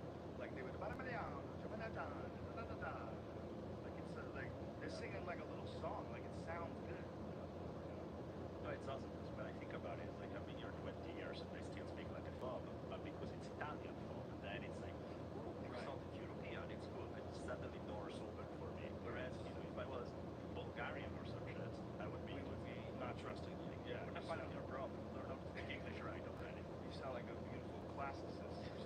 Some dude from bygone time when men were elegant. And the number of times that I see something in the classroom and I realize my students are just looking at each other. What did you just say? I did this forever. Nobody ever told me anything. I always use the word, you know, when I say sovereignty, I used to say sovereignty. Oh, no, really? I never heard it. I only said it, read it. So I was like, sovereignty sound about right. So I used it all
batshit crazy today.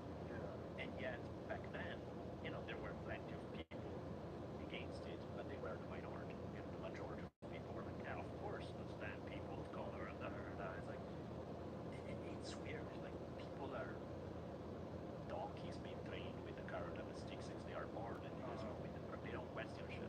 Well, people, it's super easy for people to believe some crazy shit as long as the people around you believe crazy shit as well. Exactly. We have a real problem like that where we get sucked into our atmosphere. Especially if you are a easily led person or a person who doesn't have like a really fully formed opinion of the world. I mean, that's one of the things they do to people when they torture them. Is they take away your human. They take away your ability to look at things rationally. And then when they start talking to you, it's like now they're your friends. Like it's that Stockholm syndrome, right? When they kidnap you, the kidnapper becomes someone who you love. You give in, you relent.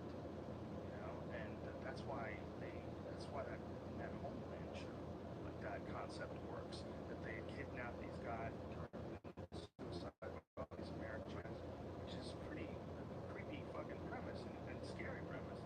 But the idea is that like people change if you change their environment. Like big time. That's why to me the healthiest thing anybody can do about anything is question everything you're told. Not because you are like a pain in the ass teenager who just want to be different for the hell of being different, just because precisely if you value something, you should question it. Mm-hmm. It's the same thing as like when you say on-it products, you try them, you check it out for yourself. If it works, you go for it. If it doesn't, you don't. It has to be by direct experience. Otherwise, if you start going by the shit that other people tell you, and it's about belief and going on fate almost, how the fuck do you know anyway? Well, the real problem with that is that should be the way we do it. We should go on other people. The problem is there's too many dummies out there. There's too many people out there that don't know what the fuck is going on in their own life. Right? They can't give you advice and they can't give you an honest assessment whether something works or doesn't work, is good or is not good. Right. But that should be the way we go on. And it should be that we can completely trust everyone. If we can figure out how to eliminate deception, that would be one of the best things ever for the human race. If we could figure out how to eliminate like the need to steal and deception, those two things alone. Earn what you deserve. Earn what you deserve, and don't deceive to get there. Don't lie. Right. Whether it's in business or in your personal life, your friendships. And when we figure that out, that's going to be gigantic. Because that's one of the beauties when people start talking about psychedelics helping people. One of the beautiful things is that it eliminates the ego. The ego is the one that's locking you into all that stupid shit. Right. The ego is locking you into your past experiences. The ego is locking you into your idea of who you are. And that's the kind of shit that allows people to do creepy things. That's what allows people to steal, deceive, use trickery. That's someone who's like your ego is allowing you to do that. Like your sense of humanity, justice, and how would you want the world to behave? What if everyone was like that? By doing it yourself, are you giving a green light for everyone to just go straight pirate? Right? Do you know how hard human beings have worked for so fucking long to get ourselves to a position where we can walk down the street in almost every city in the country and be reasonably safe? Right? When you're driving, you can be reasonably safe, despite the fact that millions and millions and millions of people. When you go rogue, you conduct up this whole awesome system that everybody's been busting their ass. To me, it's weird because my relationship with the law, I guess, is I break law. It's a law for everyone. Thanks for the translation. Very good. The law, as I was saying, there's so many fucking words I can say. There are a lot of laws I break on a fairly regular basis, but my, I guess, moral standpoint on that is anything I do, whether legal or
somebody use special interest money to make something happen somewhere that somebody liked, somebody passed that law and got things through, and that's how the system is set up the way it is.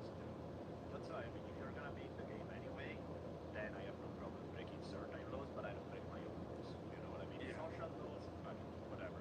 As long as, but my stand. The problem is when people stop being a goodie and go by the book, okay, that's completely okay. It's, they at that point they just go nuts, right? So it's like it's not just that they slightly break a few laws because those laws don't make sense. Is they go all out and rape and pillage and whatever the fuck, or they are these big freaks who are, and both of them don't. I mean, I prefer the one that's not gonna shoot you at 3 a.m. But at the end of the day, they both are stuck in this dogmatic view of the world about how it's supposed to be. And to me, once you break laws, you have to be. There's a Bob Dylan line in one of his songs. They say, "To live outside the law, you must be honest," which sounds like a paradox, right? It's the same. What do you mean? Like, how are you gonna be honest by breaking laws? And it really is. You need to be, otherwise you turn into some fucked up criminal. But if you're gonna do it, you need to have some pretty serious moral safeguard that you have on your own. That you don't need any god or cop to catch you, make you not do it. If you don't do certain things, you're not gonna do it because it's essentially what's inside of you. That's a very romantic notion, man. It's like a fucking Clint Eastwood movie. You know, it is, right? Romantic notion of the ethics of being an outlaw. Yeah. Outlaw ethics. I realized a few days ago I was you know, like Facebook has those things like inspirational people or shit like that where you throw down some names. I realized I put down Robin Hood twice. I was like, shit, really? Twice? That important to me? At different point in time, I'm like, okay, I see a pattern here. I didn't know that Robin Hood was initially about poaching. Yeah, It was about food. right, because you know that's They wouldn't let the poor hunt on the land. So these poor, they had no money, no food, and they started shooting deer, and Robin Hood would shoot these deer and give them to poor people. Yep. People are such silly bitches. The fact that kings ever worked, that anybody was ever willing to like admit, your grace, royalty. You know, that's one of the beautiful things about that, and I know it's a fantasy novel, but Game of Thrones is the way they communicate with each other, the way the royals like have this secret guarded way of communicating with each other. The actors are so good. They're like, their intention is like very clear throughout everything, and they have this very proper way of handling and managing every situation. It's so fascinating. That show is awesome. It's so, that royal blood thing is such a trip, and I know that this is just a TV show. It's bullshit. For dragons and stuff. You know, it's not. They're not real. What the fuck? But no dragons, really. That idealistic way of communicating did exist, at least in small places, in small pockets, for quite a while, right? Absolutely. But the thing that trips me out is not only how it evolves. That part is actually the cool part about it. Is how it evolves that one day some guy shows up and says, you know what? I'm gonna be your king. You call me your majesty. And it's not because God wants it to be that way. Right. And I mean, if I go do that around today, I probably don't have such success. How the fuck did people go along with that? It's just amazing. I don't know. Do you think that being a king and that kind of thing comes from the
it's not just that in one place a king was born, right? And they had a king. Wow, this is crazy. How'd they do a king thing? Nobody else would agree with that. No, everybody agreed to it. They agreed to it all over the world. They agreed to the emperor in China. They had an emperor in Japan. I mean, basically everybody was rocking that king thing at one time. I mean, that's amazing. Yeah, because you can't have a big society without central authority. It sounds awful to say because it sounds like you're defending some fascist model of the world where it's like you need a strong, again, I don't have the perfect line for your voice, but that's need for central authority to keep the society in check. And unfortunately, when you put enough people together, it's not going to work unless you have some kind of central authority who can decide things. That's the long chess game of world order. If you think about it, right, why would you ever want the world to be stable? Because if the world was stable, you would need some sort of militarized government to protect you, right? So the militarized government that's protecting you makes sure the world stays unstable. Absolutely. It keeps the party rolling. Because if everybody just agrees to settle the fuck down and stop killing each other, then you don't really need as many jets, you don't have as many resources, or as much resources going into war. There's all sorts of shit you can solve. Military industrial complex, It's locked into the grip of this constantly feeding machine that constantly has momentum working in the same direction. And there's money to be made. It's not like it's just an altruistic adventure to try to fix the world and engineer it properly. No, everybody's making money in staggering amounts. It's the best money-making thing in the whole world. That's why I mean that whole speech by Eisenhower in the 50s was a dream because Eisenhower, Republican guy, was led in World War II. Not the most conspiracy theory inclined. He's a very straight, by the book kind of guy. And yet, when he announces the biggest threat facing the United States in the 50s, everybody said, well, communism, right? No, military-industrial complex. The fuck are you talking about again? The guy is a military guy himself, a fairly conservative guy, and yet he makes the call saying, if you let certain industries that profit on war get too big, they will get to have influence over government, pushing us to fight wars when we don't really need it because of their own profit. And, if it comes from some random hippie telling you this, it's like, yeah, whatever, If it comes from these straight-laced, by-the-book kind of guys, like, oh, really? When I first found that out, I saw that speech, I was really pissed that nobody showed it to me in high school. They never did? No. They didn't talk about it? No, that never came up in my high school. Nobody ever said that Eisenhower warned us about the military-industrial complex. The concept of the military-industrial complex being anything but good, or the military being anything but good, was never taught. Shit. Yeah, it was never taught when I was in high school. Not in my school. I went to Newton South High School, which is a very good high school in the suburbs of Boston. It's a very good school, very smart kids. I don't remember any of that. No, there's no idea. There was never really. That's a really sort of it's a very controversial subject to be teaching children. It's fun. That's what it's about. They're going to pay attention to that. They're not going to pay attention if you say the president in 18. But I mean, controversial in that a lot of parents are going to think that that's like liberal programming, and that what you're doing is bullshitting these kids with your hippie ideas, and you're fucking with my kid's head. And it's like I'm reporting what some Republican president who was a general in World War II said. Yeah. Back off. Yeah, it's still though. It's such a. At least it was when I was in high school. It's such a sensitive area to accuse the government of doing anything nefarious. That was never done. Like when I was in high school, they taught us Lee Harvey Oswald shot fucking Kennedy. Really? Oh yeah, they did. Of course they did. How it was. That's exactly what it was. They showed Lee Harvey Oswald, and they showed Jack Ruby killing Lee Harvey Oswald. God darn it, we'll never even know now why he killed the president. Like they taught us that in high school. And this is like years after they have the Zapruder film shown on the Geraldo Rivera show, where Dick Gregory, stand-up comedian, brought it on the Geraldo Rivera show and showed people the view of the assassination from essentially where this guy Zapruder was standing, which we had never seen the actual assassination before. And when people watched it, the first thing they thought was that this guy looks like he's been shot from the front, right? Like it doesn't look like his head goes back and to the left. Like he got shot by more than one person too. He got shot in his back. He got shot. There's a one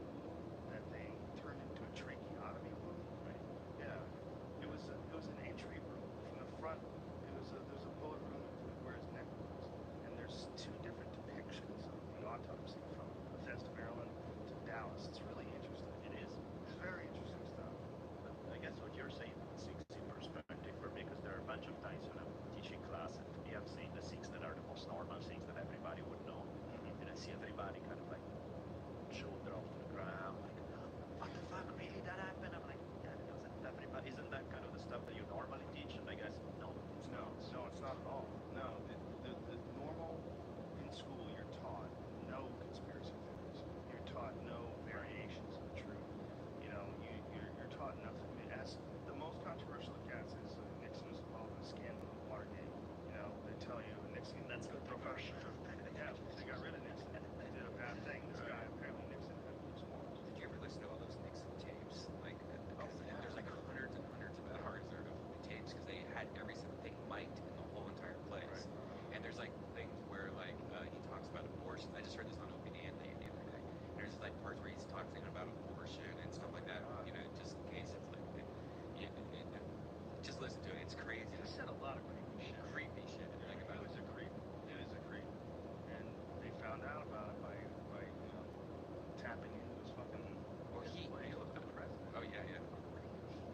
Yeah, they knew they were reporting all that. He was responsible for it. No, he was responsible. He had everything mic'd because he wanted to. If anything was to happen, he wanted to have proof. So he was like the good guy. And what happened is that they just recorded everything and found, you know. I thought they bugged the campaign headquarters. So that's what they did.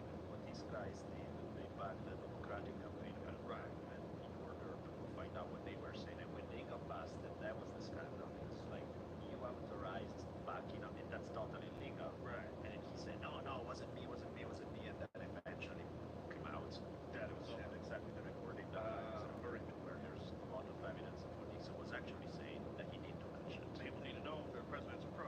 Right. I'm not a pro. But then Nixon lately, afterwards, there was this saying, well, if the president does it, then it's not illegal. And it's like, what the fuck are you talking about? Did he really say that? Yeah. Well, he was a creepy dude anyway. The weirdest thing about him being president, that is the leader of this great nation. That's the best you can do. That guy's weird, man. Seriously. That guy, everything about him looks like you made it with a stamp, you know, and pressed it in a mold. Looks like polished up, and the whole, like, everything's weird about that guy. Everything. The way he walked, the way he talked. Big time. I tend to trust intuition in that regard, on a person-to-person level. Like, you see somebody, and before they say anything, you get a vibe of whether you think there's something weird in the person or not. Man, looking at Nixon, you get... How the fuck did he become president? That's what I'm saying. If you look at him, he's like one of the creepiest guys ever elected to like a major office. Like, he's got his arms up in the air, square face. He's a weird looking dude, man. He looks so awkward. And he didn't feel warm. He didn't feel real. He didn't feel... There was nothing about him that made... Like, with Kennedy had, like, it was obvious he was a special man. It was obvious he was this handsome man of great lineage, you know, and he had this way of talking, this charisma. That's all, you see it right there. It's all real obvious. You get to a guy like Nixon, what the fuck was going on there, man? And it's funny because he got elected in 1968, which is, you know, in the middle of the 60s. And it's precisely because the 60s were going on that conservatives got freaked out, and they started, oh my God, the country's going in this crazy wild, godless liberal direction. We need to take it back. And they got hardcore politically organized to try to elect, and they got Nixon in office.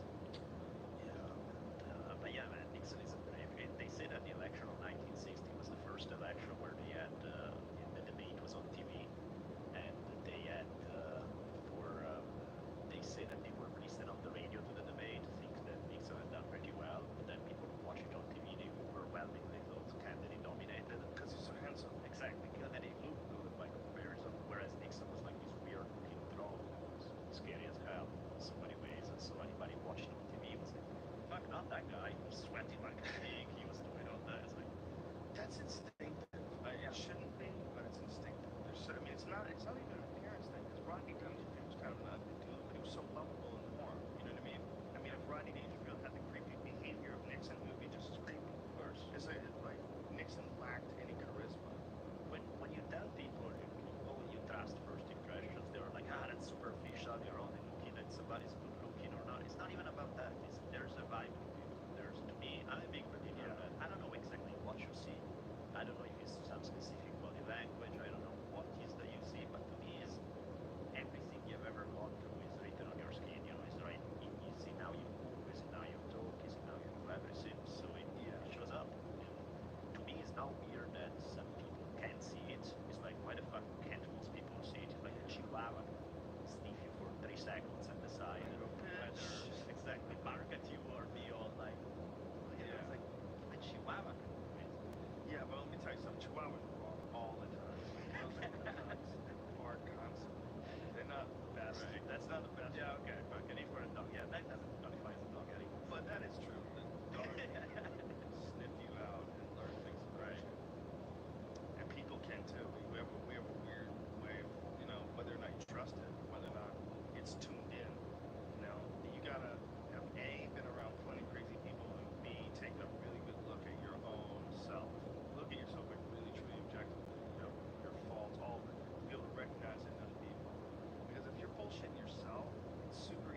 bullshit. I'll save so much. But to me, that's, I don't know, maybe I'm too, like, psychic powers or some shit, but to me, that's not even the heart of it now. Not at all. Like, to me, What about the Jody Arias? Well, I mean, that's what I mean. It's like, Let me tell you something. I'm sorry. She would have got you. She would have got you. She would trick you. She would rope you in. She was cute enough that you would say, you know, she wants to be with me. I'm going to take a chance. You'll be in there with her. Damn. like, she doesn't look like an obvious freak. There's nothing that's kind of fake, but there's Wait, something sexual that's- freak? No, I mean just like weird, like stuff in the shower kind of freak. But as in, she does freakishly cool. Like there's something there that's like there's something weird going on emotionally. So I wouldn't be able to tell. Oh yeah, she's this weird wannabe. But you could tell like, oh, there's something off there. That bitch is crazy. Did you see the video, the security video of her after they arrested her? No, it isn't. She's the one doing where headstands, doing headstands, singing to herself. Like they're locking her up in a cage for the rest of her life for murder and probably going to put her to death. Right. And she's singing. And then when they ask her from jail, like they have a jailhouse interview, it's stunning how well she lies about this. And you know what's a beautiful thing that people do so well when they lie about shit like that? Well, how will you stay calm? My faith. Just think about that statement that your faith, after you stabbed a dude like 28 times, shot him in the head, slit his neck, like this bitch did some crazy shit to this guy's body. And she's like, my faith. It makes you wonder. I think she actually believes it. When she say my faith, I think there's a good chunk of her who actually believe what she's saying. She could be one of those people that's so crazy that they sort of reform their reality every 3 or 4 hours. There's people like that. I've seen people that have been able to justify almost anything because they just sort of put it away and then there's a new reality. I've never done anything like that. Like, you just did it. What the fuck are you talking about? Like, there's a lot of people that are like this. You know, they can just shut parts of the brain off. Unfortunately, I think a lot of them suffer childhood abuse. Yeah, but that's the thing. That sometimes, when you got the whole background story, you feel bad, but then, you feel bad for the 5-year-old. You don't feel bad for the person you have become because it's like, I understand how you got there, but understanding doesn't mean justifying. Exactly. It's too fucked up. I'm sorry. Can't let that slide. Absolutely. It's just that there's certain things that, as a race we have to figure out how to stop from occurring. And I don't think we put any resources into that. It's amazing how much we put resources into making sure that marijuana stays illegal. Think about how much money is involved in that. What is it, like $4 billion a year or something like that? It's crazy. It's something nutty. And how much have we really put into trying to help people that are doing a shitty job of raising their children? How much, I mean, besides, like, what can we really do besides actively going in there and taking their kids away? But just some form of education, some community center, something. I just feel like when you see, like, really, really poor neighborhoods that are ignored, you're just asking for problems. Of course. You're just asking for problems. You should fix that, level that up as much as possible, help those people out as much as possible, and help them to get the fuck out of there. And the thing that drives me crazy about people when they talk about people that are in the ghetto, like, oh, they're poor, lazy, that's why they're still on welfare. If they don't want to work, you don't get it. You don't get it. They are in a shit spot. And it's super hard to have a good mentality when you're in a shit spot. It's very hard. So to say that they, oh, this is just fucking you up and lazy ass and stop collecting welfare, I think you're probably missing what's going on there. Ideology aside, right-wing rhetoric aside, you're dealing with someone who got a terrible roll of the dice. And that could have been you, man. You could have been in that. And just because you can pull out a story or two or three about people who are in that situation. And then Rob went on to get his PhD. And to this day, he says that living in the ghetto does not hold you back. It's a prison of your own mind. There's always those stories, but the reality is how much good role models do those kids have? How many good role models? How much good inspiration? How much hope for the future? A student of mine, very first semester I started teaching, there was this guy who was from South Central LA, and we started chatting up.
there's something good about that in the sense that, of course, there is an element about self-empowerment that, regardless of circumstances, you're not going to change circumstances just because you wish it. So there is an element where the individual needs to find a way, because if nothing else is doing it for you, you might as well put your best into it. But having said that, most people then use that argument to dismiss all the social conditions because, well, it's just up to you, so goes on, we are all behind you kind of shit. But it's, in the meantime, you start from 50 steps behind everyone else because you grew up in a shitty place with drug abuse all over, with alcohol abuse all over, with no role models, with the whole thing. And it's like, but you can do it. Well, sweet of you to say, but you haven't grown up with that shit. It's such a cliche, but a chain is only as strong as its weakest link. And if we really, the most patriotic thing that we could do as a country is not go fuck with some other countries overseas, dubious intentions, but strengthen our weakest link, our weakest economic link, our weakest social link. It's like it's a weird thing that politicians don't talk about that they don't offer that up as a plan for the future. Give companies contracts to clean up together. Right? The same kind of contracts you give to clean up fucking Iraq. Give contracts to clean up together. It'd be amazing. Let Halliburton make money cleaning up together. Why can't they do that? I don't understand why you can't profit off of that. It seems ridiculous. And it seems like it's just, at this point in 2013, we're still doing the same goddamn shit.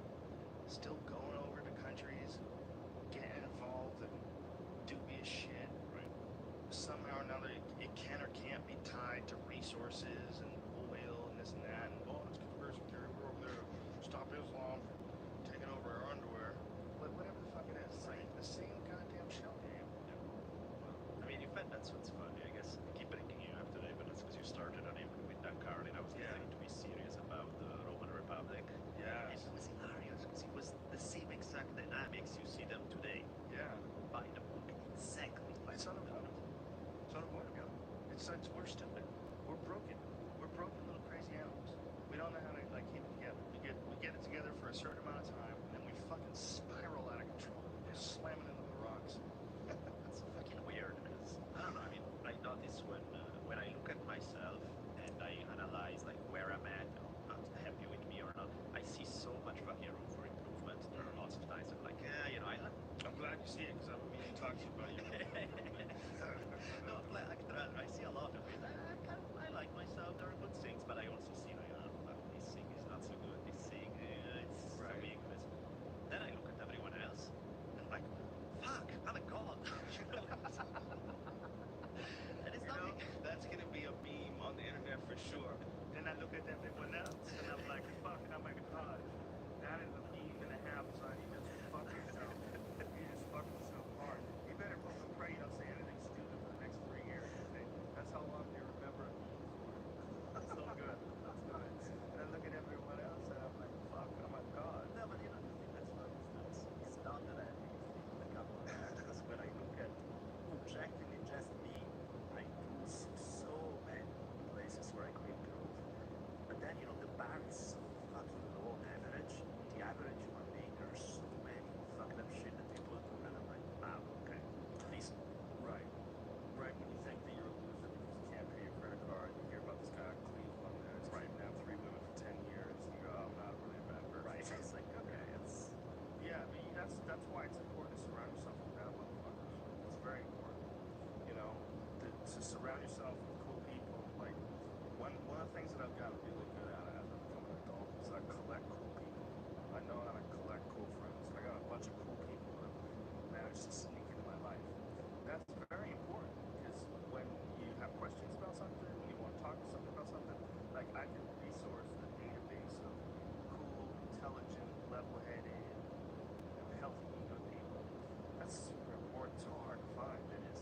That's one of the most important things about choosing a place to live or choosing people to be around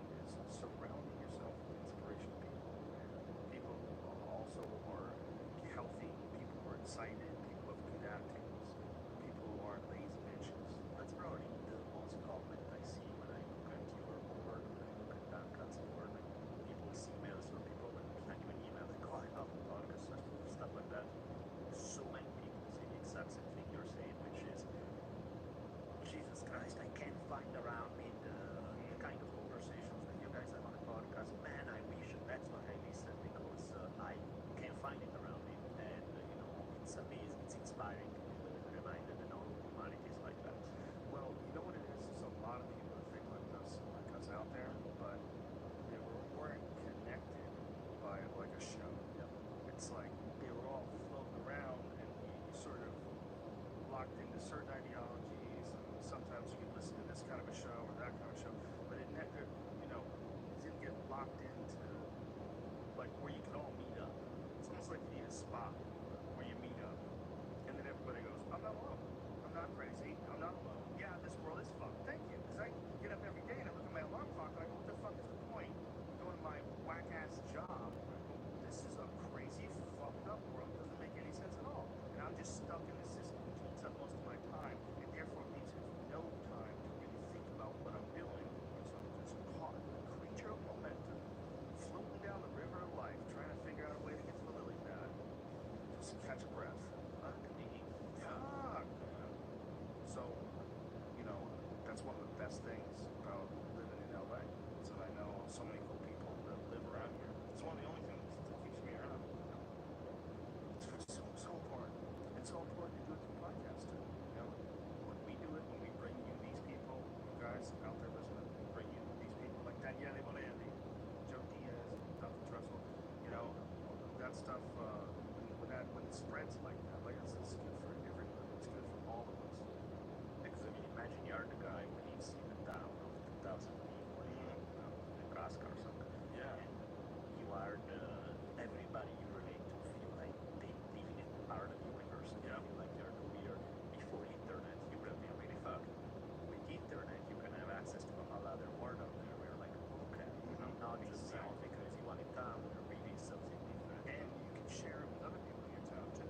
You'll say, "Listen, dude, you gotta hear this fucking podcast. It's gonna change the way you look at marriage." For a flashlight stuff. For a flashlight. Yeah, that's what the internet provides that nobody had before. Yeah. That's one of the things that was really fascinating about this Dan Carlin podcast. Is he was talking about Martin Luther and how they printed up. This is amazing stuff. They made these little pamphlets. They handed out these pamphlets about religion, and people would hide them and share them with each other. They were like secret, and it spread like wildfire. This guy Martin Luther, he was the first guy to translate the Bible in a phonetic language. The first guy to make it so that people who didn't understand Latin could actually read the word of the Bible. Yeah, because at that time, when he started doing that, it was a death penalty offense to hold the Bible, read it in, Christian countries. It was bad. They had to be a priest, because only a priest can read it correctly. If you read it on your own, you're going to screw things up and overlose the word of God. Back then, the Pope had bitches. Of course. The Pope had mistresses. What's the point of being a Pope? Crazy cash. The Pope was going to war with the Mongols. No, actually, the Pope went to war with the Romans, right? The Pope let it all I mean, of course, yeah, there were Brazilian stories where sometimes before they became Pope, they were like a general or some shit, slaughter a whole town, and then eventually they become slaughter a whole town, then become a Pope. Sometime when they were actually. When did Pope and being a priest in general become so gay? Not saying anything wrong with that. No, I think like throughout, it was the only cover that you had. If you didn't have heterosexuality, where you got married and you just have kids and all that shit. If you just wasn't you couldn't think that it's not like you had the option of saying, no, sorry, I'm out of this because I like dudes or something. You couldn't say that. Could you just teach poetry and everybody would just give you a wink and you knew what was up? Not even, because everybody's expected to be married. If you're not married and you don't have kids, what the fuck is wrong? If you become a priest, it's your only cover. It's because I'm in the service of God. Then it's like, oh, okay, that's why you don't touch women and stuff. How many men back then must have had beards? Let's go with beards, means wives that weren't their wife. They had a wife just for, they even fucked her, got her pregnant. Of course, really, they were sucking. Plenty.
is just to pick out all the bullshit that we learn. All the bullshit that you found in your studying. You studied religion for Yeah, pretty much. And to me, it's like, at the end of the day, it doesn't matter what I'm teaching. I always end up talking about the same stuff. Whether I'm talking about, so I start from American Indian history or religion or martial arts, I end up talking about the same things because they are the stuff that life is made of.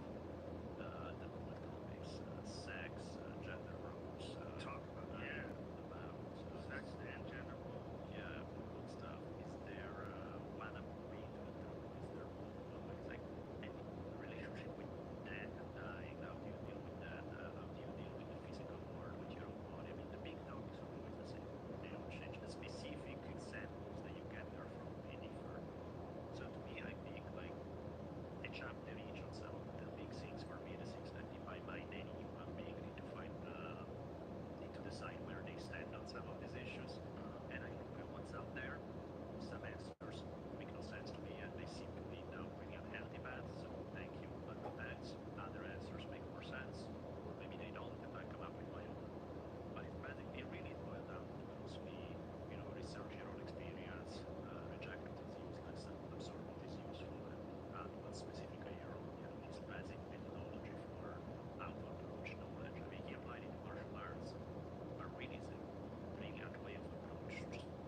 does sound like anarchistic, you know. And they were really radical. They wanted no private property. They wanted free education, free healthcare. Those damn communists. Well, why is that bad? Right? You know, this is what drives me crazy. It's not that I don't think that people should be able to have land. I definitely think that you should be able to have land. But why is it so bad to like say that you shouldn't? Right? Like, why is everybody so committed to hanging on to it? It's like, let's figure this out, okay? What if we don't have land? Let's have this.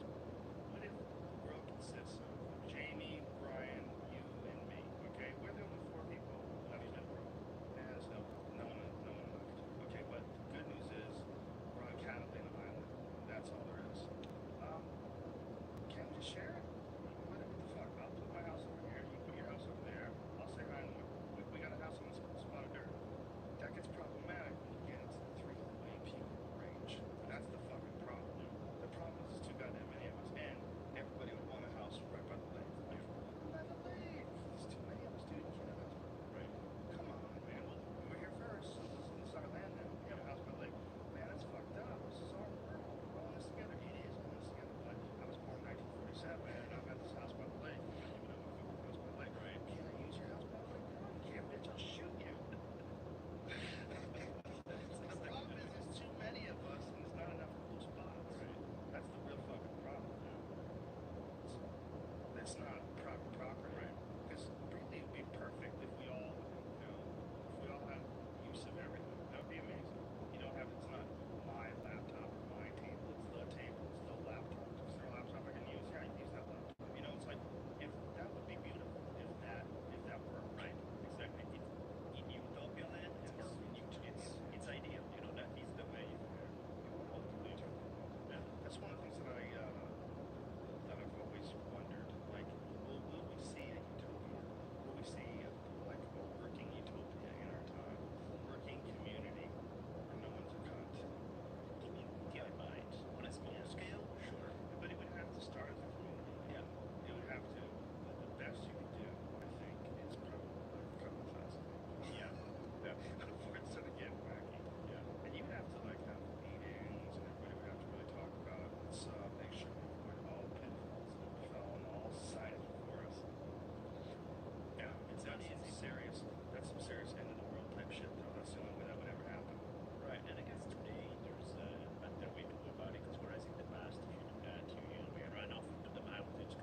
I was showing everybody, and someone's like, take it.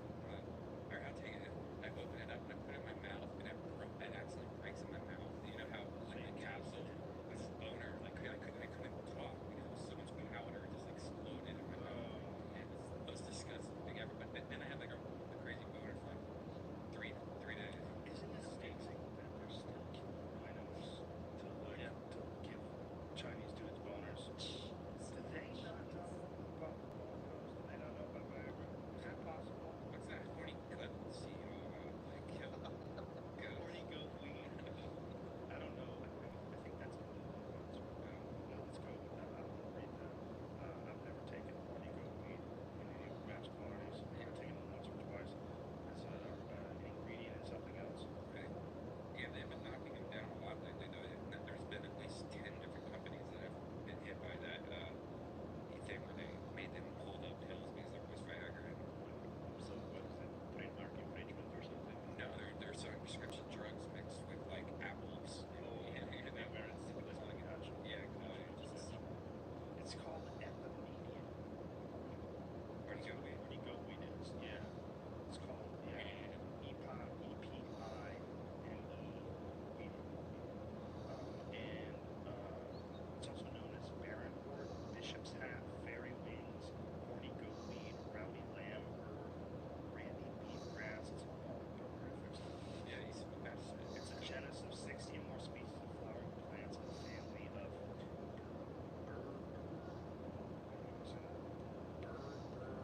Berberinaceae.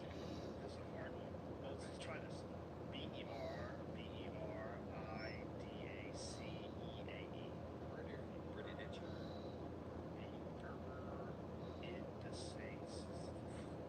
Large majority are endemic to southern China. Aphrodisiac. Bam, son. It's here, Brian. That's what it does. Any species, always associated with content of icarin.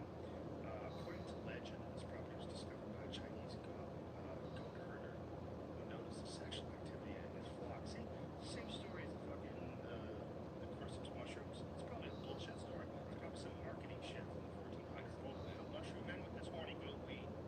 I actually know the goat mushroom stuff does fucking work. I had mixed in my mind when you were down there Brian, about why are you taking those pills, the one city. I was picturing your story about the zombie ants. I was imagining like that mushroom going into the pill that Brian takes and his dick exploding and Yeah, it could be. Sorry, but I might have That could be meant to be inside of his body. He dies and his dick becomes like a fireworks display. a lot of these supplements that you take, these boner pills, are actually ants. Tons of African, I think it's African black ants.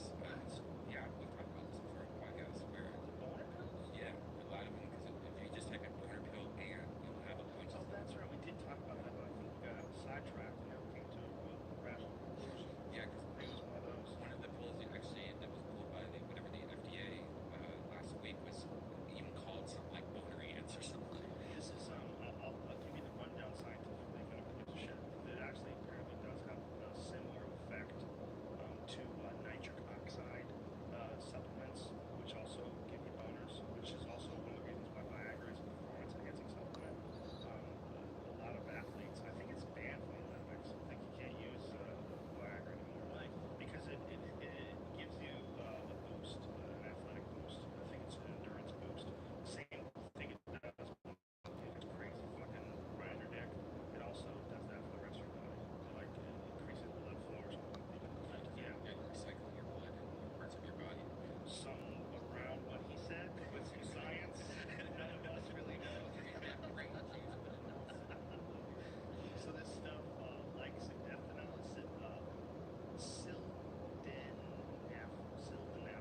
so that's Viagra. That's Viagra, sildenafil. So I'm probably butchering it. But it's SILDNAFIL. And that's what's called that Viagra. This stuff that it produces called icarin, ICARII, and the active compound in epidemium inhibits the activity of PDE5. And so what this PDE5 shit is works the same with horny goat weed inhibiting it as it does with Viagra. So it probably would work, but it probably wouldn't work as good because I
long have you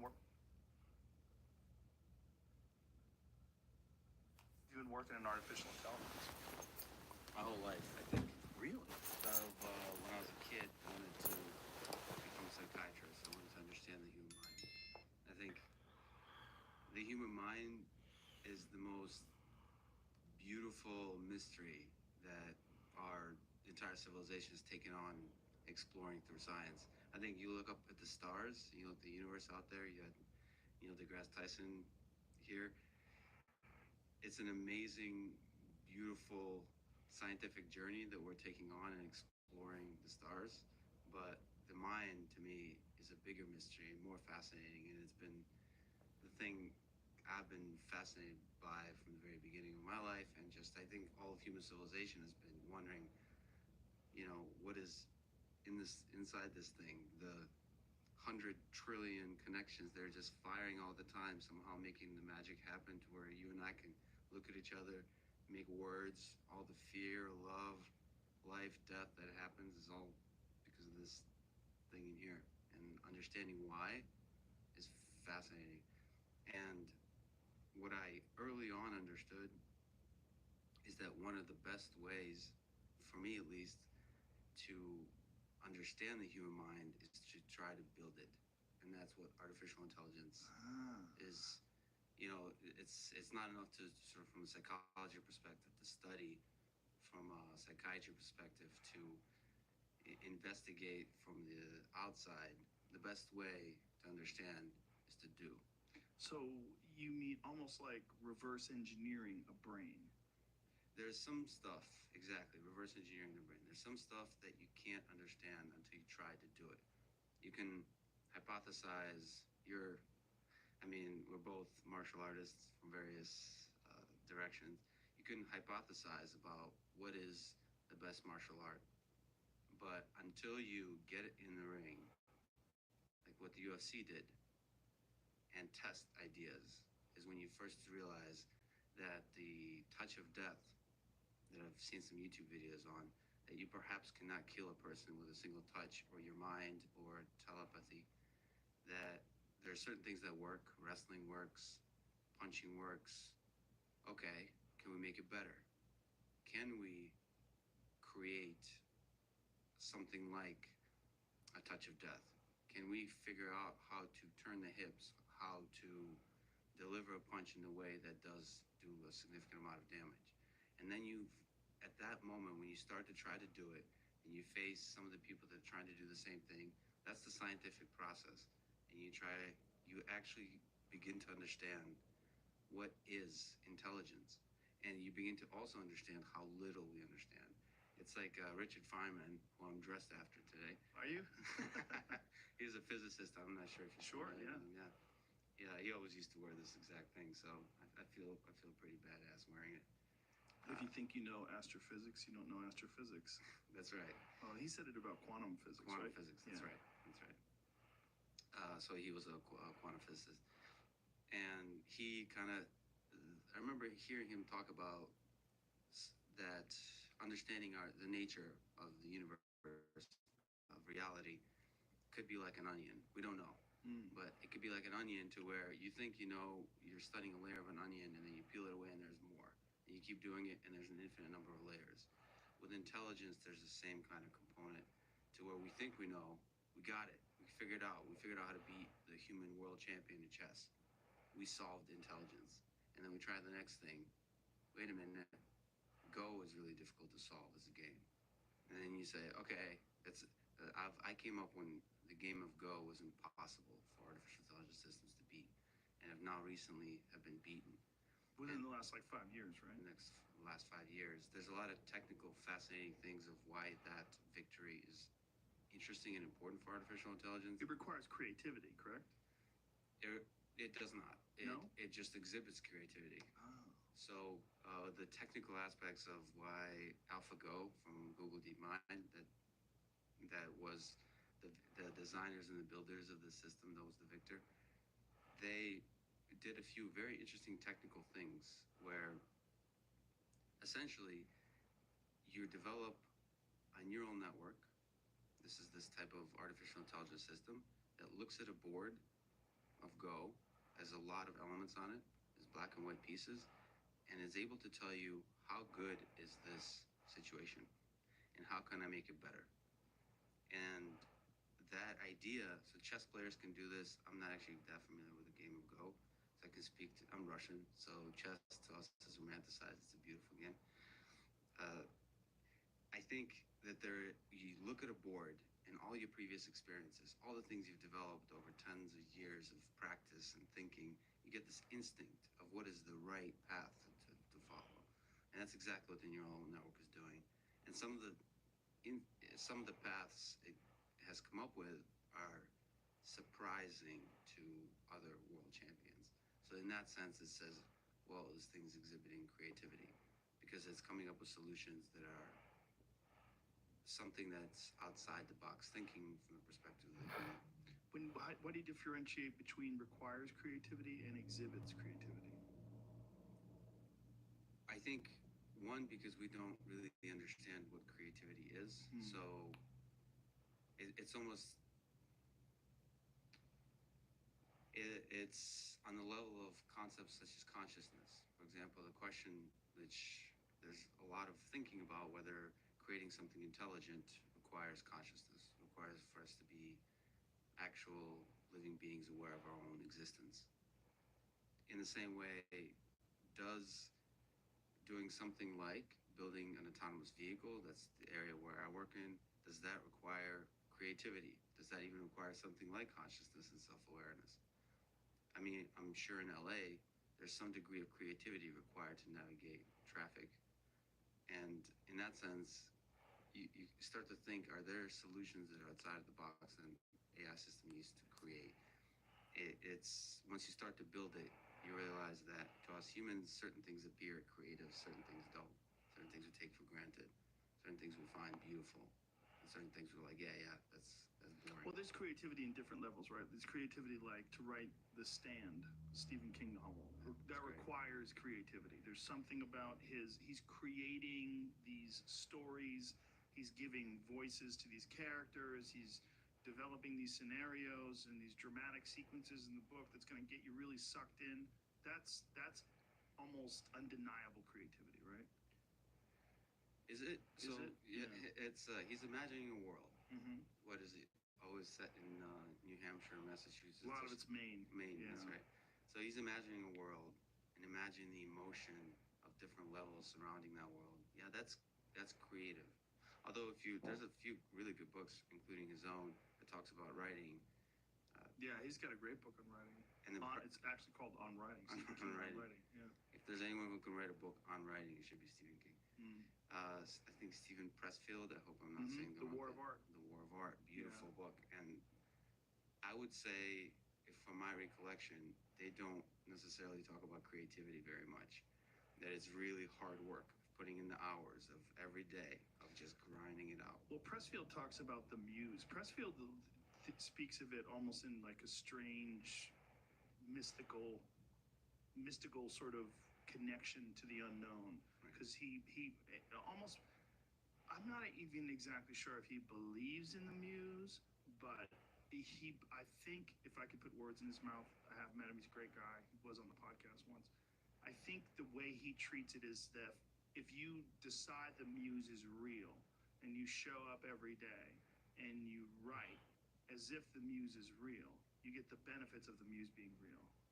That's right. Whether or not there's actually a muse that's giving you these wonderful ideas. And what is the muse? So I think of artificial intelligence the same way. There's a quote by Pamela McCordick from 1979 book that I really like. She talks about the history of artificial intelligence. AI began with an ancient wish to forge the gods. And to me, gods, broadly speaking, or religions, it's kind of like the muse. It represents the limits of possibility, the limits of our imagination. So it's this thing that we don't quite understand. That is the muse. That is God. Us chimps are very narrow in our ability to perceive and understand the world. And there's clearly a much bigger, beautiful, mysterious world out there. And God or the muse represents that world. And for many people, I think throughout history, and especially in the past sort of 100 years, artificial intelligence has become to represent that a little bit. To the thing which we don't understand and we crave, we're both terrified and we crave in creating this thing that is greater, that is able to understand the world better than us. In that sense, artificial intelligence is the desire to create the muse, this other, this imaginary thing. And I think one of the beautiful things, if you talk about everybody from Elon Musk to Sam Harris to all the people thinking about this, is that there is a mix of fear of that unknown, of creating that unknown, and an excitement for it. Because there's something in human nature that desires creating that. Because like I said, creating is how you understand. Did you initially study biology? Did you study the actual development of the mind, or what is known about the evolution of the human mind? Of the human mind, yeah. So my path is different, as it's the same for a lot of computer scientists and roboticists, is we ignore biology, neuroscience, the physiology, anatomy of our own bodies. And there's a lot of beliefs now that you should really study biology. You should study neuroscience. You should study your own brain, the actual chemistry, what's happening, what is actually, how are the neurons interconnected, all the different kinds of systems in there. So that is a little bit of a blind spot, or it's a big blind spot. But the problem is, so I started with more philosophy almost. It's where, if you think Sam Harris, in the last couple of years, has started kind of thinking about artificial intelligence. And he has a background in neuroscience, but he's also a philosopher. And I started there by reading Camus and Nietzsche or Dostoevsky, thinking what is intelligence? What is human morality? Will? So all of these concepts give you the context for which you can start studying these problems. And I said, there's a magic that happens when you build a robot that drives around. Maybe your father would like to be, but not yet. There's a creation that's wonderful. It's incredible. It's, for me, I don't have children. The act of creating a robot when you program it, brings around. It's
really good at being open-minded, and that's something I try to preach as well.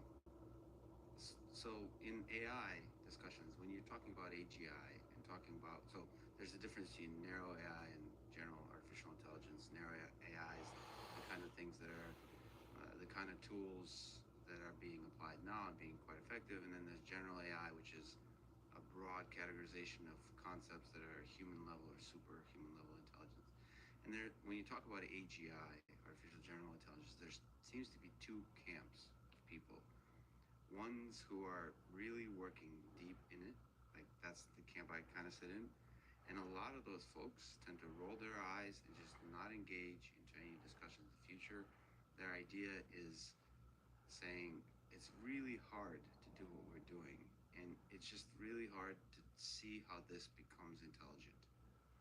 And then there's another group of people who say, yeah, but you're being very short-sighted, that you may not be able to do much now, but the exponential, the hard takeoff, overnight, it can become super intelligent, and then it'll be too late to think about. Now, the problem with those two camps, as with any camps, Democrat, Republic, any camps, is they seem to be talking past each other, as opposed to both have really interesting ideas. If you go back to the analogy of touch of death, of this idea of MMA, right? So in this analogy, I'm gonna put myself in the UFC for a second. In this analogy, I'm, like ranked in the top 20. I'm working really hard. My dream is to become a world champion. I'm training 3 times a day. I'm really working. I'm an engineer. I'm trying to build my skills up. And then there's other folks that come along, like Steven Seagal and so on, that kind of talk about other kinds of martial arts, other ideas of how you can do certain things. And I think Steven Seagal might be on to something. I think we really need to be open-minded, like Anderson Silva, I think, talks to Steven Seagal, or somebody talks to Steven Seagal, right? Well, Anderson Silva thinks Steven Seagal is, I want to put this in a respectful way. Anderson Silva has a wonderful sense of humor. And Anderson Silva is very playful. And he thought it would be hilarious if people believed that he was learning all of his martial arts from Steven Seagal. Got it. He also loves Steven Seagal movies, legitimately, so treated him with a great deal of respect. He also recognizes that Steven Seagal actually is a master of Aikido. He really does understand Aikido and was one of the very first Westerners that was teaching in Japan, speaks fluent Japanese, was teaching at a dojo in Japan, and is, a legitimate master of Aikido. Right. The problem with Aikido is it's one of those martial arts that has merit in a vacuum. Like if you're in a world where there's no NCAA wrestlers or no judo players or no Brazilian Jiu-Jitsu black belts or no Muay Thai kickboxers, there might be something to that Aikido stuff. But in a world where all those other martial arts exist and we've examined all the intricacies of hand-to-hand combat, it falls horribly short. Well, see, this is the point I'm trying to make. You just said that we've investigated all the intricacies, all the intricacies of hand-to-hand combat. I mean, you're just speaking, but you want to open your mind to the possibility that Aikido has some techniques that are effective. Yeah, when I say all, that's you're correct. That's not a correct way of describing it. Because there's always new moves that are being, like, for instance, in a recent fight between Anthony Pettis and Tony Ferguson actually used Wing Chun in a fight. He trapped one of Anthony Pettis's hands and hit him with an elbow. He basically used a technique that you would use on a Wing Chun dummy, and he did it in an actual world-class mixed martial arts fight. And I remember watching it, going, this crazy motherfucker actually pulled that off, because it's a technique that you just rarely see anybody getting that proficient at it that fights in MMA.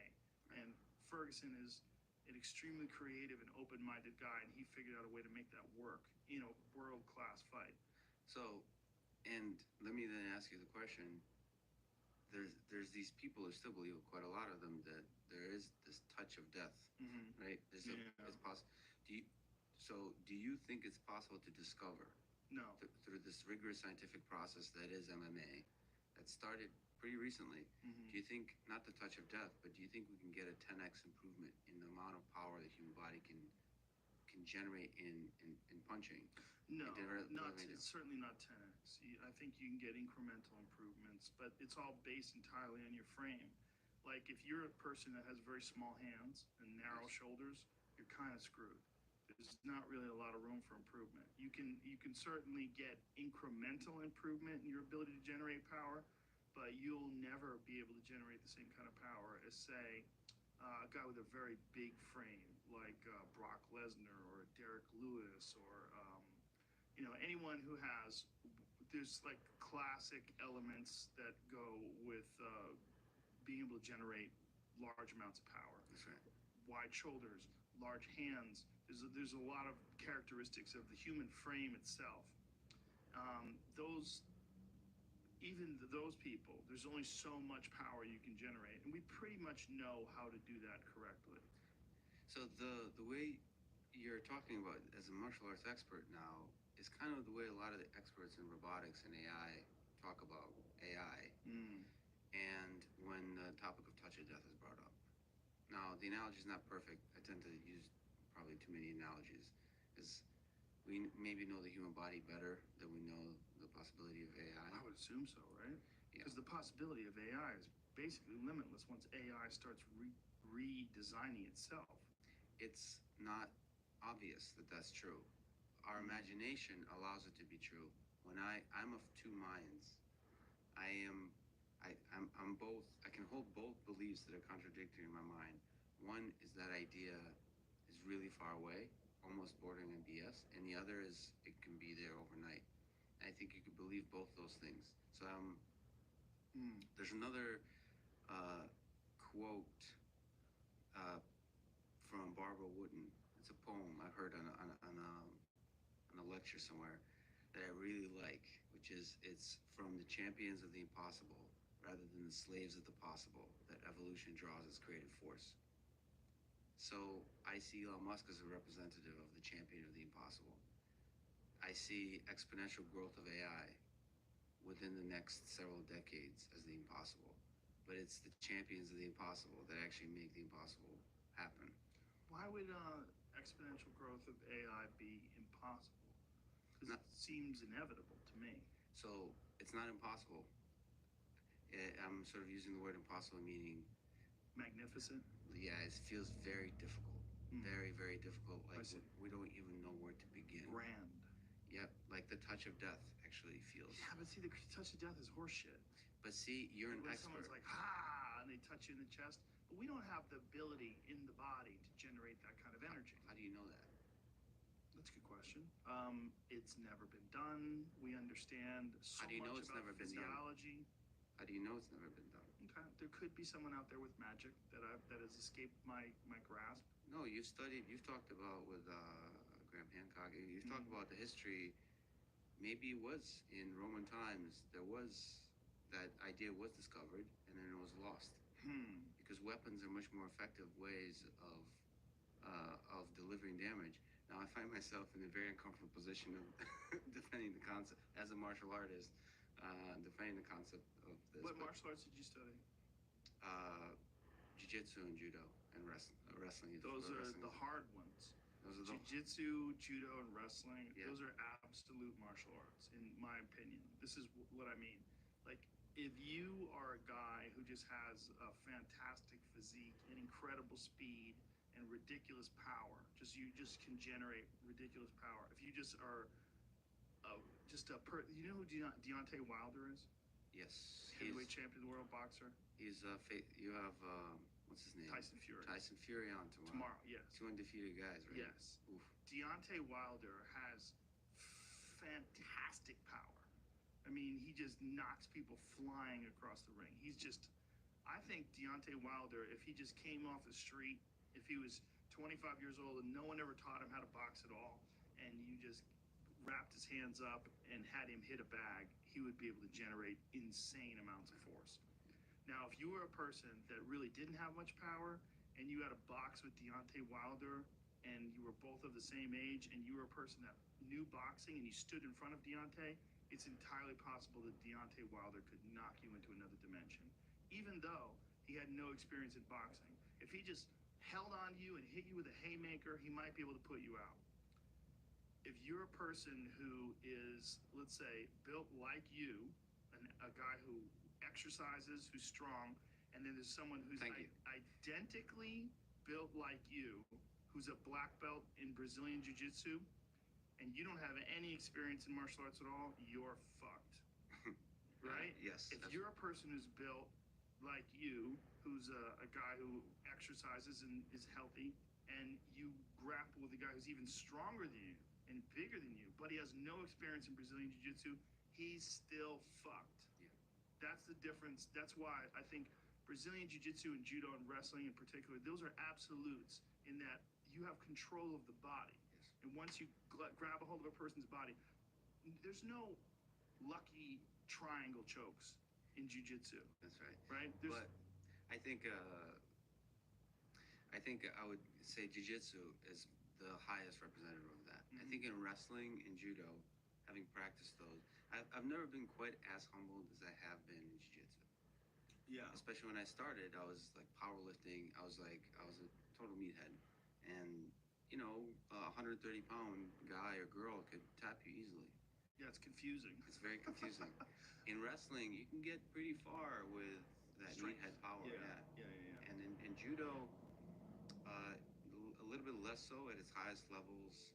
If you go to Japan, for example, where the whole dream of Judo is to effortlessly throw your opponent.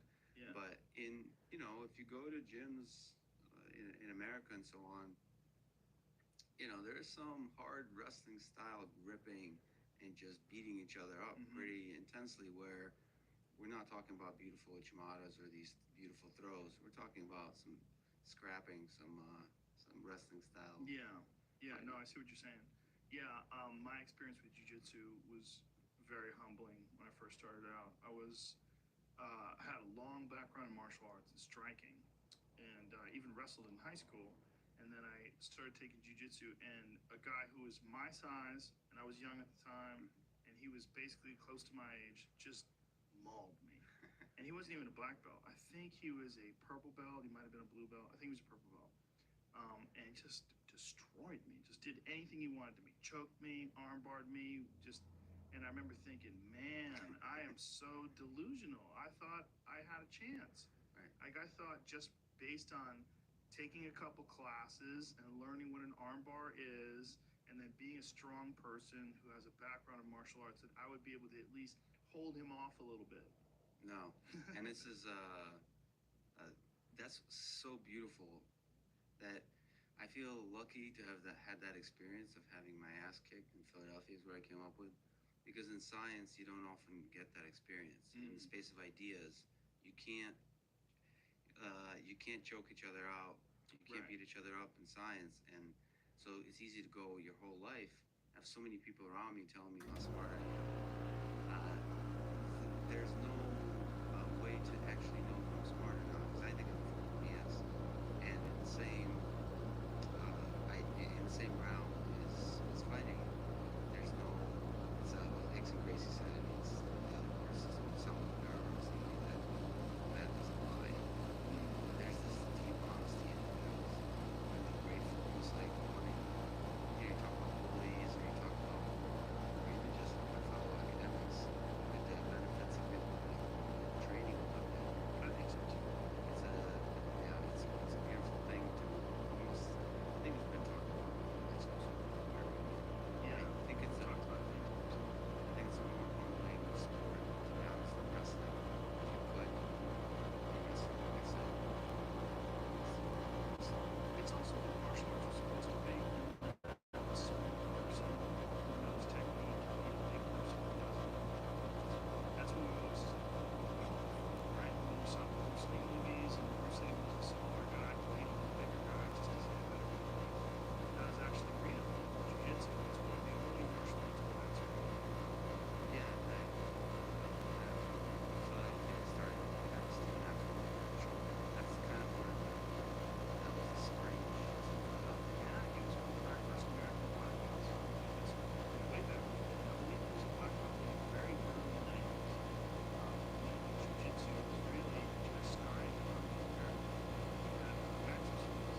because they have new abilities. Did you see the Black Mirror episode, Heavy Metal? Yeah, and I think about it quite a lot because it's functionally, we know how to do most aspects of that Right now. right now. Pretty close, yeah. Pretty close. I mean, I don't remember exactly. There's some kind of pebble shooting situation where it like hurts you by shooting you somehow. I forget. Well, it has bullets, didn't it? Bullets, yeah. Yeah. Is it basically a gun? It had a knife it stuck into one of its arms, remember? And spoiler alert. It's just an amazing episode of how terrifying it would be if some emotionless robot with incredible abilities is coming after you and wants to terminate you. And I think about that a lot because I love that episode because it's terrifying for some reason. But when I sit down and actually in the work we're doing, think about how we would do that. So we can do the actual movement of the robot. What we don't know how to do is to have robots that do the full thing, which is have a goal of pursuing humans and eradicating. I'm not spoiler alert all over the place. I think the goal of eradicating humans, so assuming their values are not aligned somehow, that's one. We don't know how to do that. And two is the entire process of just navigating all over the world is really difficult. So we know how to go up the stairs, but to say how to navigate, like the path you took from home to the studio today, how to get through that full path is so much an unsolved problem. But is it? Because you could engineer or you could program it into your Tesla. You could put it into your navigation system and have it stop at red lights, drive for you, take turns, and it can do that. So first of all, that I would argue is quite far away from still, but that's within 10, 20 years.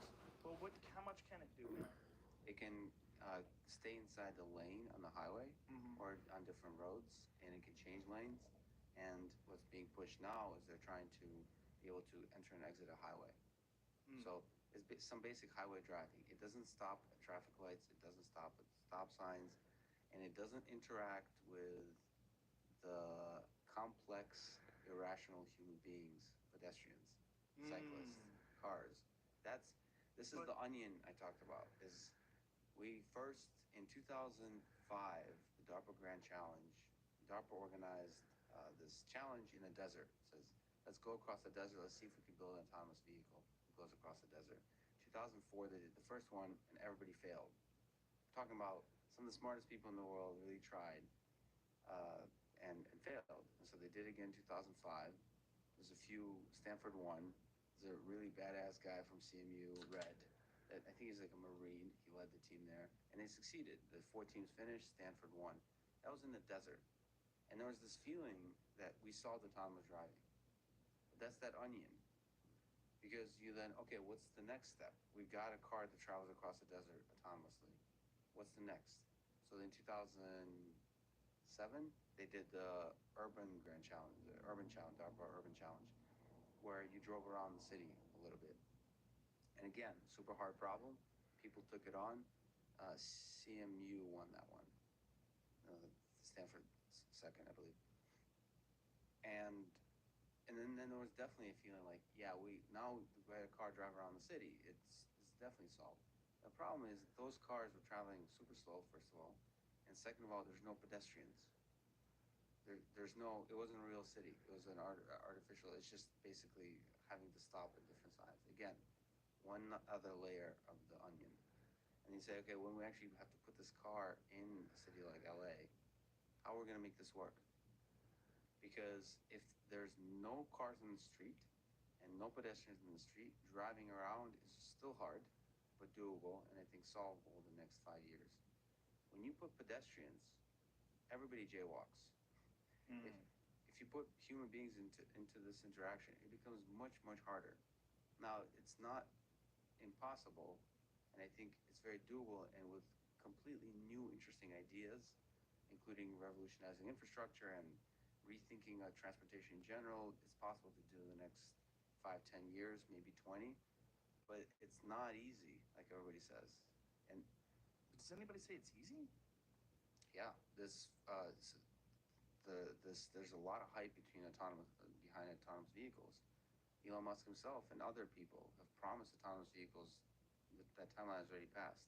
There's been going on in 2018. We'll have autonomous vehicles. Now, Well, 4G. they're semi-autonomous now, right? So Yep. I know they can brake for pedestrians. Like if they see pedestrians, they're supposed to brake for them and avoid them, right? That's part of the. Technically, no. Wasn't that an issue with an Uber car that hit a pedestrian that was operating autonomously? That's right. Someone, a homeless person, stepped out off of a median right into traffic and it nailed it, and then they found out it didn't have just one of the settings wasn't in place. That's right, but that was an autonomous vehicle being tested in Arizona, Mhm. and unfortunately, it was a fatality. A person died. Yeah. A pedestrian was killed. So what happened there? That's the thing I'm saying is really hard. That's full autonomy. That's technically when the car, you can remove the steering wheel in the car to drive itself and take care of everything. Everything I've seen, everything we're studying. So we're studying drivers in Tesla vehicles. We're building our own vehicles.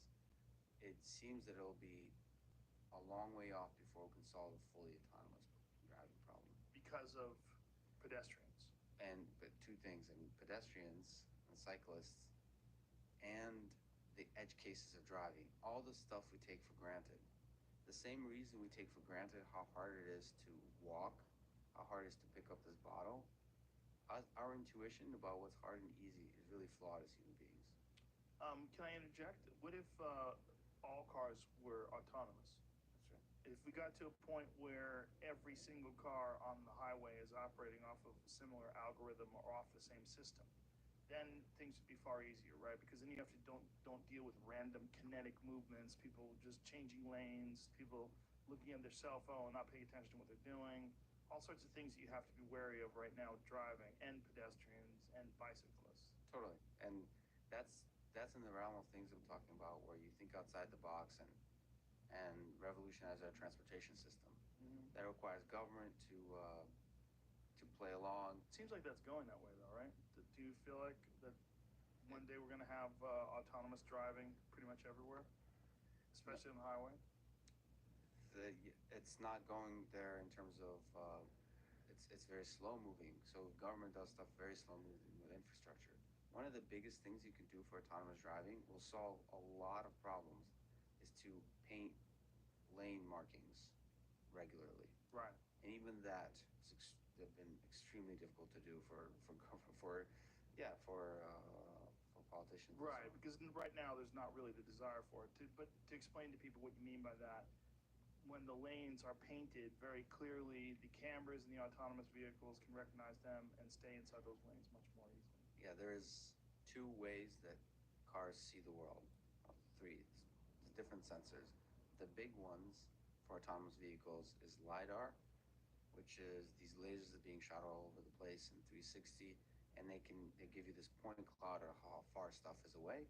They don't give you the visual texture information of this is what brand water bottle they are.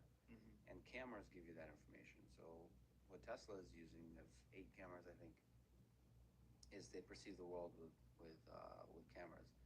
And those two things require different things from the infrastructure, those two sensors. Cameras see the world the same as our human eyes see the world. So they need lane markings, they need infrastructure to be really nicely visible, traffic lights to be visible. So the same kind of things us humans like to have is cameras like to have. And lane marking is a big one. The other, there's a lot of interesting infrastructure improvements that can happen, like traffic lights. Our traffic lights are super dumb right now. They sense nothing about the world, about the density of pedestrians, about the approaching cars. If traffic lights can communicate with the car, which it makes perfect sense. It's right there. There's no size limitations. It can have a computer inside of it. You can coordinate different things in terms of the same pedestrian kind of problem. Well, we have sensors now on streets, so when you pull up to certain lights, especially at night, Yeah. The light will be red. You pull up, it instantaneously turns green because it recognizes that you've stepped over or driven over a sensor. That's right. So that's a step in the right direction, but that's really sort of Crude. 20 years, 30 years ago technology. Mm. So you want to have something like the power of a smartphone inside every traffic light. It's pretty basic to do, but there's way outside of my expertise is how do you get government to do these kinds of improvements? So if I'm mistaken, well, correct me if I'm mistaken, but you're looking at things in terms of what we can do right now, right? And a guy like Elon Musk or Sam Harris is saying, yeah, but look at where technology leads us. If you go back to 1960, the kind of computers that they used to do the Apollo mission, you got a whole room full of computers that doesn't have nearly the same power as the phone that's in your pocket right now. Now, if you go into the future and exponentially calculate like what's going to take place in terms of our ability to create autonomous vehicles, our ability to create artificial intelligence, and all of these things going from what we have right now to what could be in 20 years, we very well might look at some sort of an artificial being that can communicate with you, some sort of an ex machina type creature. I mean, that's not outside the realm of possibility at all. You have to be careful with the at all part. At all. It's our ability to predict the future is really difficult, but I agree with you. It's not outside the realm of possibility. Yeah. And the thing, there's a few examples that I brought along just because I enjoy these predictions. So the of how bad we are at predicting stuff. From the very engineers, the very guys and gals like me sitting before you made some of the worst predictions in history in terms of both pessimistic and optimistic. The Wright brothers, one of the Wright brothers, before they flew in 1903, predicted 2 years before that it will be 50 years. I confess that in 1901, that's one of the brothers talking, I said to my brother Orville that man would not fly for 50 years. 2 years later, we ourselves were making flights.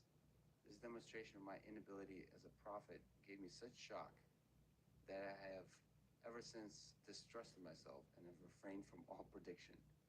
That's one of the Wright brothers, one of the people working on it. So that's a pessimistic estimation versus an optimistic explanation, or exactly. And the same with Albert Einstein. Fermi made these kind of pessimistic observations. Fermi, 3 years before the first critical chain reaction, as part of he led the nuclear development of the bomb. He said that he has 90% confidence it's impossible 3 years before. Okay, so that's on the pessimistic side. On the optimistic side, the history of AI is laden with optimistic predictions. In 1965, one of the seminal people in AI, Herbert Simon, said machines will be capable within 20 years of doing any work a man can do. He also said within 10 years, a digital computer will be the world's chess champion. It's in 58. And we didn't do that until 90-something, 98, so 40 years yeah, later. but that's one person, right? I mean, it's a guy taking a stab in the dark based on what data? I mean, what's he basing this off of? Our imagination. Right. We have more data points now, don't you think? No. In terms of, no? Not about the future. That's the thing. Not about the future, but about what's possible right now. Right. And if you look at the past is a really bad predictor of the future. If you look at the past, what we've done, the immense advancement of technology has given us, in many ways, optimism about what's possible. Right. But exactly what is possible, we're not good at. So I am much more confident that the world will look very fascinatingly different in the future. Whether AI will be part of that world